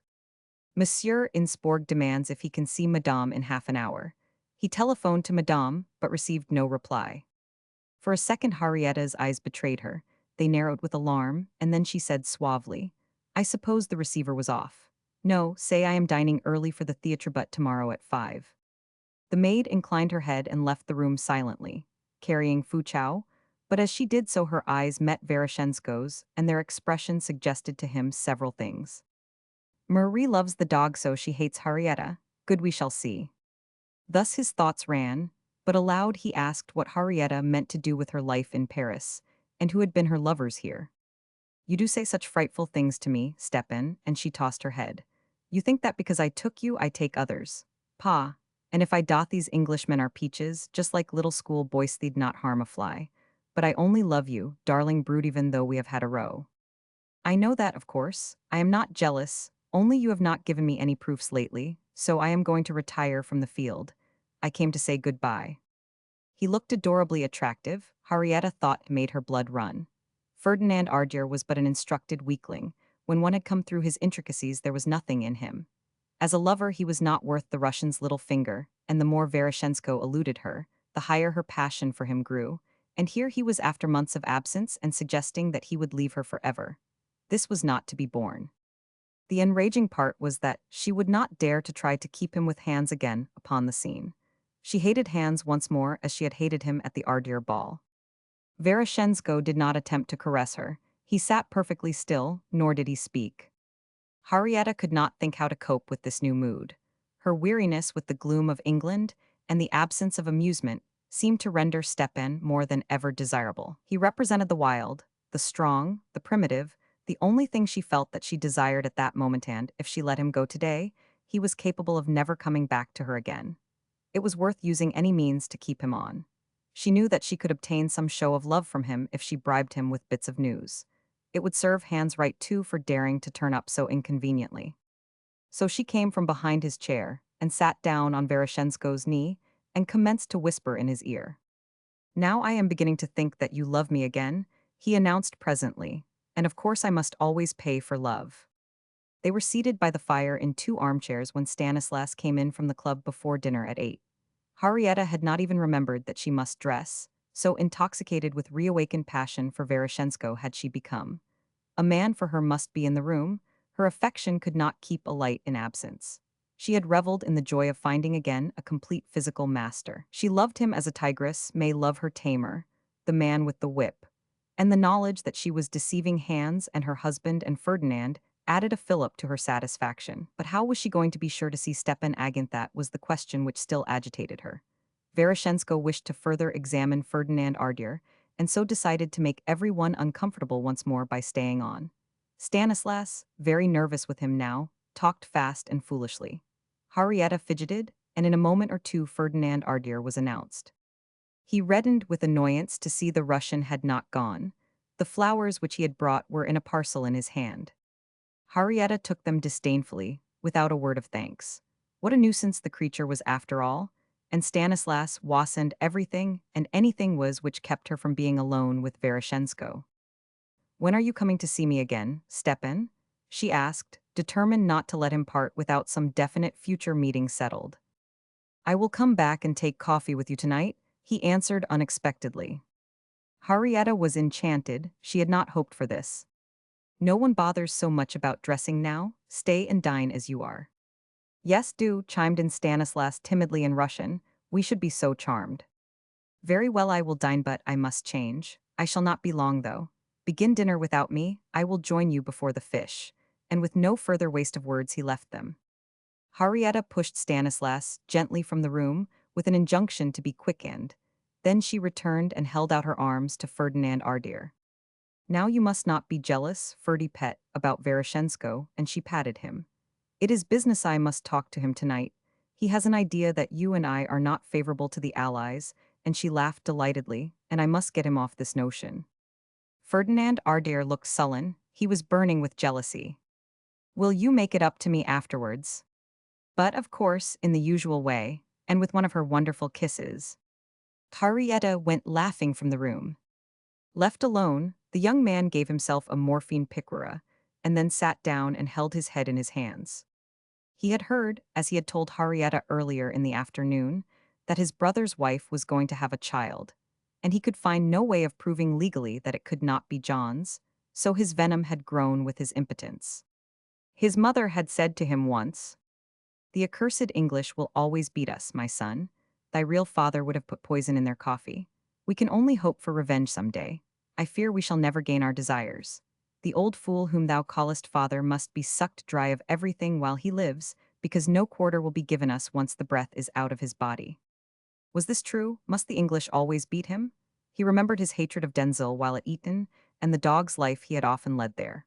Well, he would hit back with an adder's sting when the chance came to him. He would like to see both Ardeers ruined and England herself in the dust, numbed and conquered. All his English life and education had never made him anything but an alien in thought and appearance. It was his powerlessness which enraged him, but surely the day must come when he could make some of them suffer. Henrietta had not appeared in the hall when Veroshensko returned dressed, and she even kept all three men waiting for about 10 minutes, and then swept in resplendent in yellow brocade and the gardenias, when the clock had struck 9, and most of the other diners were having their coffee. The atmosphere of restraint and depression was a constant source of resentment to her. It was all very well to be dignified and refined for some definite end, like securing an unquestioned position, but it was a weariness of the flesh to have to keep up this role month after month with no excitement or reward, and every now and then she felt that she must break out even in small ways by wearing too gorgeous and unsuitable raiment. She wished that Germany would be quick about winning. Then things could settle down, and she could begin her social career again. It do not amount to a row of pins to the people who want to enjoy themselves, as I do, if their country is beaten or not. It will all be the same 6 months after peace is declared, so I am all for knocking whichever seems feeblest out quickly, she had said to Ferdinand, and Paris will always be top of the world for clothes and things that one wants, so what do old politics matter? She derived some pleasure out of the sensation she created when she went into a restaurant, and she really looked extraordinarily handsome. The dinner amused her, too. It was entertaining to make Ferdinand jealous. The emotions of Stanislas had ceased to count to her in any way whatsoever. Veroshensko had discovered what he required in regard to Ferdinand Ardier. Before they went into the hall for coffee, there was nothing further to be gained by having another tete-a-tete with Henrietta. So he sat down by Stanislas and suggested that the other two should go on to the Colosseum without them, and Henrietta was obliged to depart reluctantly with Ferdinand, having arranged that Stepan should let her know, directly he arrived in Paris, whither he was going in a day or two also. When she had left them, Stanislas Bolsky turned melancholy eyes to his old friend, but remained silent. "Has it been worth it?" Veroshensko asked, with certain feeling. He had relapsed into Russian. Stanislas sighed deeply. "Not far from it. I am broken and finished, Stepan. She has devoured my soul. Why do not you kill her? I should." The Pole clenched one of his transparent-looking hands. "I cannot. I desire her so. She is an obsession. I cannot work. She leaves me neither time nor brain. But I want her always. She is a burning torment, and a blast, and a sin. I see visions of the chance that I have missed, and then all is obliterated by her voluptuous kisses. I die each day with jealousy and shame. She withholds herself, and I would pay with the blood from my veins to possess her again. You have no longer any delusions about her. You see her as a curse and a vampire." Stanislas reddened. "I see everything, but I know only desire. Stepan, she has dragged me through every degradation. I am a witness of her unfaithfulness. She gives herself to this Turk with hardly a pretense of concealment. I know it. I burn with rage, and I can do nothing. She returns to my arms, and I forget everything. I am a most unhappy man, and only death can release me, and yet I wish to live because I love her. Each day is fierce longing for Hirach. Night away from her hell. Tears sprang to his hopeless black eyes, and his voice broke with emotion. Veroshensko looked at him, and a rough pity tempered his contempt. Here was a case where an indulgence having become master was exacting a hideous toll. But the net was drawing closer, and when all the strands were in his hands, he would act without mercy. Chapter 16. When Amaryllis knew that John was going to get a few days' leave at Christmas, a strange nervousness took possession of her. The personality of Denzil had been growing more real to her ever since they had parted, in spite of her endeavors to discipline her mind and control all emotion. The thought of him and the thought of the baby were inseparable and were seldom absent from her consciousness. All sorts of wonderful emotions held her and exalted her imagination until she felt that Denzil was part of her daily life, and, with the double interest, her love for him grew and grew. She had only seen John during the day when he had come to bid her goodbye before leaving for the front, and most of the time they had been surrounded by the de la Paul family. But now, she would have to face the fact of living with him again in an intimate relationship. The thought appeared awful to her. There was something in her nature which resembled that of the bride of King Caudles. She could not support the idea of belonging now to John. It seemed to her that he must have no rights at all. She had written to him dutifully each week letters about the place and her committees in the county. She had not once mentioned the coming child. Denzil's mother had been ill, and the visit to Bath had been postponed, and after a fortnight alone at Ardier she had come up to London. She had too much time to think there. Stepan had left her a list of books to get, and she had been steadily reading them. How horribly ignorant she had been. She realized that what knowledge she had possessed had never been centralized or brought to any use. She had known isolated histories of Europe, and never had studied them collectively or contemporarily to discover their effect upon human evolution. She had learned many things, and then never employed her critical faculties about them. A whole new world seemed to be opening to her view. She had determined not to be unhappy and not to look ahead, but in spite of these good resolutions, she would often dream in the firelight of the joy of being clasped in Denzil's arms. When she thought of John, it was with tolerance more than affection. What did he really mean to her, denuded of the glamour with which she herself had surrounded him? Practically nothing at all. She was quite aware that her state of being was rendering all her mental and emotional faculties particularly sensitive, and she did her utmost to remember all Veroshensko's counsel to discipline herself and remain serene. The morning John was expected to arrive, she had a hard fight with herself. She felt very nervous and ill at ease. Above all things, she must not be unkind. He was bronzed and looked well. He was more expansive also and plainly very glad to see her. He held her close to him and bent to kiss her lips, but some undefined reluctance came over her, and she moved her head aside. Something in her resented the caress. Her lips were now for Denzel and for no other man. It was she who was recalcitrant and turned the conversation into everyday things. The de la Paul family had been summoned for luncheon, and the afternoon passed among them all. And then the evening and the tete-a-tete dinner came. John knocked at the door of her room while she was dressing. Her maid had just finished her hair, and she wondered at herself that she should experience a sense of shyness and have to suppress an inclination to refuse to let him come in. And once any of these little intimate happenings would have given her joy. She kept Adams there and hurried into her tea gown and then walked towards the door. John had not spoken much but stood by the fire. How changed things were. Once he had to be persuaded and enticed to stay with her at such moments, and it was he who now seemed to desire to do so, and it was she who discouraged his wishes.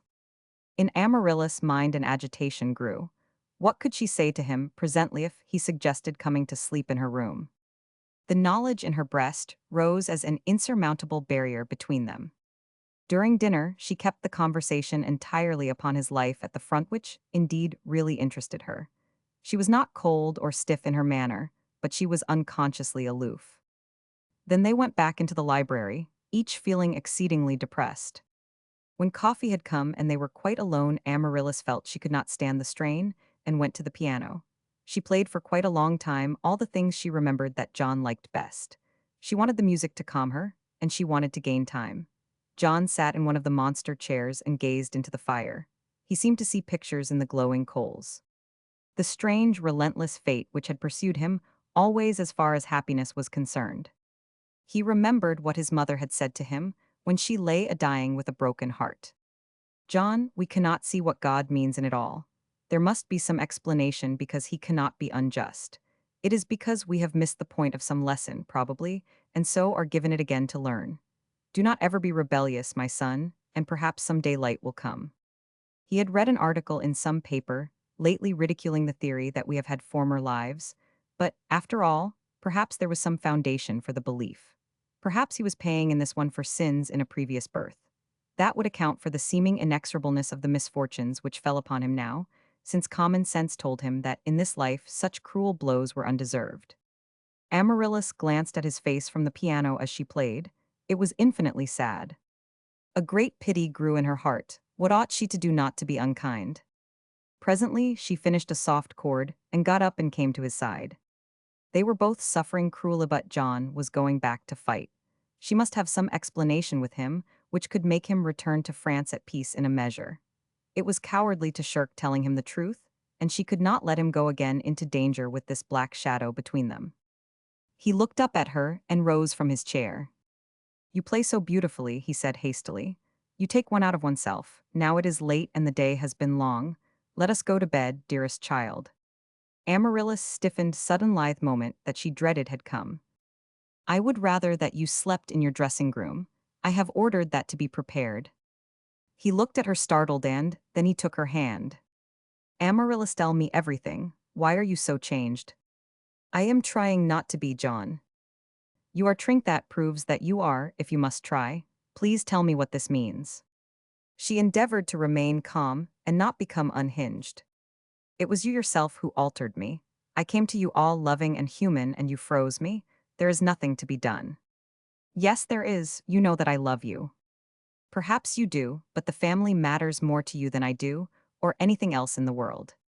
"That may have been so once, but not now." His voice throbbed with feeling. "Alas," was all she answered and looked down. John longed to appeal to her, but he was too honest to seek to soften her through the link of the child.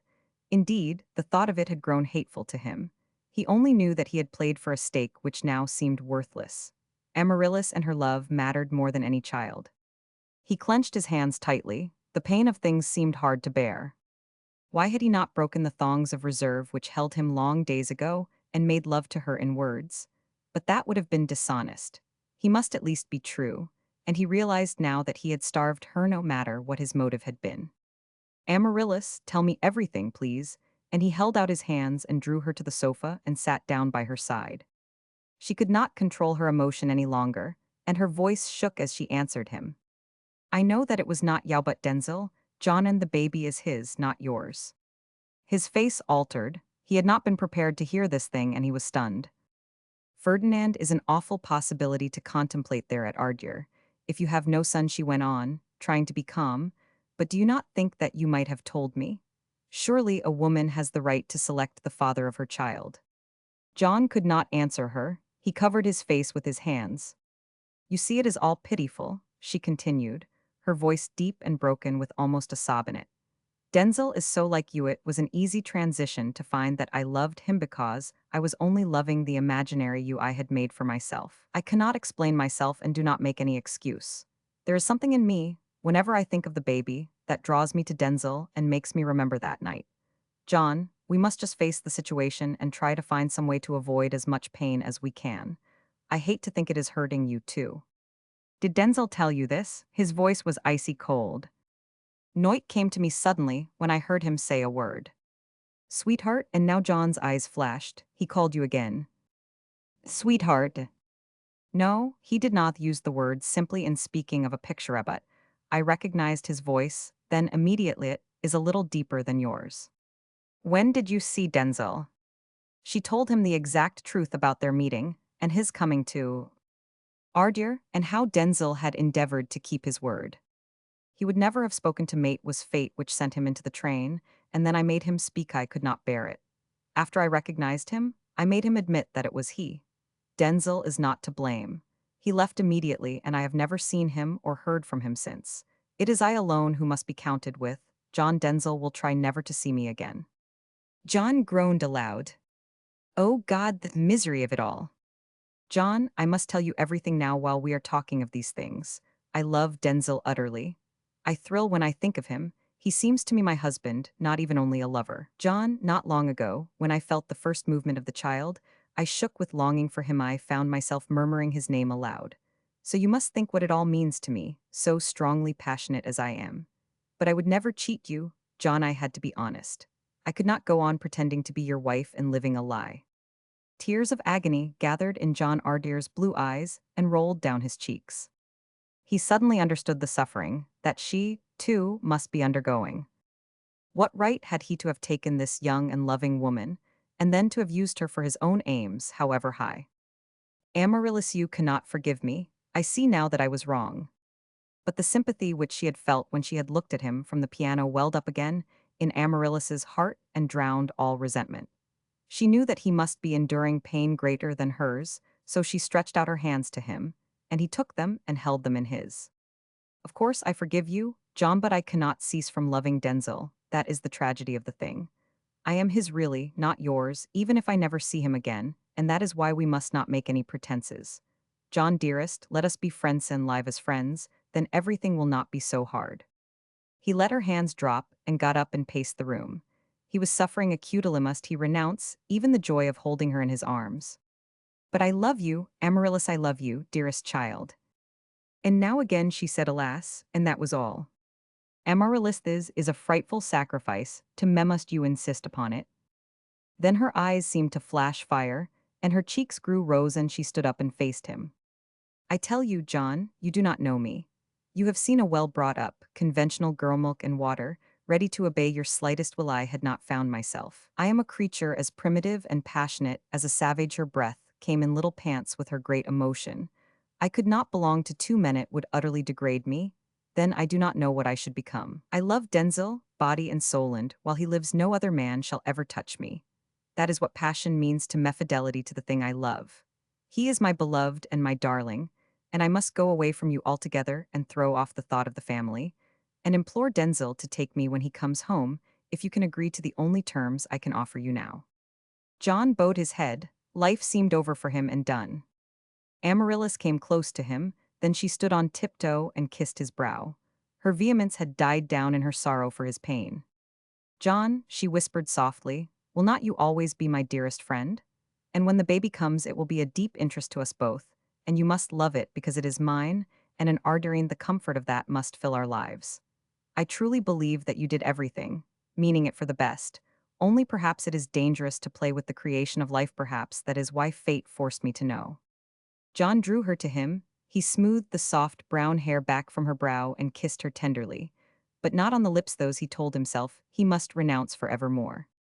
Amaryllis, his voice was husky still. Yes, I will be your friend, darling, and I will love your child. I was very wrong to marry you, but it was not quite hopeless then. And you were so young and splendid and living, and I was growing to love you.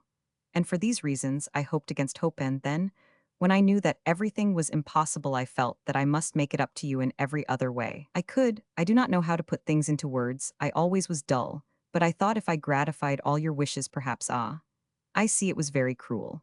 Darling, I would have told you the truth presently, but then the war came, and the thought of Ferdinand here drove me mad, and it forced my hand. She looked up at him with her sweet, true Aisher. One idea was now to comfort him, since she need no longer fear. John, if you had explained the whole thing to me, I do not know, perhaps I should have agreed with you. For I, too, have much of this family pride, and I cannot bear to think of Ferdinand or his children, which may be, at Ardier. I might have voluntarily consented, I cannot be sure, but somehow just lately I have been thinking very much about spiritual things, things I mean beyond the material, those great forces which must be all around us, and I have wondered if we are not perhaps too ignorant yet to upset any laws. Perhaps I am stupid, I do not know really. I have only been wondering, but perhaps there are powerful currents connected with laws, whether they are just or unjust, simply because of the force of people's thoughts for hundreds of years around them. They went to the sofa then and sat down. It made John happier to hear her talk. His strong will was now conquering the outward show of his emotion at last. It may be so. You see, supposing anything should happen to Ferdinand, she went on, then Denzil would have been naturally the next heir, and know if the child is a boy. John started. We neither of us thought of that. But nothing is likely to happen to Ferdinand. He will not enlist, it is only you, dear John, who are in danger, and Denzil, too, but surely the war cannot go on long now. John wondered if he should tell her what he really felt about this, or whether it were wiser to keep her quietly in this hopeful dream of a speedy end. He decided to say nothing. It was better for her health not to agitate her mind. Events would speak for themselves, alas, presently. He talked quietly then of Ardir and of his boyhood and of its sorrows. He was determined to break down his own reserve, and Amaryllis listened interestedly, and gradually some kind of peace and calm seemed to come to them both, and they resolutely banished the thought of the future, and sought only to think of the present. And then at last John rose and took her hand. Go to bed now, dear girl, and tomorrow I shall have quite conquered all the feelings which could disturb you, and just remember always that I am indeed your friend. She understood at last the greatness of his sacrifice and the fineness of his soul, and she fell into a passion of weeping and ran from the room. But John, left alone, sank down into the same chair as he had done once before on the night he was waiting for Denzil, and, as then, he buried his face in his hands. Chapter 17. The next day they met at breakfast. John had not slept at all and was very pale, and Amaryllis's eyes still showed the deepened violet shadows from much weeping, but they were both quite calm. She came over to John and kissed his forehead with gentle tenderness, and then gave him his tea. They tried to talk in a friendly way as of old before any new emotions had come into their lives, and gradually the strain became lessened.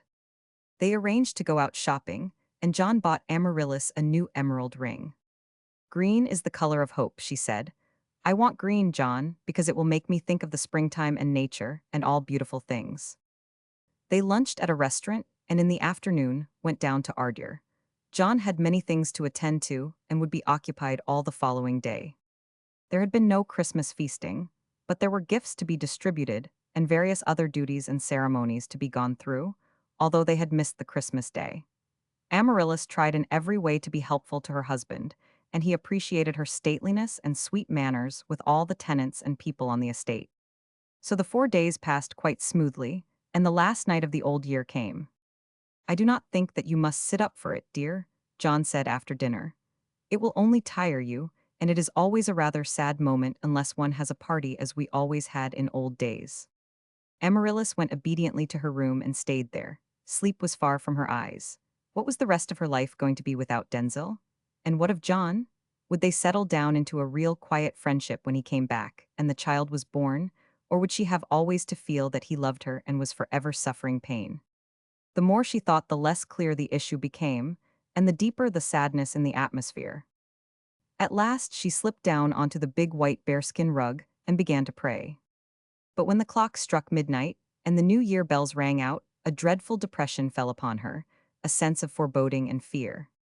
She tried to tell herself that she was foolish, and it was all caused only because she was so highly strung and sensitive now, on account of her state. But the thought would persist that danger threatened someone she loved. Was it Denzel or John? Amaryllis tried to force herself from her unhappy impressions by thinking of what she could do presently in the summer, when she would be quite well again, though her greatest work must always be to try to make John happy, if by then he had come home. She heard him go into his room at about 1 o'clock, and then she crept noiselessly to her great gilt bed. John had waited for the new year by the cedar parlor fire. The room was so filled with the radiance of Amaryllis that he liked being there. And he, too, was thinking of what their new life would be should he chance to come through. The ache in his heart would gradually subside, he supposed, but how would he bear the long years, knowing that Amaryllis was thinking of Denzel and longing for him, and, if fate made them meet, what then? How could he endure to know that these two beings were suffering? There seemed no clear outlook ahead. But as he knew only too well, death could hardly fail to intervene, and if it should claim Denzel, then he must console Amaryllis' grief. But if happily it could be he who were taken, then their future path would be clear. He could not forget the third eventuality, that he and Denzel might both be killed. He thought and thought over them all, and at last he decided to add a letter to his will. If he should be killed, he would ask Denzel to marry Amaryllis immediately, without waiting for the conventional year. The times were too strenuous, and she must not be left unprotected alone with the child. He got up and began the letter to his lawyer, and so the instructions ran. I request my cousin Denzel Benedict Ardere to marry Amaryllis, my wife, as soon as possible after my death, if he can get leave and is still alive. I confide her to his care and ask them both not to let any conventional idea of mourning stand in the way of these, my urgent last commands. And I ask my cousin Denzel, if he lives through the war, to take great care of the bringing up of the child. He read thus far, and when he came to the child, he scratched it out and wrote my child deliberately, and then he went on to add his wishes for its education, should it be a boy. The will had already amply provided for Amaryllis, so that she would be a rich woman for the rest of her days. When all this was clearly copied out and sealed up in an envelope addressed to his lawyer, the clock struck 12. The silence in the old house was complete. There was no revelry for the first time for many years. Even the servants far off in their wing had gone to rest. It seemed to John that the shadow of sorrow was suddenly removed from him, and as though a weight of care had been lifted from his heart. He could not account for the alteration, but he felt no longer sad. Was it an omen? Was this new year going to fulfill some great thing after all? A divine peace fell upon him, and then a pleasant sensation of sleep, and he turned out the lights and went softly to his room, and was soon in bed. And then he slept soundly until late in the morning, and awoke refreshed and serene on New Year's Day. His leave was up on the 3rd of January, and he returned to London, but he would not let Amaryllis undergo the fatigue of accompanying him. He said goodbye to her there at Ardere. She felt extremely sad and unhappy. Had she done well, after all, to have told John the truth? Should she have borne things as they were and waited until the end of the war? But no, that would have been impossible to her nature. If she might not have Denzel for her lover, she would have no other man. John's cheerfulness astonished Harriet was so uniform, it could not be assumed. Perhaps she did not yet understand him. Perhaps in his heart he was glad that all pretenses had come to an end. They had the most affectionate parting. John never was sentimental, and he went off with brave, cheery words, and every injunction that she was to take the greatest care of herself. Remember, Amaryllis, that you are the most precious thing on earth to me, and you must think also of the child. She promised him that she would carry out all his wishes in this respect, and remain quietly at Ardere until the 1st of April, when perhaps he could get leave again, and then she would go to London for the birth of the baby. John turned and waved his hand as he went off down the avenue, and Amaryllis watched the motor until it was out of sight, the tears slowly brimming over and running down her cheeks. She noticed that at the turn in the avenue, a telegraph boy passed the car and came straight on. The wire was not for John, evidently, so she would wait at the door to see. It proved to be for her, and from Denzel's mother, saying that she was en route for Dorchester, motoring, and would stop at Ardeer on the chance of finding its mistress at home. Amaryllis felt suddenly excited. She had often longed for this, and yet in some way she had feared it also. What new emotions might the meeting not arouse? It was quite early after luncheon that Mrs. Ardeer was announced. Amaryllis had waited in the green drawing room, thinking that she would come. She was playing the piano at the far end to try and light her feeling of depression, when the door opened, and to her astonishment quite a young, slight woman came into the room. She was a little lame and walked with a stick. For a moment Amaryllis thought she must be mistaken, and rose with a vague but gracious look in her eyes. Mrs. Ardeer held out her hand and smiled. "I hope you got my telegram in time," she said cordially. "I felt I must not lose the opportunity of making your acquaintance. My son has been so anxious for us to meet." "Yao, you cannot be Denzel's mother, surely?" Amaryllis exclaimed. "He is much too old to be your son." Mrs. Ardeer smiled again while Amaryllis made her sit down on the sofa beside her and helped her off with her furs. "I am 49 years old. Amaryllis, if I may call you so, but one ought never to grow old in body. It is not necessary, and it is not agreeable to the eye." Amaryllis looked at her carefully in the full side light. It was the shape of her face, she decided, which gave her such youth. There were no unsightly bones to cause shadows, and the skin was smooth and ivory, and her eyes were bright brown. Their expression was very humorous as well as kindly, and Amaryllis was drawn to her at once. They talked about their desire to know one another and about the family, and the place, and the war, and at last they spoke of Denzel, and Mrs. Ardeer told of what his life was, and his whereabouts now, and then grew retrospective. "He is the dearest boy in the world," she said. "We have been friends always, and now he will not allow me to be anxious about him. I really think that as far as the frightfulness of things will let him be, he is actually enjoying his life. Men are such queer creatures, they like to fight." Amaryllis asked what was her latest news of him, and where he was, and listened interestedly to Mrs. Ardeer's replies. "The cavalry have not had very much to do lately, fortunately," she remarked. "My husband has just gone back, but I suppose if there is a shortage of men for the trenches, they will be dismounted perhaps. I expect then we shall have to use all our courage and control our fears." Amaryllis turned the conversation back to Denzel again and drew his mother out. She would like to have heard incidents of his childhood and of how he looked when he was a little boy, but she was too timid to ask any deliberate questions. She felt drawn to this lady. She looked so young and human. Perhaps she was not so wonderful in evening dress, but her figure was boyish in its slim spareness. In these serge traveling clothes she hardly looked 35. She wondered what Denzel had told his mother about her, probably that she was going to have a child, but nothing more. They talked in the most friendly way for half an hour, and then Amaryllis asked her guest if she would like to come and see the house, and especially the picture gallery, and the Elizabethan Denzel hanging there. "It is just my boy," Mrs. Ardeer cried when they stood in front of it. "Eyes and all, they are bold and true and so loving. Oh, my dear child, you cannot think what a darling he is. From his babyhood every woman has adored him. The nursemaids were his slaves, and my old housekeeper and my maid are like two jealous cats as to who shall do things for him when he comes home. He has that queer quality which can wile a bird off a tree. I dare say I am the silliest of them all." Amaryllis listened, enchanted. "You see, he has not one touch of me in him," Mrs. Ardeer went on, "but I was so frantically in love with my husband when he was born. He naturally was all Ardeer. Does it not interest you, Amaryllis, to wonder what your little one, when it comes, will look like? It ought to be pronouncedly of the family, your being also an Ardeer." "Indeed, yes, I am very curious, and how we all hope that it will be a son. Is there a portrait of your husband here? Denzel says they are alike." "There is one in my sitting room. It is going to be moved in here presently, when mine is done next year. It is by Sargent, almost the last portrait he painted. Let us go there now and see it." "But there is no likeness," Mrs. Ardeer exclaimed presently, when they had gone to the cedar parlor and were examining the picture of John. "Can you discover it?" "I thought they were very alike, Auntie, but I do not altogether see it now." Mrs. Ardeer smiled. "I cannot, of course, think anyone can compare with my Denzel, and yet I am not a real mother at all. I am totally devoid of the maternal instinct in the abstract. Children bore me, and I am glad I have never had any more. I adore Denzel because he is Denzel. I loved my husband and delighted in being the mother of his son. There are the two sorts of women, are not there? The mother woman and the mate woman. We have to be one or the other, I suppose. I hardly yet know to which category I belong, an Amaryllis side, but I rather think that I am like youth man, might matter even more to me than the child, and I know that the child matters to me enormously because of the man. It is all a great mystery and a wonder, though. Beatrice Ardeer looked up at the portrait of John.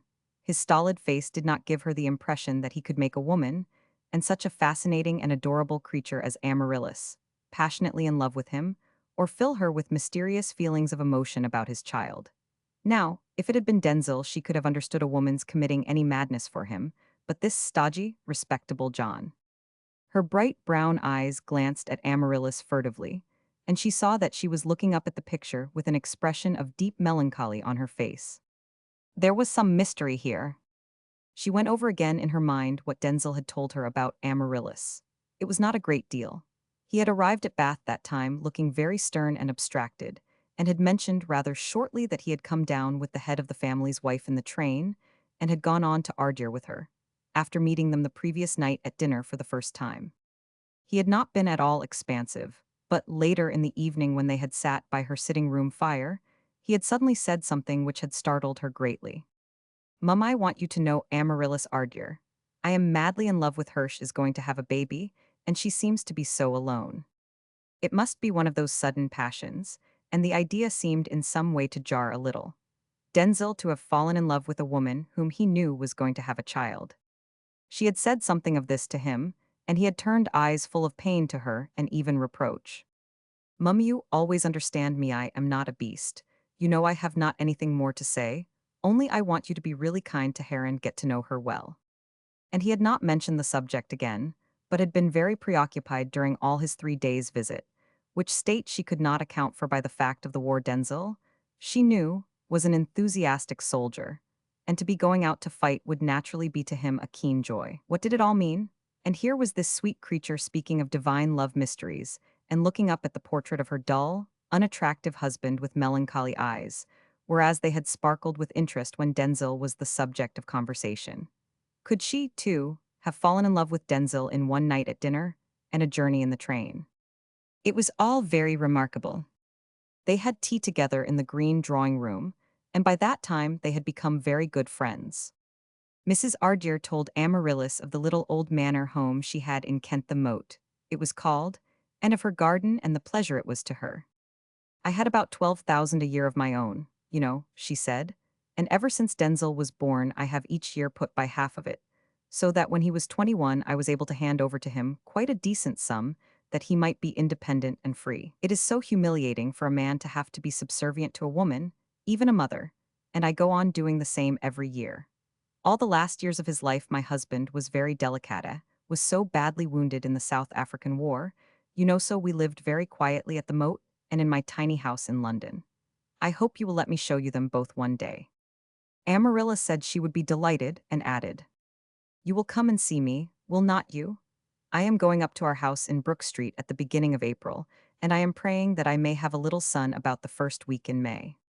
Just before Mrs. Ardeer went on to Dorchester, she asked Amaryllis if she had any message to send Denzel. She wanted to watch her face.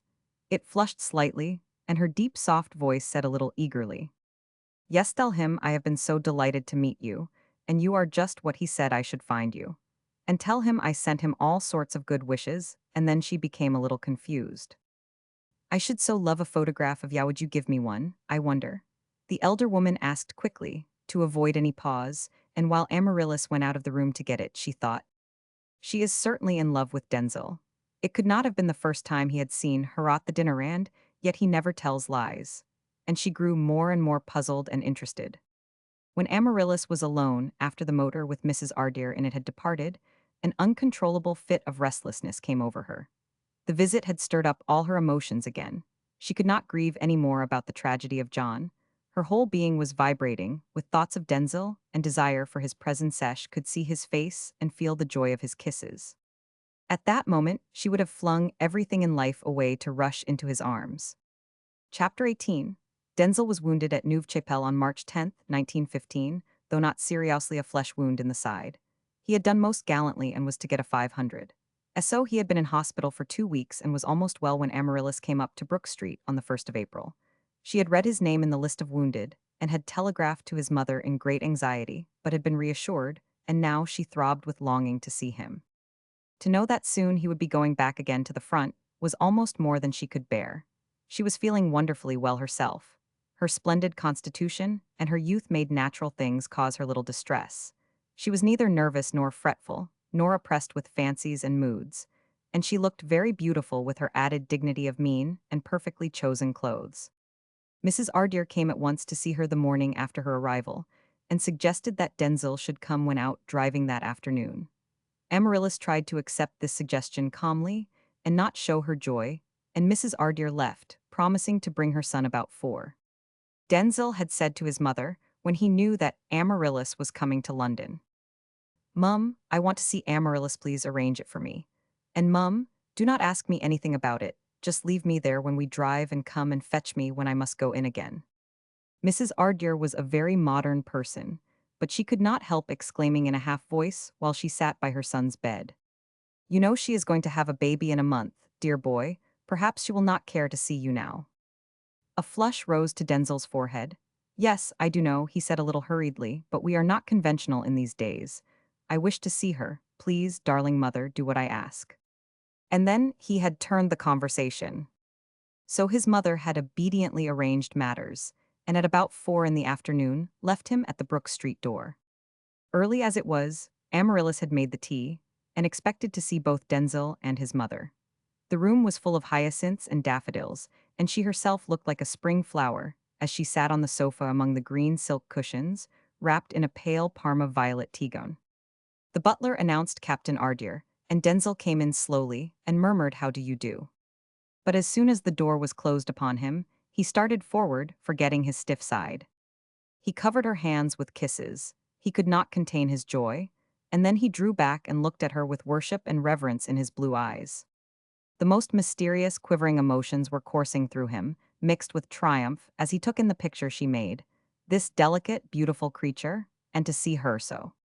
Amaryllis lowered her head in a sweet confusion. Her feelings were no less aroused. She was thrilling with passionate welcome and delicious shyness. Nature was indeed ruling them both, and with a glad, darling angel. Denzel sat down beside her and clasped her in his arms. Then, for a few seconds, delirious pleasure was all that they knew. "Let me look at you again, sweetheart," he ordered presently, with a tone of command and possession in his very deep voice, which caused Amaryllis delight. It made her feel that she really belonged to him. "To me, you have never been so beautiful, and every scrap of you is mine. Absolutely yours. I had to come, I cannot help whether it is right or wrong. I must go back to the front as soon as I am fit, and I could not have borne to go without seeing you, darling one." They had 100 things to say to each other about themselves and about the baby, and the next hour was very sacred and wonderful. Denzel was a superlatively perfect lover and knew the immense value of tender words. He intoxicated Amaryllis' imagination with the moving things he said. Alas, how many worthy men miss themselves, and make their loved ones miss the best part of life's joys by their mulish silence and refusal to gratify this desire of all women to be told that they are loved, to have the fact expressed in passionate speech. No deeds make up for this omission. Denzel had none of these limitations. He said everything which could cajole and excite the imagination. He murmured 100 affecting tendernesses in her ears. He caressed her, commanded and mastered her, and then assured her that he was her slave. He was arrogant and humbly arrogant when he claimed her love, humble in his worship. He spoke of the child and what it meant to him that it should be his and hers. He caused her to feel that he was strong and protective, and that she was to be cherished and adored. He made pictures of how it would be if he could spend a whole day and night with her presently in June, when she would be quite well, and of how thrilled with interest he would be to see the baby, and that, of course, it must be exactly like himself. And Amaryllis' eyes, all soft and swimming with emotion, answered him. Naturally, since she loved him so passionately, it would be his image. Had not his own mother accounted for his pronounced Ardeer stamp by her having been so in love with his father, so, of course, this would reoccur. It was all dear to think about.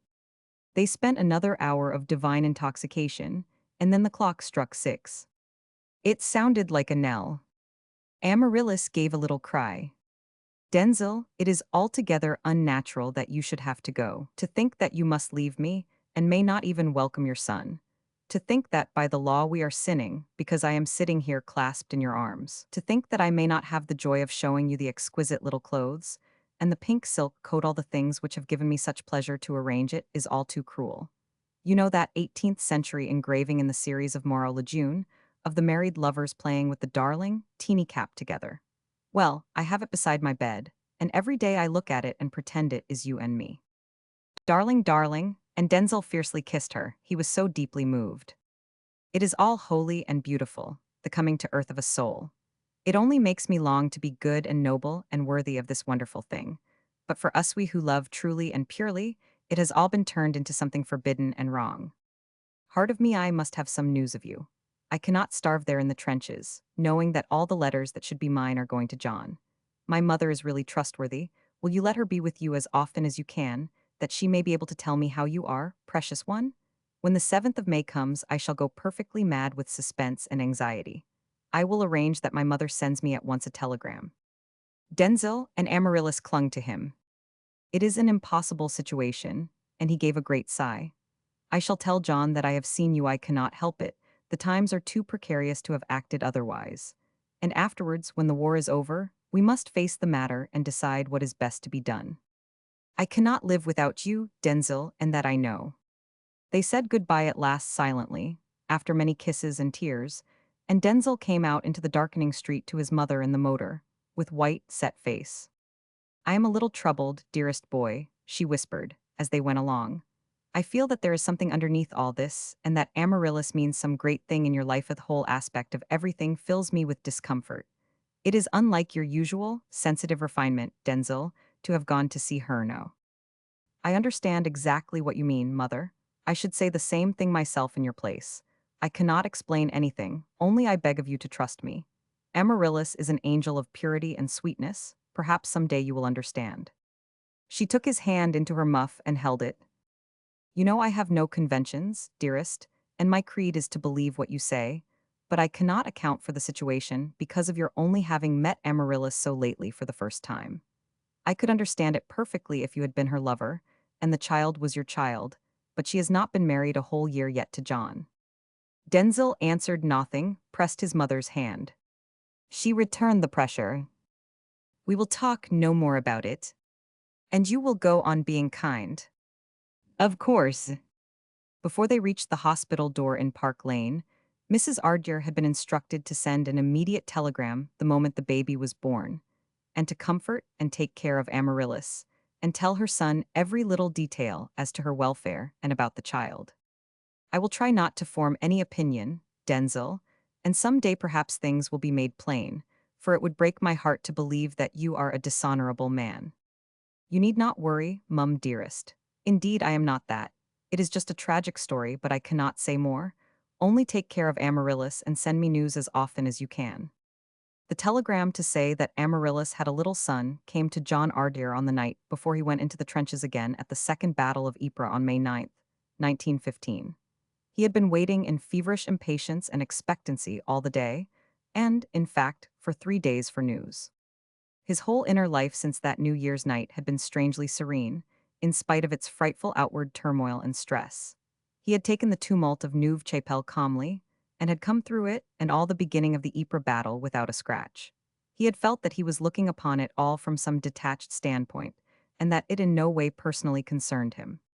He had seen Denzel do the splendid thing, and he had felt a distinct distress when he had seen him fall wounded.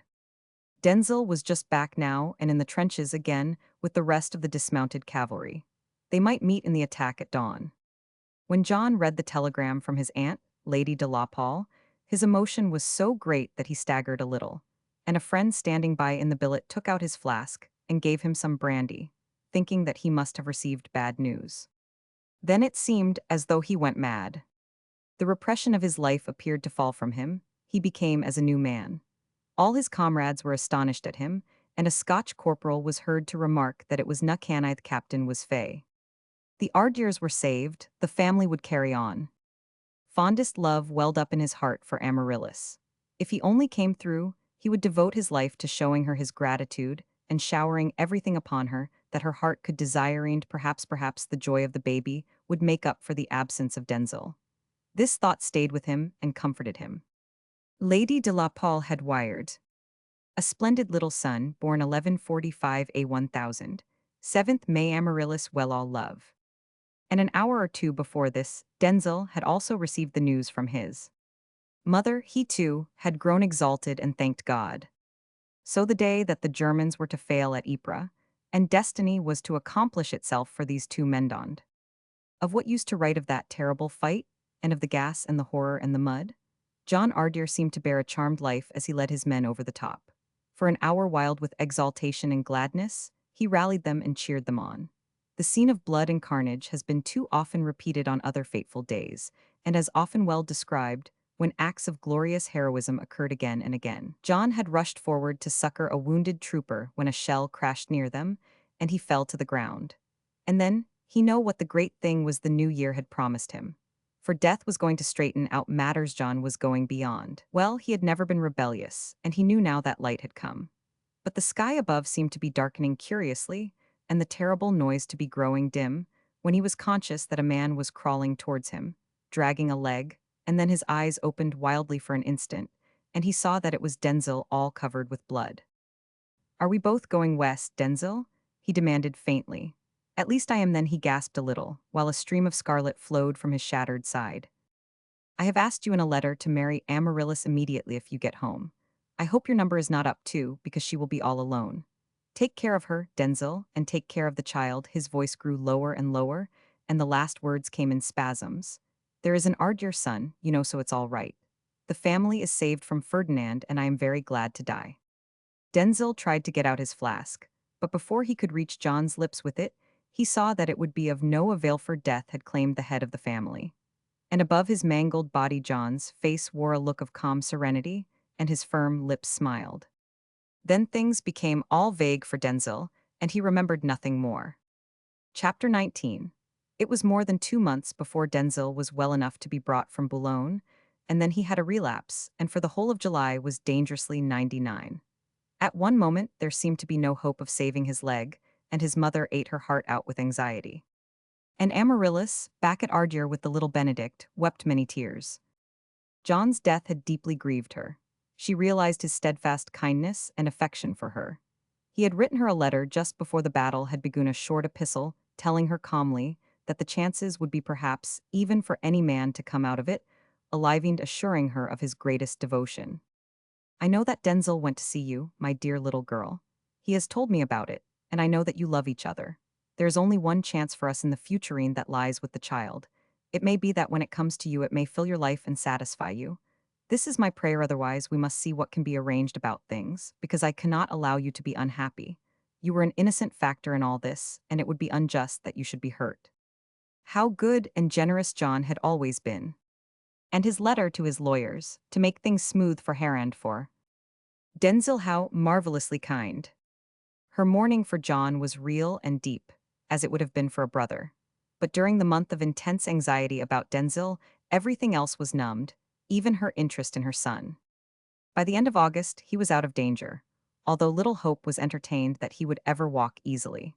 But this was a minor thing, and, gradually, it began to be some consolation to the two women who loved him to know that he was safely wounded and would probably not be fit for active service again for a very long time. They wrote letters to one another, but they decided not to meet. 6 months must elapse at least, they both felt, heaven in spite of John's commands. Another shell must have fallen not far off, for his body was never found, only his field glasses, broken and battered. And there would have been no actual information about his death had not Denzil seen him die. Henrietta Bolsky and Stanislas and Ferdinand Ardier had remained in Paris with visits to Fontainebleau. When John had been killed, Henrietta had been extremely perturbed. Now Stepan will be able to marry that odious bit of bread and butter, and he is sure to do it after the year. This thought rankled with her and embittered everything. Nothing pleased her. She grew more than ever rebellious at the dullness she had to live in. War was an imposition which ought not to be tolerated, and she often told Hans so. At last she grew to take quite an interest in her spying for lack of more agreeable things to do. And so the months went by and November came, and a madness of jealousy was gradually augmenting in Henrietta for Amaryllis Ardere. Veroshensko had gone to Russia in September, and she was convinced that he loved Amaryllis and that the child was his child.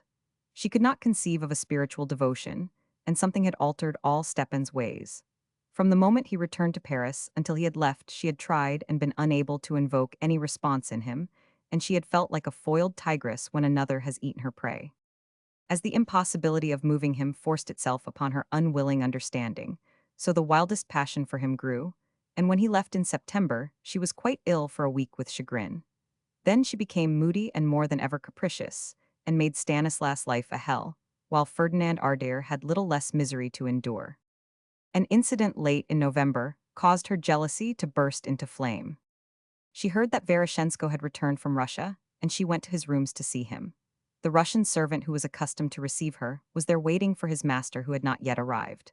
Without a word, she passed the old man when he opened the door, and made her way into the sitting room, and then into the bedroom beyond.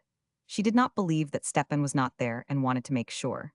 It was empty, but a light burned before an icon, the doors of which were closed. Curiosity made Henrietta go close and examine it. She knew the room so well and had never seen it there before. The table beneath it was arranged like an altar, and the icon was let into the carved boiserie of the wall. It must have been since he had parted with her that this ridiculous thing had been done.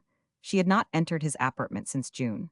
She felt angry that the shrine should be closed and that she could not look upon it, for it must certainly be something which Veroshensko prized. She bent nearer and shook the little doors. They resisted her, and her temper rose. Then some force seemed to propel her to commit sacrilege. She shook and tore at the golden clasp, her irritation giving strength and cunning to her hands. And at last the small bolt came undone, and the doors flew open and an exquisitely painted modern picture of the Virgin disclosed itself, holding the Christ child in her arms. But for all the saintliness in the eyes of Mary, the face was an exact portrait of Amaryllis Ardere.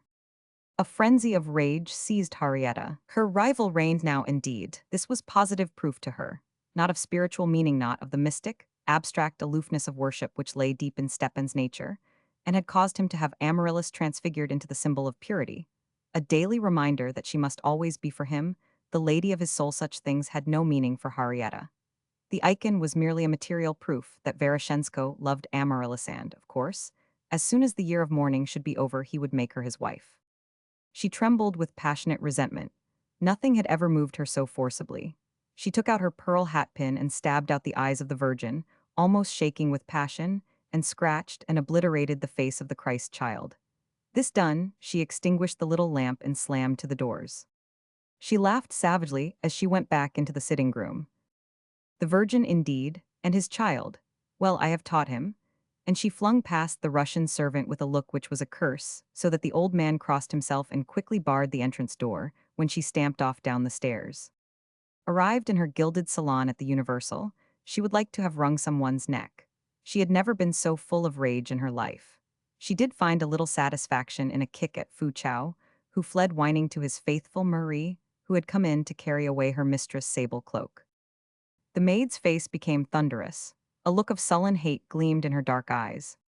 "She will kick thee, my angel, just once too often," she murmured to the wee creature when she had carried him from the room. "And then we shall see. Thy Marie knows that which may punish her some day soon." Henrietta, quite indifferent to these matters, telephoned immediately to Ferdinand Ardere. He must come to her instantly without a moment's delay, and she stamped her foot. A plan which might give her some satisfaction to execute had evolved itself in her brain. He was in his room in another part of the building, and hastened to obey her command. She was livid with anger and seemed to have grown old. She went over and kissed him voluptuously, and then she began. "Ferdy," and she whispered hoarsely, "now you have got to do something for me. You are not going to let the child of Veroshensko be master of Ardere. We are going to gain time, and perhaps some day be able to do away with it. Now I have got a plan which will lighten your heart." She knew that she could count upon him, for since the birth of the little Benedict and the death of John, Ferdinand had stormed with threats of vengeance, while knowing his impotency. His life with Henrietta had grown a torment and a hellbutt with every fresh unkindness and pang of jealousy she caused him. His low passion for her increased. He knew that she loved Veroshensko, whom he hated with all his might, and, if she now proposed to hurt both his enemies, he would assist her joyfully. "Tell it me," he begged. So she drew him to the sofa and picked up a block and pencil. "Do you possess any of the writing of your dead brother, John, or if you do not, can you get some from anywhere?" Ferdinand's face blazed with excitement. What was she going to suggest? "I always keep one letter in which he ordered me never to address him, and told me I was not of his blood, but was a mongrel Turk." "That is splendid. Where is it? Have you got it here?" "Yes, in my dispatch box. I will go and fetch it now." "Very well. I will get rid of Stanislas for the evening, and we can have some hours alone, and you will see if I do not help you to worry them hideously, Ferdy, even if that is all we can do." And when he had left her presence, she paced the room excitedly. "It will prevent Stepan's marrying her at all events for a long time."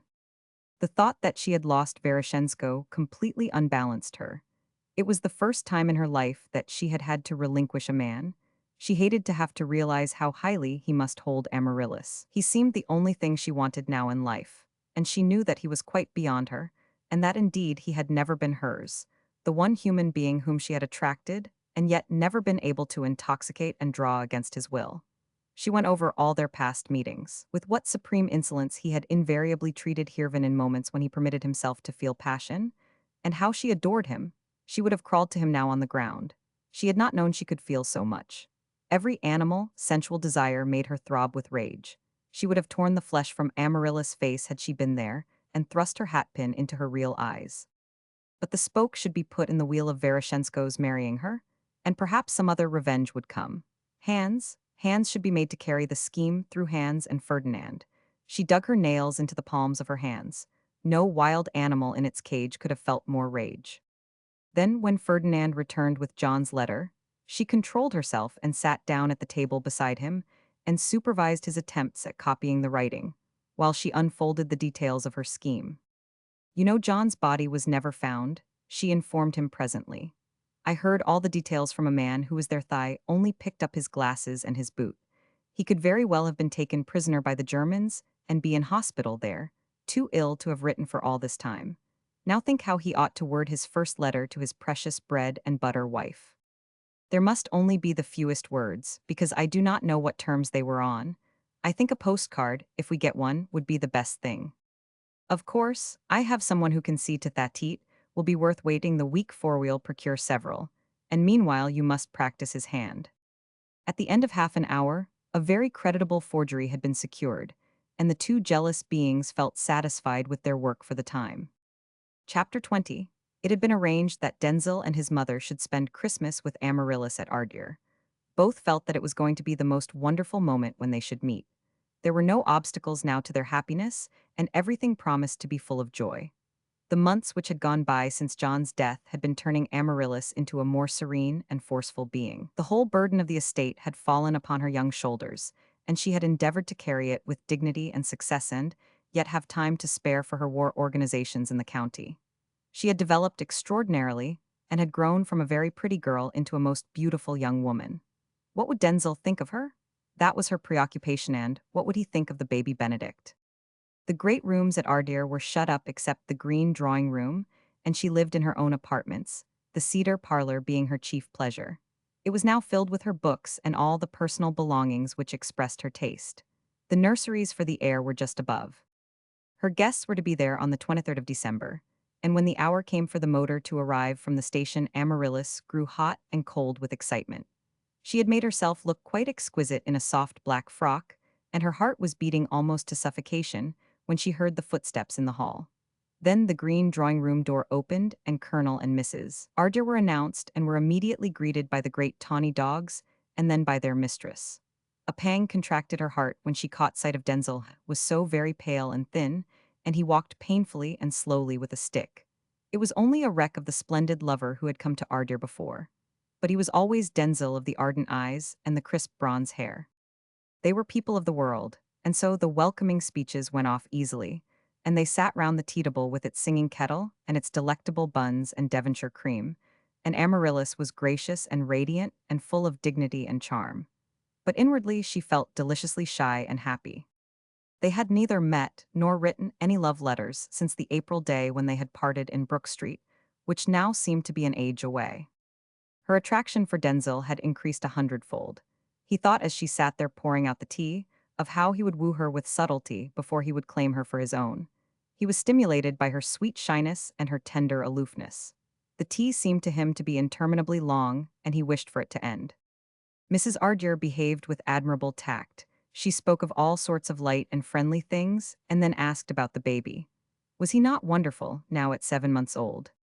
The lovely vivid pink deepened in Amarilla's smooth velvet cheeks, and her gray eyes became soft as a doe's.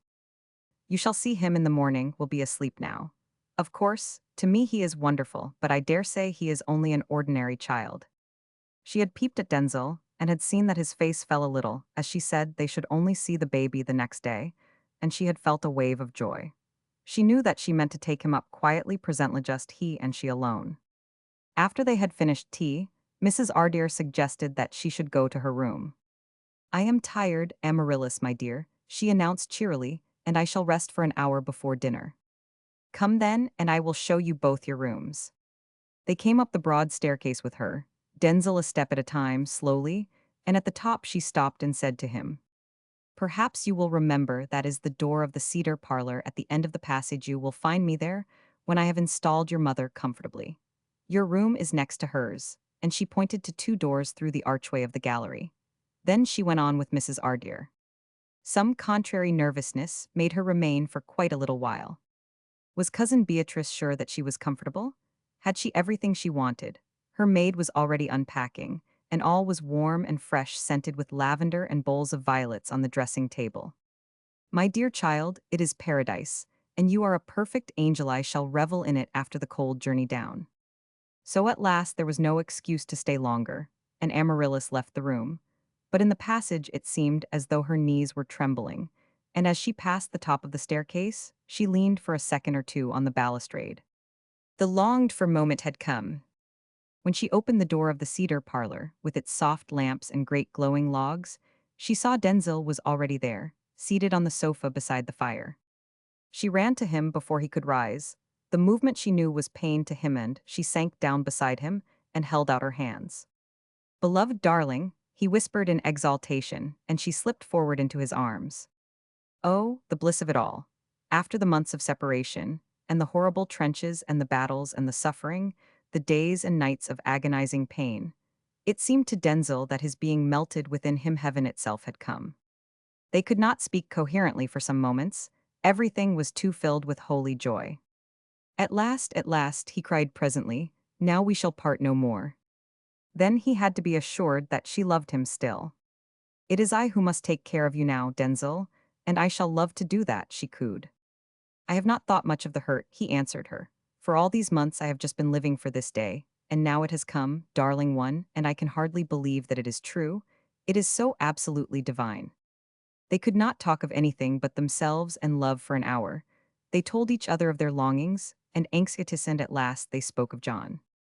He was so splendid, Denzil said, unselfish to the very end, and then he described to Amaryllis how he actually had died, and of his last words and their thought for her. If he could see us, I think that he would be glad that we are happy. I know that he would, but the tears had gathered in her eyes. Denzil stroked her hand gently. He did not make any lover's caress, and she appreciated his understanding, and after a little she leaned against his arm. Denzil, when we live here together, we must always try to carry out all that John would have wished to do. It meant his very soul, and you will help me to be a worthy mother of the Ardeer son. She had not spoken of the child before. Some unaccountable shyness had restrained her, even in their fondest moments. And yet the thought had never been absent from either. It had throbbed there in their hearts. It was going to be so exquisite to whisper about it presently. And Denzil had waited until she mentioned this dear interest. He did not wish to assume any rights or take anything for granted. She should be queen, not only of his heart, but of everything, until she should herself accord him authority. But his eyes grew wistful now, as he leaned nearer to her. Darling, am I not going to be allowed to see me son? Then, with a cry, Amaryllis bent forward and was clasped in his arms. All her wayward shyness melted, and she poured forth her delight in the baby, their very own. You will see that he is just you, Denzil, as we knew that he would be.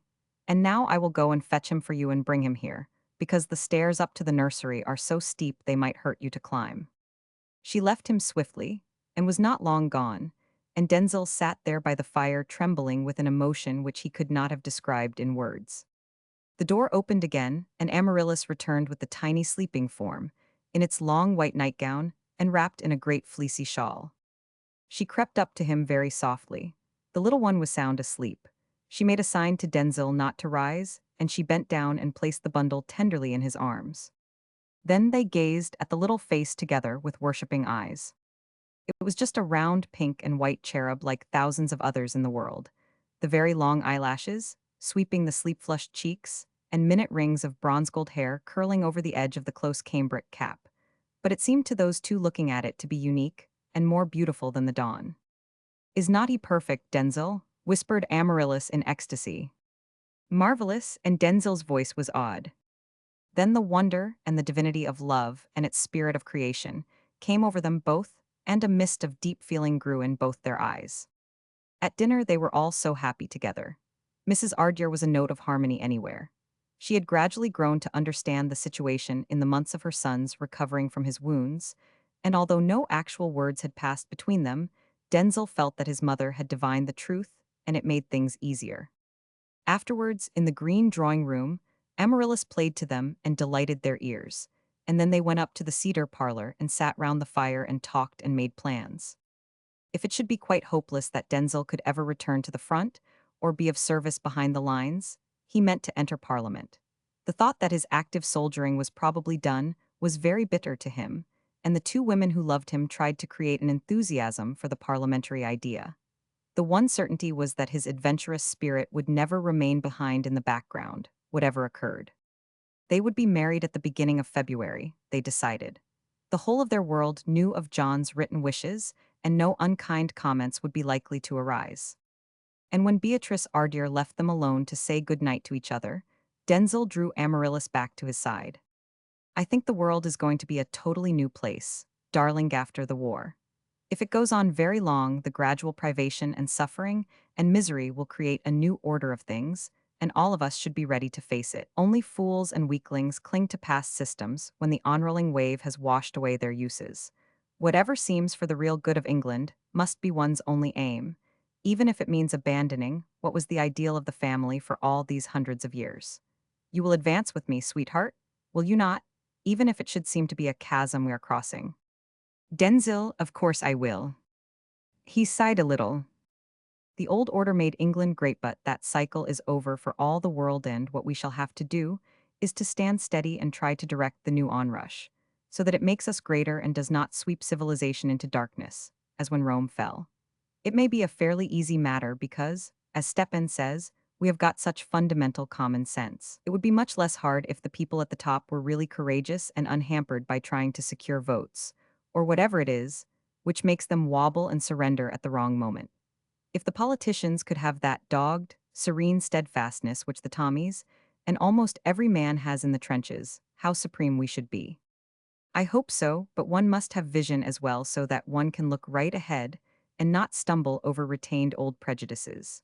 People so often want a thing, and yet have not will enough to eliminate qualities in themselves, which must obviously prevent their obtaining their desire." Denzil was not looking at her now. He was gazing ahead with his blue eyes filled with light, and she saw that there was something far beyond the physical magnetism which drew her to him, and a pride and joy filled her. She would indeed be his helpmate in all his undertakings and striving for noble ends. They talked for some time of these things and their plans to aid in their fulfillment, and then they gradually spoke of Veroshensko, and Amaryllis asked what was the latest news. He was in Russia, she supposed. "Stepan will be arriving in London next week. I heard from him today. Will not you ask him down, darling, to spend the new year with us here? It would be so good to see the dear old boy again." This was agreed upon, and then they drifted back to lovers' whisperings, and presently they said a fond good night. Christmas Day of 1915, and the weeks which followed were like some happy dream for Denzil and Amaryllis. Each hour seemed to discover some new aspect which caused further understanding and love to augment. They spent long late afternoons in the cedar parlor dipping into books, and a delicious pleasure was for Amaryllis to be nestled in Denzil's arms on the sofa while he read aloud to her in his deep, magnetic voice. Beatrice Ardere at this period was like a pleased mother cat purring in the sun while her kittens gambol. Her well-beloved was content, and she was satisfied. She always seemed to be there when wanted, and yet to leave the lovers principally to themselves. Another of their joys was to motor about the beautiful country, exploring the old churches and quaint farmhouses and manors with which North Somerset abounds, and they went all over the estate also, and saw all the people who were their people and their friends. The union was thoroughly approved of, and although the engagement was not to be officially announced until after the new year, it was quite understood, as the tenants had all heard of John's instructions in his will. But perhaps the most supreme joy of all was when they could play with the baby Benedict together, alone, for half an hour before he went to bed. Then they were just as foolish and primitive as any other two young things with their firstborn. He was a very fine and forward baby, and already expressed a spirit and will of his own, and it always gave Denzil the very strangest thrill when he seized and clung firmly to one of his fingers with his tiny, strong, chubby hand. And over all his qualities and perfections, his parents then said wonderful things together. Every subtle and exquisite pleasure, mystical, symbolical, and material, which either had ever dreamed of as connected with this living proof of love, was realized for them. And to know that soon, they would be united for always we did not merely engaged. Oh, that was glorious when passion need be under no restraint when there need be no good night. For in this, the chivalry of Denzil, never failed and each day, they grew to respect each other more. Veroshensko was to arrive in time for dinner on the last day of the old year. That afternoon was one of even unusually perfect happiness motoring slowly round the park and up onto the hills in Amaryllis' little two-seater which she drove herself. They got out at the top and leaned upon a gate from which they seemed to be looking down over the world. Peaceful, smiling, prosperous England. Miles and miles of her fairest country lay there in front of them, giving no echo of war. If we had been born 60 years ago, Denzil, what different thoughts this view would be creating in our minds. We would have no speculation, no uncertainty, should feel just happy that it is ours and would be ours forever. The world was asleep then. Stepan would say that it was resting before the throes of struggle must begin. Now, we are going to face something much greater than the actual war in France, but if we are strong, we ought to come through. We have always been saner than other peoples, so perhaps our upheaval will be saner too. Whatever there is to face, we shall be together, Denzil, and nothing can really matter then, and we must make our little Benedict armed for the future, so that he will be fitted to cope with the conditions of his day. Look there at the blue distance, darling. Could anything be more peaceful? How can anyone in the country realize that not 200 miles away this awful war is grinding on? Denzil put an arm round her and drew her close to him and clasped her fondly. But just for a little we must try to forget about it. I never dreamed of such perfect happiness as we are having, sweetheart my own. Nor I, Denzil, I am almost afraid. But he kissed her passionately and bade this thought begone. Afraid of what? Nothing mattered since they would always be together. February would soon come, and then they would never part again. So the vague foreboding passed from Amaryllis' heart, and in fond visionings they whispered plans for the spring and the summer and the growing years. And so at last they returned to the house and found the afternoon post waiting for them. Filson had just brought it in, and Amaryllis' letters lay in a pile on her writing table. There happened to be none for Denzil, and he went over to the fireplace and was stroking the head of Mercury, the greatest of the big tawny dogs, when he was startled by a little ominous cry from his beloved. And on looking up he saw that she had sunk into a chair, her face deadly pale, while there had fluttered to the floor at her feet a torn envelope and a foreign-looking postcard. What could this mean? Chapter 21. Veroshensko had come straight through from Petrograd to England. He had been delayed and had never returned to Paris since September.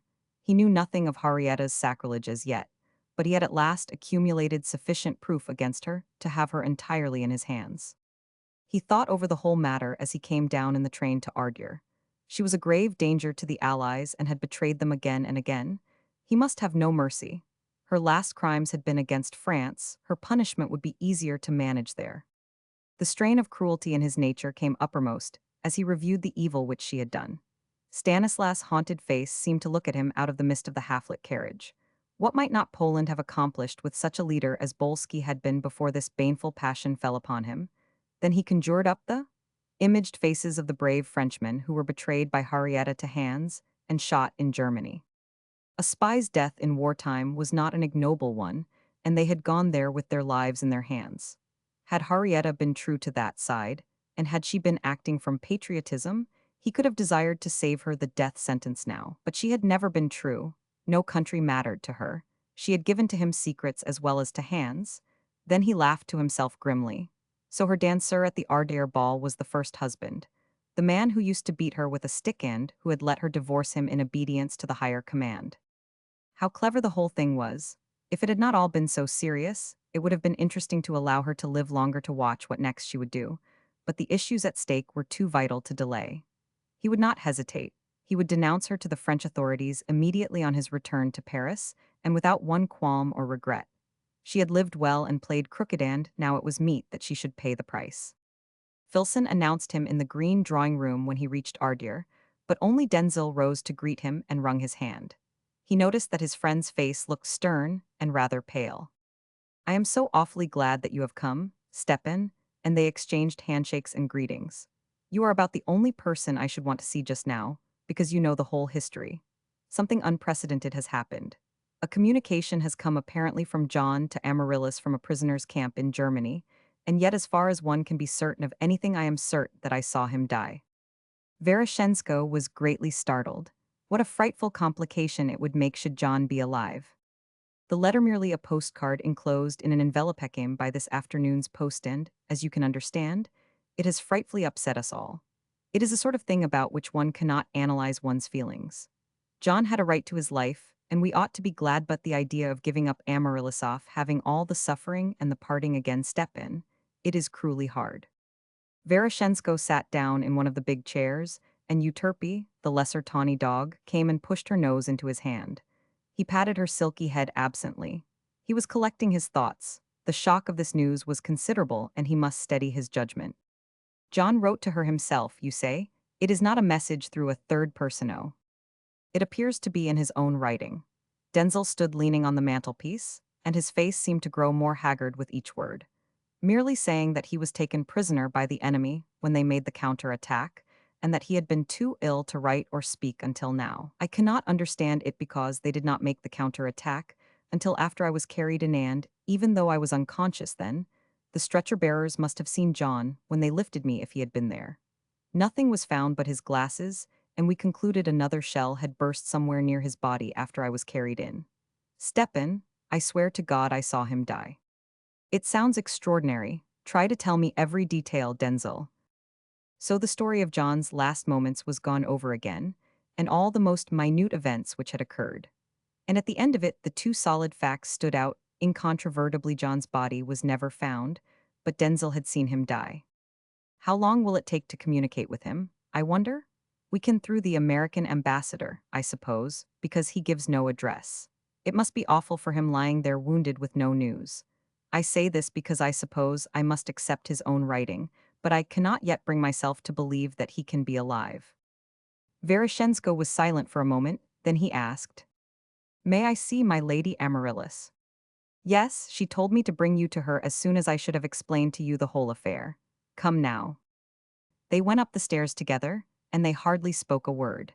And when they reached the cedar parlor, Denzil let Veroshensko go in front of him. "I have brought Stepan to you," he told Amaryllis. "I am going to leave you to talk now." Amaryllis was white as milk, and her gray eyes were disturbed and very troubled. She held out her two hands to Veroshensko, and he kissed them with affectionate worship. "Lady of my soul. Oh, Stepan, comfort me, give me counsel. It is such a terrible moment in my life. What am I to do? It is indeed difficult, for Yao must think it all out. Poor John, I ought to be glad that he is alive. And I am really, oh, Stepan, I love Denzil so dearly. It is all too awfully complicated. What so greatly astonishes me about it is that John has not written deliriously, or as though he has lost his memory, and yet if we had carried out his instructions and wishes we should be married now, Denzil and I, and he never alludes to the possibility of this. It is written as though no complications could enter into the case. It sounds strange, May, I see the letter." She got up and went over to the writing table, and returned with a packet and the envelope which contained the card. It was not one which prisoners use as a rule. It had the picture of a German town on it, and the postmark on the envelope was of a place in Holland. Veroshensko read it carefully. "I have been too ill to write before I was taken prisoner in the counter-attack and was unconscious. I am sending this by the kindness of a nurse through Holland. Everyone must have believed that I was dead. I am longing for news of you, dearest. I shall soon be well, do not worry. I am going to be moved and will write again with address. All love. John. The writing was rather feeble, as a very ill person's would naturally be, but the name John was firm and very legible. You are certain that it is his writing? Yes, and then she handed him another letter from the packet, John's last one, to her. You can see for yourself it is the same hand. Stepan took both over to the lamp, and was bending to examine them when he gave a little cry. Sapristi, and instead of looking at the writings, he sniffed strongly at the card, and then again. Amaryllis watched him amazedly. The same, by the Lord, it is the work of Ferdinand. No one could mistake his scent who had once smelt it. The muskrat, the scorpion, but he has betrayed himself. Amaryllis grew paler as she came close beside him. Stepan, oh, tell me, what do you mean? I believe this to be a forgery. Scent is a clue to me. Smell it, there is a lingering sickly aroma round it. It came in an envelope, you see, that would preserve it. It is an Eastern perfume, very heavy, what do you say? She wrinkled her delicate nose. Yes, there is some scent from it. One perceives it at first and then it goes off. Oh, Stepan, please do not torture me. Can you be quite sure? I am absolutely certain that, whether it is in John's writing or not, Ferdinand, or someone who uses his unique scent, has touched that card. Now we must investigate everything. He walked up and down the room in agitation for a few moments, talking rapidly to himself. Half in Russian, Amaryllis caught bits. Ferdinand, how to his advantage? None. What then, Henrietta? That's Henrietta, but why for her? Then he sat down and stared into the fire, his yellow-green eyes blazing with intelligence, his clear brain balancing up things. But now he did not speak his thoughts aloud. She is jealous. I remember imagine that it is my child. She believes I may marry Amaryllis. It is as plain as day. He jumped up and excitedly held out his hands. Let us fetch Denzil, he cried joyously. I can explain everything. Amaryllis left the room swiftly and called when she got outside his door. Denzildo come. He joined them in a second or two there, as he was, in a blue silk dressing gown, as he had just been going to dress for dinner. He looked from one face to the other anxiously, and Stepan immediately spoke. I think that the card is a forgery, Denzil. I believe it to have been written by Ferdinand, Arderit, the instigation of Henrietta Bolsky. She would have means to obtain the postcard and have it sent through Holland too. But why should she? Amaryllis exclaimed in wonderment. What possible reason could she have for wishing to be so cruel to us? We were always very nice to her, as you know. Veroshensko laughed cynically. She was jealous of you all the same. But Denzil, I track it by the scent. I know Ferdinand uses that scent. He held out the card. Smell. Denzil sniffed as Amaryllis had done. It is so faint I should not have remarked it unless you had told me, but I dare say if it was a scent one had smelt before, one would be struck by it. But how are you going to prove it, Stepan? We shall have to have convincing proof, because I am the only witness of poor John's death, and it could easily be said that I am too deeply interested to be reliable. For God's sake, old friend, think of some way of making a certainty. I have a way which I can enforce as soon as I reach Paris. Meanwhile, say nothing to anyone and put the thought of it out of your heads. The evidence of your own eyes convinced you that John is dead. You found it difficult to accept that he was alive, even when seeing what appeared to be his own writing. But if I assure you that this is forged, you can be at peace. Is it not so? Amaryllis' lips were trembling. The shock and then this counter-shock were unhinging her. She was horrified at herself that she should not catch at every straw to prove John was alive, instead of feeling some sense of relief when Veroshensko protested that the postcard was a forgery. Poor John, good and kind and unselfish. It was all too agitating. But was just life such a very great thing? She knew that had she the choice, she would rather be dead than separated now from Denzil. And if John were really to be alive, you had misery, he would be obliged to suffer, knowing the situation. Quite apart from what to me is a convincing proof. The scent, Veroshensko went on, the card must be a forgery because of John's seeming oblivion of the possibility that you too might have already carried out his wishes. All this would have been very unlike him, but if it is, as I think, Ferdinand's and Henrietta Bolsky's work, they would not be likely to know that John had desired that Denzil should marry you, Amaryllis. and so would have thought a short card with longings to see you would be a natural thing to write. Indeed, you can be at rest. And now I will go and dress for dinner, and we will forget disturbing thoughts. Amaryllis and Denzil will always remember Stepan's wonderful tact and goodness to them that evening. He kept everything calm and thrilled them all with his stories and his conversation, and his own wonderfully magnetic personality. And after dinner, he played to them in the green drawing room, and, as Mrs. Ardere said, seemed to bring peace and healing to all their troubled souls.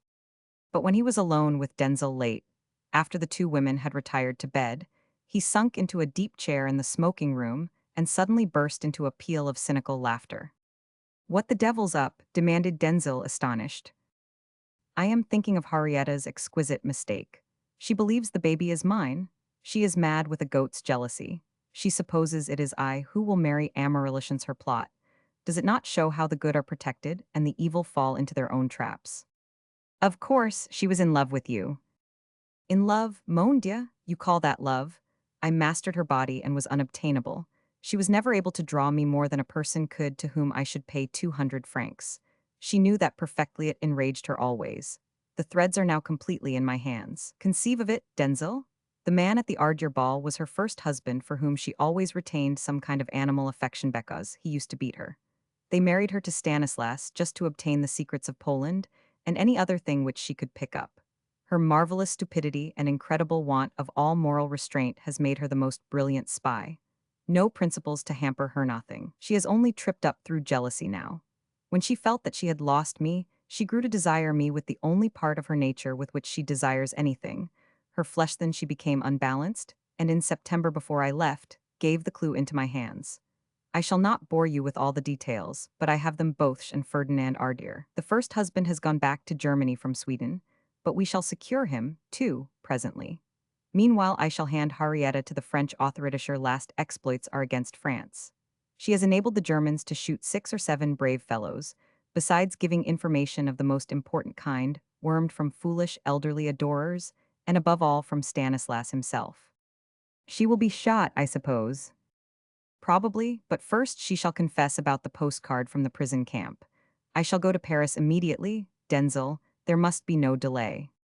You will not feel the slightest twinge because she was your mistress. If she is shot, Stepan, I ask because the combination of possible emotions is interesting and unusual. Not for an instant, and suddenly Vereshchensko's yellow-green eyes flashed fire, and his face grew transfigured with fierce hate. You do not know the affection I had for Stanislas from my boyhood was my leader, my ideal. No paltry aim's a great pioneer of freedom on the sanest lines. He might have altered the history of our two countries was the light we need, and this foul, loathsome creature has destroyed not only his soul and his body, but the protector and defender of a conception of freedom which might have been realized. I would strangle her with my own hands. Stanislas must have been a weakling, Stepan, to have let her destroy him. He could never have ruled. It strikes me that this is the proof of another of your theories. It must be some debt of his previous life that he is paying to this woman. He was given his chance to use strength against her and failed. The hate died out of Vereshchensko's face, and the look of calm reasoning returned. Yes, you are right, Denzil. You are wiser than one, so I shall not give her up for punishment of her crimes. I shall only give her up because of justice must not be at large. You see, even in my case, I who pride myself on being balanced can have my true point of view obsessed by hate. It is an ignoble passion, my son. You will catch Ferdinand too. Undoubtedly is just a rotten little snipe, but he does mischief as Harrietta's Tooland through his business in Holland. He loathes the English, that is his reason, but Madame Bolsky has no incentive like that. Harrietta has no countrysh would be willing to betray any one of them to gratify any personal desire. If she had been a patriot exclusively working for Germany, one could have respected her, but she has often betrayed their secrets to Meffer Jules and other things she required at the moment. No mercy can be shown at all. In these days there is no use in having sentiment just because a spy is a woman, but I am glad it is not my duty to deliver her up. Vereshchensko smiled. I cannot help my nature, Denzil, or rather the attributes of the nation, into which in this life I am born. I shall hand Harrietta over to justice without a regret. Then they parted for the night with much of the disturbance and the complex emotions removed from Denzil's heart. Chapter 22. When Veroshensko reached Paris and discovered the desecration of the icon, an icy rage came over him. He knew, even before questioning his old servant, that it could only be the work of Henrietta. Jealousy alone would be the cause of such a wanton act. It revealed to him the certainty of his theory that she had imagined the little Benedict to be his child. No further proof that the postcard was a forgery was really needed, but he would see her once more and obtain extra confirmation. His yellow-green eyes gleamed in a curious way as he stood looking at the mutilated picture. That her ridiculous and accursed hatpin should have dared to touch the eyes of his soul's lady and scratch out the face of the child. But he must not let this emotion of personal anger affect what he intended in any case to do from motives of justice. In the morning, he would give all his proofs of her guilt to the French authorities and let the law take its course, but tonight he would make her come there to his apartment and hear from him an indictment of her crimes. He sat down in the comfortable chair in his own sitting room and began to think. His face was ominous. All the fierce passions of his nation and of his nature held him for a while. His dog, an intelligent terrier whom he loved, sat there before the fire and watched him, wagging his stump of a tail now and then nervously, but not daring to approach. Then, after half an hour had gone by, he rose and went to the telephone. He called up the Universal and asked to be put through to the apartment of Madame Bolsky, and soon heard Harrietta's voice. It was a little anxious and yet insolent too. "Yes, is that you, Stepan, darling brute, what do you want? "How cannot you come and dine with me tonight alone?" His voice was honey-sweet, with a spontaneous, frank ring in it, only his face still looked as a fiend's. "You have just arrived, how divine. This instant, so I rushed at once to the telephone. I long for Yaukameno." He allowed passion to quiver in the last notish, must be sure that she would be drawn. He cannot have opened the doors of the icon, Henrietta thought. I will go to see him again, will be worth it anyway. All right, in half an hour. Soit, and he put the receiver down. Then he went again to the icon and examined the doors. By slamming them very hard and readjusting one small golden nail, he could give the fastening the appearance of its having been jammed and impossible to open. He ordered a wonderful dinner and some Chateau Yquem of 1900. Henrietta, he remembered, liked it better than champagne. Its sweetness and its strength appealed to her taste. The room was warm and delightful with its blazing wood fire. He looked round before he went to dress, and then he laughed softly, and again Finn nervously wagged his stump of a tail. Henrietta arrived punctually. She had made herself extremely beautiful. Her overmastering desire to see Veroshensko had allowed her usually keen sense of self-preservation partially to sleep. But even so, underneath there was some undefined sense of uneasiness. Stepan met her in the hall and greeted her in his usual abrupt way without ceremony. "You will leave your cloak in my room," he suggested, wishing to give her the chance to look at the icon's jammed doors and so put her at her ease. The moment she found herself alone, she went swiftly to the shrine. She examined it closely. No, the bolt had not been mended. She pulled at the doors, but she could not open them, and she remembered with relief that she had slammed them hard. That would account for things. He certainly could not yet know of her action. The evening would be one of pleasure after all, and there was never any use in speculating about tomorrows. Veroshensko was waiting for her in the sitting room, and they went straight in to dinner. A little table was drawn up to the fire. All appeared deliciously intimate, and Henrietta's spirits rose. To her, Veroshensko appeared the most attractive creature on earth. Indeed, he had a wonderful magnetism which had intoxicated many women before her day. He was looking at her now with eyes unclouded by glamour. He saw that she was painted and obvious and without real charm. She could no longer even affect his senses. He saw nothing but the reality, the animal, blatant reality, and in his memory there remained the pierced-out orbs of the Virgin and the scratched face of the Christ child. Everything fierce and cunning in his nature was in action, was glorying in the torture he meant to inflict, the torture of jealousy and unsatisfied suspicion. He talked subtly, deliberately stirring her curiosity and arousing her apprehension. He had not mentioned Amaryllis, and yet he had conveyed to her, as though it were an unconscious admission, that he had been in England with her, and that she reigned in his soul. Then he used every one of his arts of fascination, so that all Henrietta's desires were inflamed once more. And by the time she had eaten of the rich Russian dishes and drank of the Chateau Yquem, she was experiencing the strongest emotion she had ever known in her life, while a sense of impotence to move him augmented her other feelings. Her eyes swam with passion, as she leaned over the table whispering words of the most violent love in his ears. Veroshensko remained absolutely unstirred. "How silly you were to send that postcard to Lady Ardyr," he remarked contemplatively in the middle of one of her burning sentences. "It was not worthy of your usual methods. A child could see that it was a forgery. If you had not done that, I might have made you very happy tonight for the last time, me little goat. Stepan, what card? But you are going to make me happy anyway, darling. Brute, that is what I have come for, and you know it." Her eyes were not so successfully innocent as usual when she lied. She was uneasy at his stolidity. Some fear stayed with her that perhaps he meant not to gratify her desires just to be provoking. He had teased her more than once before. Veroshensko went on, lighting his cigarette calmly. "It was a silly plot. Ferdinand Ardair wrote it, and you dictated it. I perceived the whole thing at once. You did it because you were jealous of Lady Ardair. I believe that I love her. I do not know anything about a card, but I am jealous about that hateful bit of bread and butter," and her eyes flashed. "It is so unlike you to worry over such a creature. I'm what you like." He laughed softly. "A man has many sides. You appeal to his lowest. Fortunately, it is not in command of him all the time, but let me tell you more about the forgery. You overreached your Sylvessu, made John ignore something which would have been his first thought, thus the fraud was exposed at once." Her jealousy blazed up so that she forgot herself and prudence. "You mean about the childier child?" The ominous gleam came into Veroshensko's eyes. "My child, you spoke of it once before, and I warned you I never speak idly." She got up from the table and came and flung her arms round his neck. "Stepan, I love you, I love you. I would like to kill Amaryllis and the child I want. Yowie, are you so changed?" He only laughed scornfully again, while he disengaged her arms. "Do you know how I found out?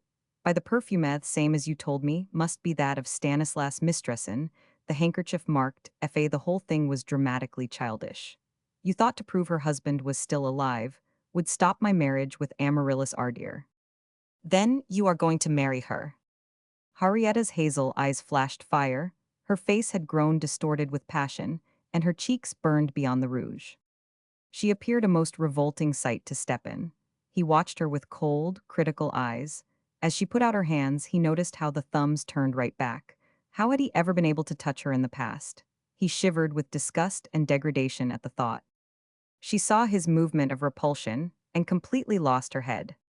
She flung herself into his arms and almost strangled him in her furious embrace, while she threw all restraint to the winds and poured out a torrent of passion, intermingled with curses for one who had dared to try and rob her of this adored mate. It was a wonderful and very sickening exhibition, Veroshensko thought. He remained as a statue of ice. Then, when she had exhausted herself a little, he spoke with withering calm. "Control yourself, Harrietta. Such emotion will leave ugly lines, and you cannot afford to spoil the one good you possess. I have not the least desire for you. I find that you look plain and only bore me. But now listen to me for a little. I have something to say." His voice changed from the cynical callousness to a deep note of gravity. "You need not even tell me in words that you sent the forgery. You have given me ample proof. That subject is finished, but I will make you listen to the recital of some of your vile deeds." The note grew sterner, and his eyes held her cowed. "Ah, what instruments of the devil are such women as you, possessing the greatest of all power over men? You have used it only for wherever you have passed there is a trail of degradation and slime. Think of Stanislas, a man of fine purpose and lofty ideals. What is he now? A poor lifeless semblance of a man with neither brain nor will. You have used him not even to gratify your own low lust, but to betray countrysand, one of them your husband's country, which ought to have been your own." She sank to her knees at his side. He went on mercilessly. He spoke of many names which she knew, and then he came to Ferdinand Ardyr. "They tell me he is drinking and sodden with morphine, and raves wildly of you. Think of them all. Where are they now? Dead many of them, and you have survived and prospered like a vampire, sucking their blood. Do you ever think of a human being but your own degraded self? You would sacrifice your nearest and dearest for a moment's personal gain. You are not caught and strangled because the outside good natures come easily to you. It makes things smooth to smile and commit little acts of showy kindness which cost you nothing. You live and breathe and have your being like a great maggot fattening on a putrid corpse. I blush to think that I have ever used your body for my own ends, loathing you all the time. I have watched you cynically when I should have wrung your neck." She sobbed hoarsely and held out her hands. For all these things you might still have gone free, Harriet, and fate would punish you in time, but you have committed that great crime for which there can be no mercy. You have acted the part of a spy. A wretched spy, not for patriotism, but for your own ends you have not been faithful to either side. Have you not often given me the secrets of your late husband Hans? Do you care one atom which country wins? Not you. The whole sordid business has had only one aim, some personal gratification. He paused and she began to speak, now choking with rage, but he motioned her to be silent. Do you think so lightly of the great issues which are shaking the world that you imagine that you can do these things with impunity? I tell you that soon you must pay the price. I am not the only one who knows of your ways. She got up from the floor now and tossed her head. Important things had never been to her realitish, or fear left her. What agitated her now was that Stepan, whom she adored, should speak to her in such a tone. She threw herself into his arms once more, passionately proclaiming her love. He thrust her from him in shrinking disgust, and the cruel vein in his character was aroused. Love, do not dare to desecrate the name of love. You do not know what it means. I don't. This shall always remain with you as a remembrance. I love Amaryllis Ardere. She is my ideal of a woman, tender and restrained and true. I shall always lay my life at her feet. I love her with a love such beings as you cannot dream of, knowing only the senses and playing only to them. That will be your knowledge always, that I worship and reverence this woman, and hold you in supreme contempt. Henrietta writhed and whined on the sofa where she had fallen. Go, he went on icily. I have no further use for you, and my car is waiting below. You may as well avail yourself of it and return to your hotel. In the morning, the last proof of the interest I have taken in you may be given, but tonight you can sleep. Henrietta cried aloud. She was frightened at last. What did he mean? But even fear was swallowed up in the frantic thought that he had done with her, that he would never any more hold her in his arms. Her world lay in ruins. He seemed the one and only good. She groveled on the floor and kissed his feet. Master, master, keep me near you, I will be your slave. But Veroshensko pushed her gently aside with his foot, and going to a table near took up a cigarette. He lighted it serenely, glancing indifferently at the disheveled heap of a woman still crouching on the floor. Enough of this dramatic nonsense, and he blew a ring of smoke. I advise you to go quietly to bed. You may not sleep so softly on future nights. Fear overcame her agony. What could he mean? She got up and held onto the table, searching his face with burning eyes.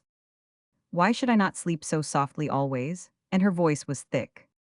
He laughed hoarsely. Who knows? Life is a gamble in these days. You must ask your interesting German friend. She became ghastly white. That there was real danger was beginning to dawn upon her. The rouge stood out like that on the painted face of a clown. Veroshensko remained completely unmoved. He pressed the bell, and his Russian servant, warned beforehand, brought him in his fur coat and hat, and assisted him to put them on. I will take Madame to get her cloak, he announced calmly. Wait here to show us out. There was nothing for Henrietta to do but follow him, as he went towards the bedroom door. She was stunned. He walked over to the icon, and slipping a paper knife under them, opened wide the doors. Then he turned to her, and the very life melted within her when she saw his face. This is your work, and he pointed to the mutilations, and for that and many other things, Henrietta, you shall at last pay the price. Now come, I will take you back to your lover, and your husband. Both will be waiting and longing for your return. Come. She dropped on the floor and refused to move, so that he was obliged to call in the servant, and together they lifted her, the one holding her up, while the other wrapped her in her cloak. Then, each supporting her, they made their way down the stairs and placed her in the waiting motor, Veroshensko taking the seat at her side, and so they drove to the Universal. She should sleep tonight in peace and have time to think over the events of the evening. But tomorrow, he must no longer delay about giving information to the authorities. She cowered in the motor until they had almost reached the door, when she flung her arms round his neck and kissed him wildly again, sobbing with rage and terror. You shall not marry Amaryllis, I will kill you both first. He smiled in the darkness, and she felt that he was mocking her, and suddenly turned and bit his arm, her teeth meeting in the cloth of his fur-lined coat. He shook her off as he would have done a rat. Never quite apropos, Henrietta, always a little late. But here we have arrived, and you will not care for your admirers, the concierge, and the lift men, to see you in such a state. Put your veil over your face and go quietly to your rooms. I will wish you a very good night and farewell. He got out and stood with mock respect uncovered to assist her, and she was obliged to follow him. The hall porter and the numerous personnel of the hotel were looking on. He bowed once more and appeared to kiss her hand. "Goodbye, Henrietta, sleep well." Then he re-entered the car and was whirled away. She staggered for a second and then moved forward to the lift. But as she went in, two tall men who had been waiting stepped forward and joined her, and all three were carried aloft. And as she walked to her salon, she saw that they were following her. "There will be no more kicks for thee, my angel." The maid, peeping from a door, whispered exultingly to Fu Chao, "Thy Marie has saved thee at last." When Veroshensko again reached his own sitting room, he paced up and down for half an hour. He was horribly agitated and angry with himself for being so. Denzel had been right. When it came to the point, it was a ghastly thing to have to do, to give a woman up to death even though her crimes amply justified such action. And what was death? To such a one as Henrietta, what would death mean? A sinking into oblivion for a period, and then a rebirth in some sphere of suffering, where the first lessons of the meanings of things might be learned. That would seem to be the probable working of the law so that she might eventually obtain a soul. He must not speculate further about her, though. He must keep his nerve. And his own life, what would it now become? Would the spirit of freedom, stirring in his beloved country, arrive at any good? Or would the red current of revolution, once let loose, swamp all reason and flow in rivers of blood?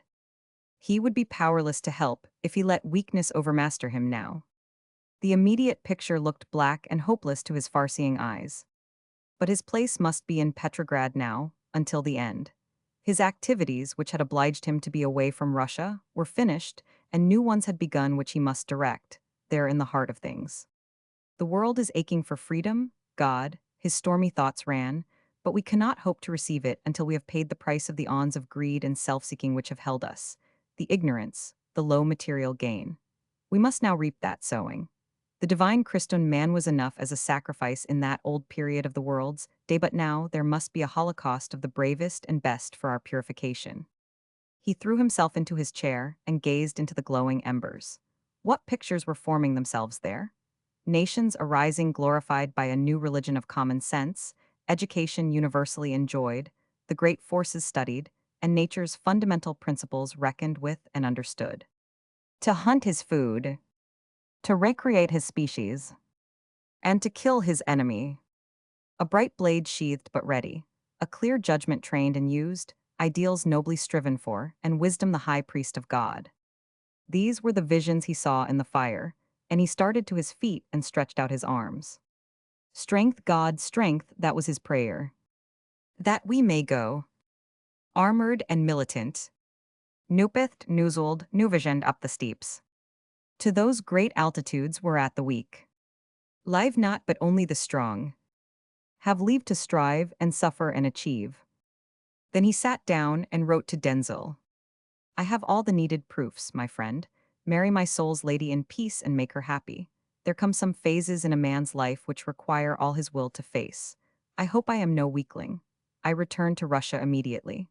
Events there will enable me to blot out some disturbing memories. The end is not yet. Indeed, I feel that my real life is only just beginning. Ferdinand Ardere is deeply incriminated with Henrietta. It is only a question of a little time, and he will be taken too. Then, Denzel, you, in the natural course of events, would have been the head of the family. You will need all your philosophy never to feel any jar in the situation with your son as the years go on. You will have to look at it squarely, dear old friend, and know that it is impossible to have interfered with destiny and to have gone scot-free. Then you will be able to accept title affair with common sense and prize what you have obtained, without spoiling it with futile regrets. You have paid most of your score with wounds and suffering, and now can expect what happiness the agony of the world can let a man enjoy.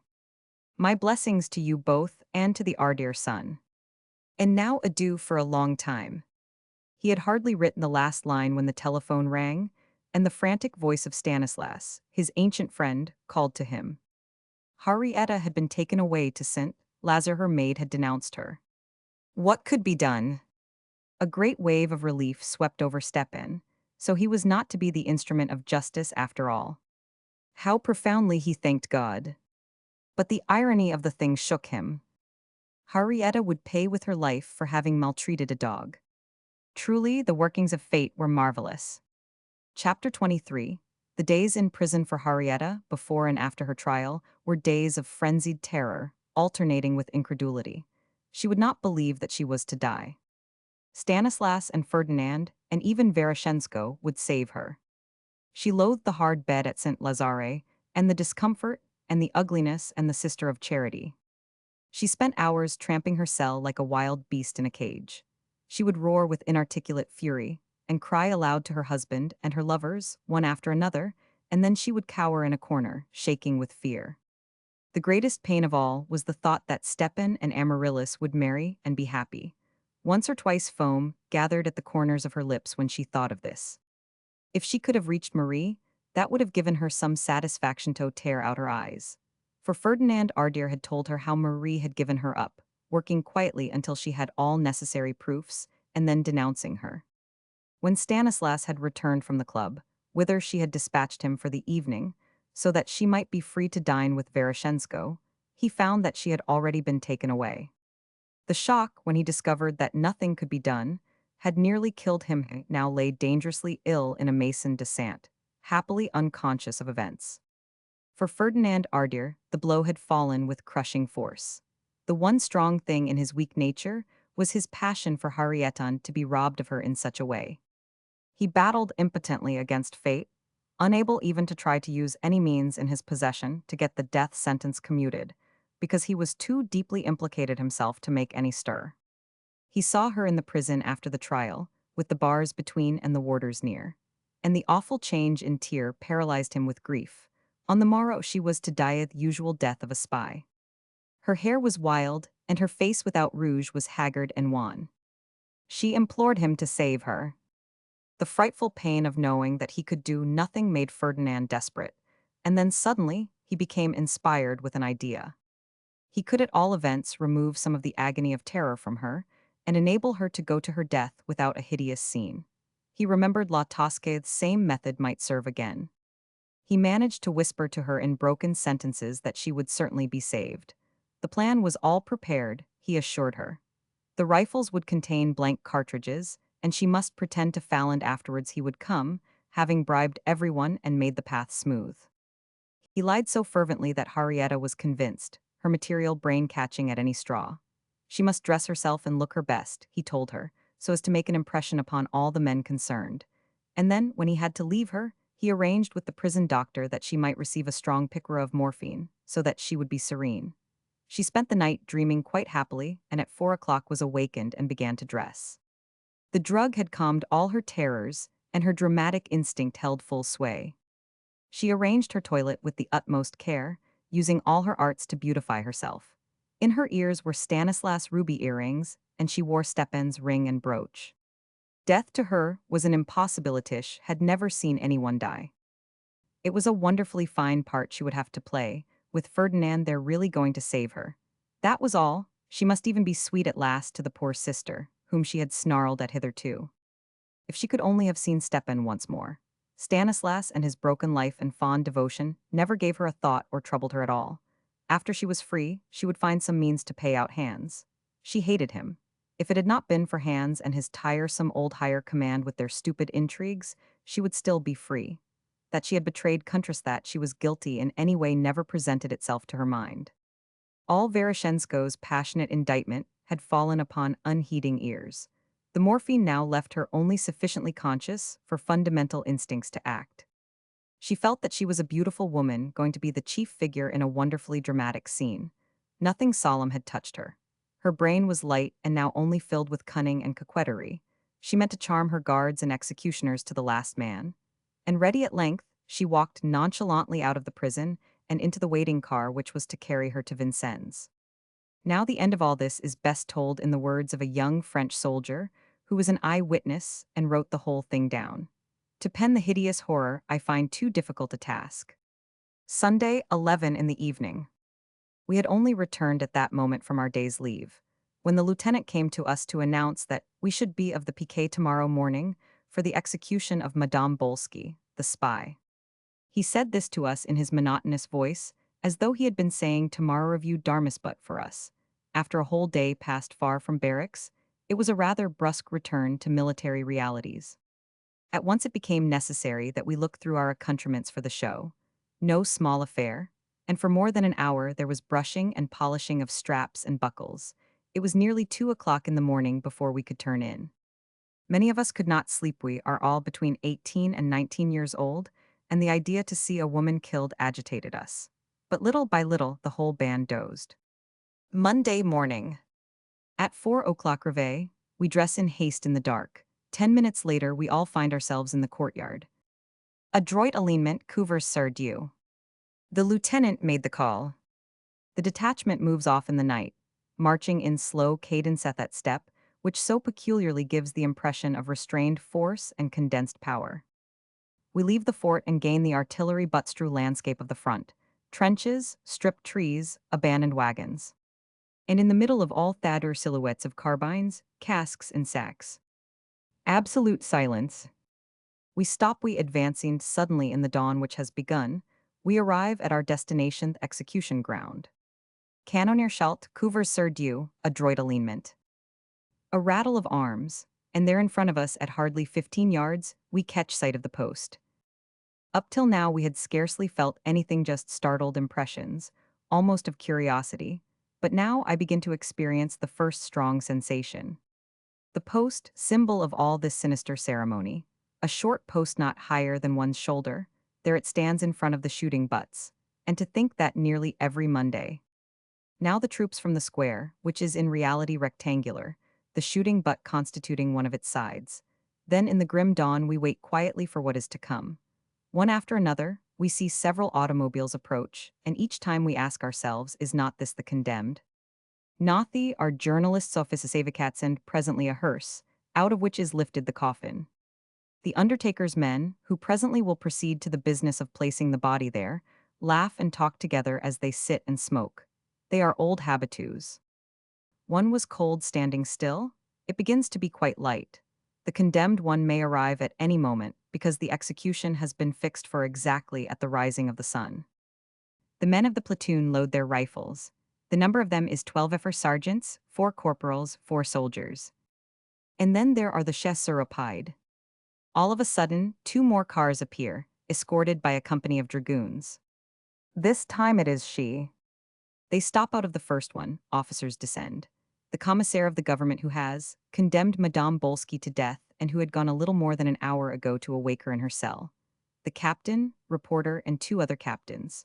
The door of the second auto opens, 2 gendarmes get out, a sister of Saint Lazare, what a terrible métier for her, and then Henrietta Bolsky. And at once, accompanied by the nun and followed by the gendarmes, she penetrates into the square of men. Until now we have been enduring a period of waiting. We have been asking ourselves if it will have an effect upon us, but now we have no more doubt. The effect has begun. Present arms.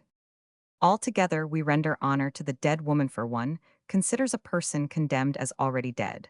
And the bugles begin to play the March du Sol du Sol du, me me me. They play slow livery softly, and in the minor key. Henrietta Bolsky walks quickly, the sister can hardly keep by her side. She is tall, beautiful, very elegant. A large hat with floating lace veil thrown back and splendid earrings. A dark dress, pretty shoes. She looks at the troops and the piquet d'execution a little disdainfully, and then she smiles gaily. It is almost a titter. The sister taps her gently on the shoulder, as if to recall her to a sense of order, but she makes one careless gesture and walks up to the post. The bugles are sounding plaintively, slowly and more slowly all the time. She pauses in front of Usend. With us it is now. Does this make us feel something? We must hold ourselves not to grow faint. To see this woman go by with the trumpets sounding ever. To say to ourselves that in 60 seconds she will be no more, there will be no life in that beautiful body. Ah, that is an emotion, believe me. Never has the great problem been brought more forcibly before my spirit. It is during the second when she passes before me that I receive the most profound impression, more even than at the actual moment of the firing. Henrietta Bolsky is beside the post. The bugles stop their mournful sound. They tie her to it, but not tightly, only so that her fall may not be too hard. A gendarme presents her with a bandeau for her eyes, which she pushes aside with scorn. And when an officer reads the sentence, Henrietta Bolsky smiles. At 12 yards the platoon is lined up. The sentence has been read. Madame Bolsky embraces the Sister of Charity, who is very overcome. She even whispers a few words to comfort her. They stand back from the post. The adjutant who commands the platoon raises his sword. The rifles come into position. Woe seconds and the sword falls. A salute. Henrietta Bolsky is no more. The fair body drops to earth, and immediately an adjutant of dragoons goes swiftly to the post, revolver pointed, and gives the coup de grace. Arm Sir Elepol adroit, en avant marque. And we file past the corpse while the trumpets recommence to sound. Henrietta Bolsky is lying down. She seems to be only reposing, so beautiful she looks. The ball had entered her heart, we knew this later, so that her death has been instantaneous. All the troops have defiled before her now. We regain our quarters. But as we file into the courtyard, the sun gilds the highest window of the fortress. The day has begun. Thus perished Henrietta Bolsky in the 37th year of her age, in the midst of the zest of life. The times are too strenuous for sentiment. So perish all spies. The end.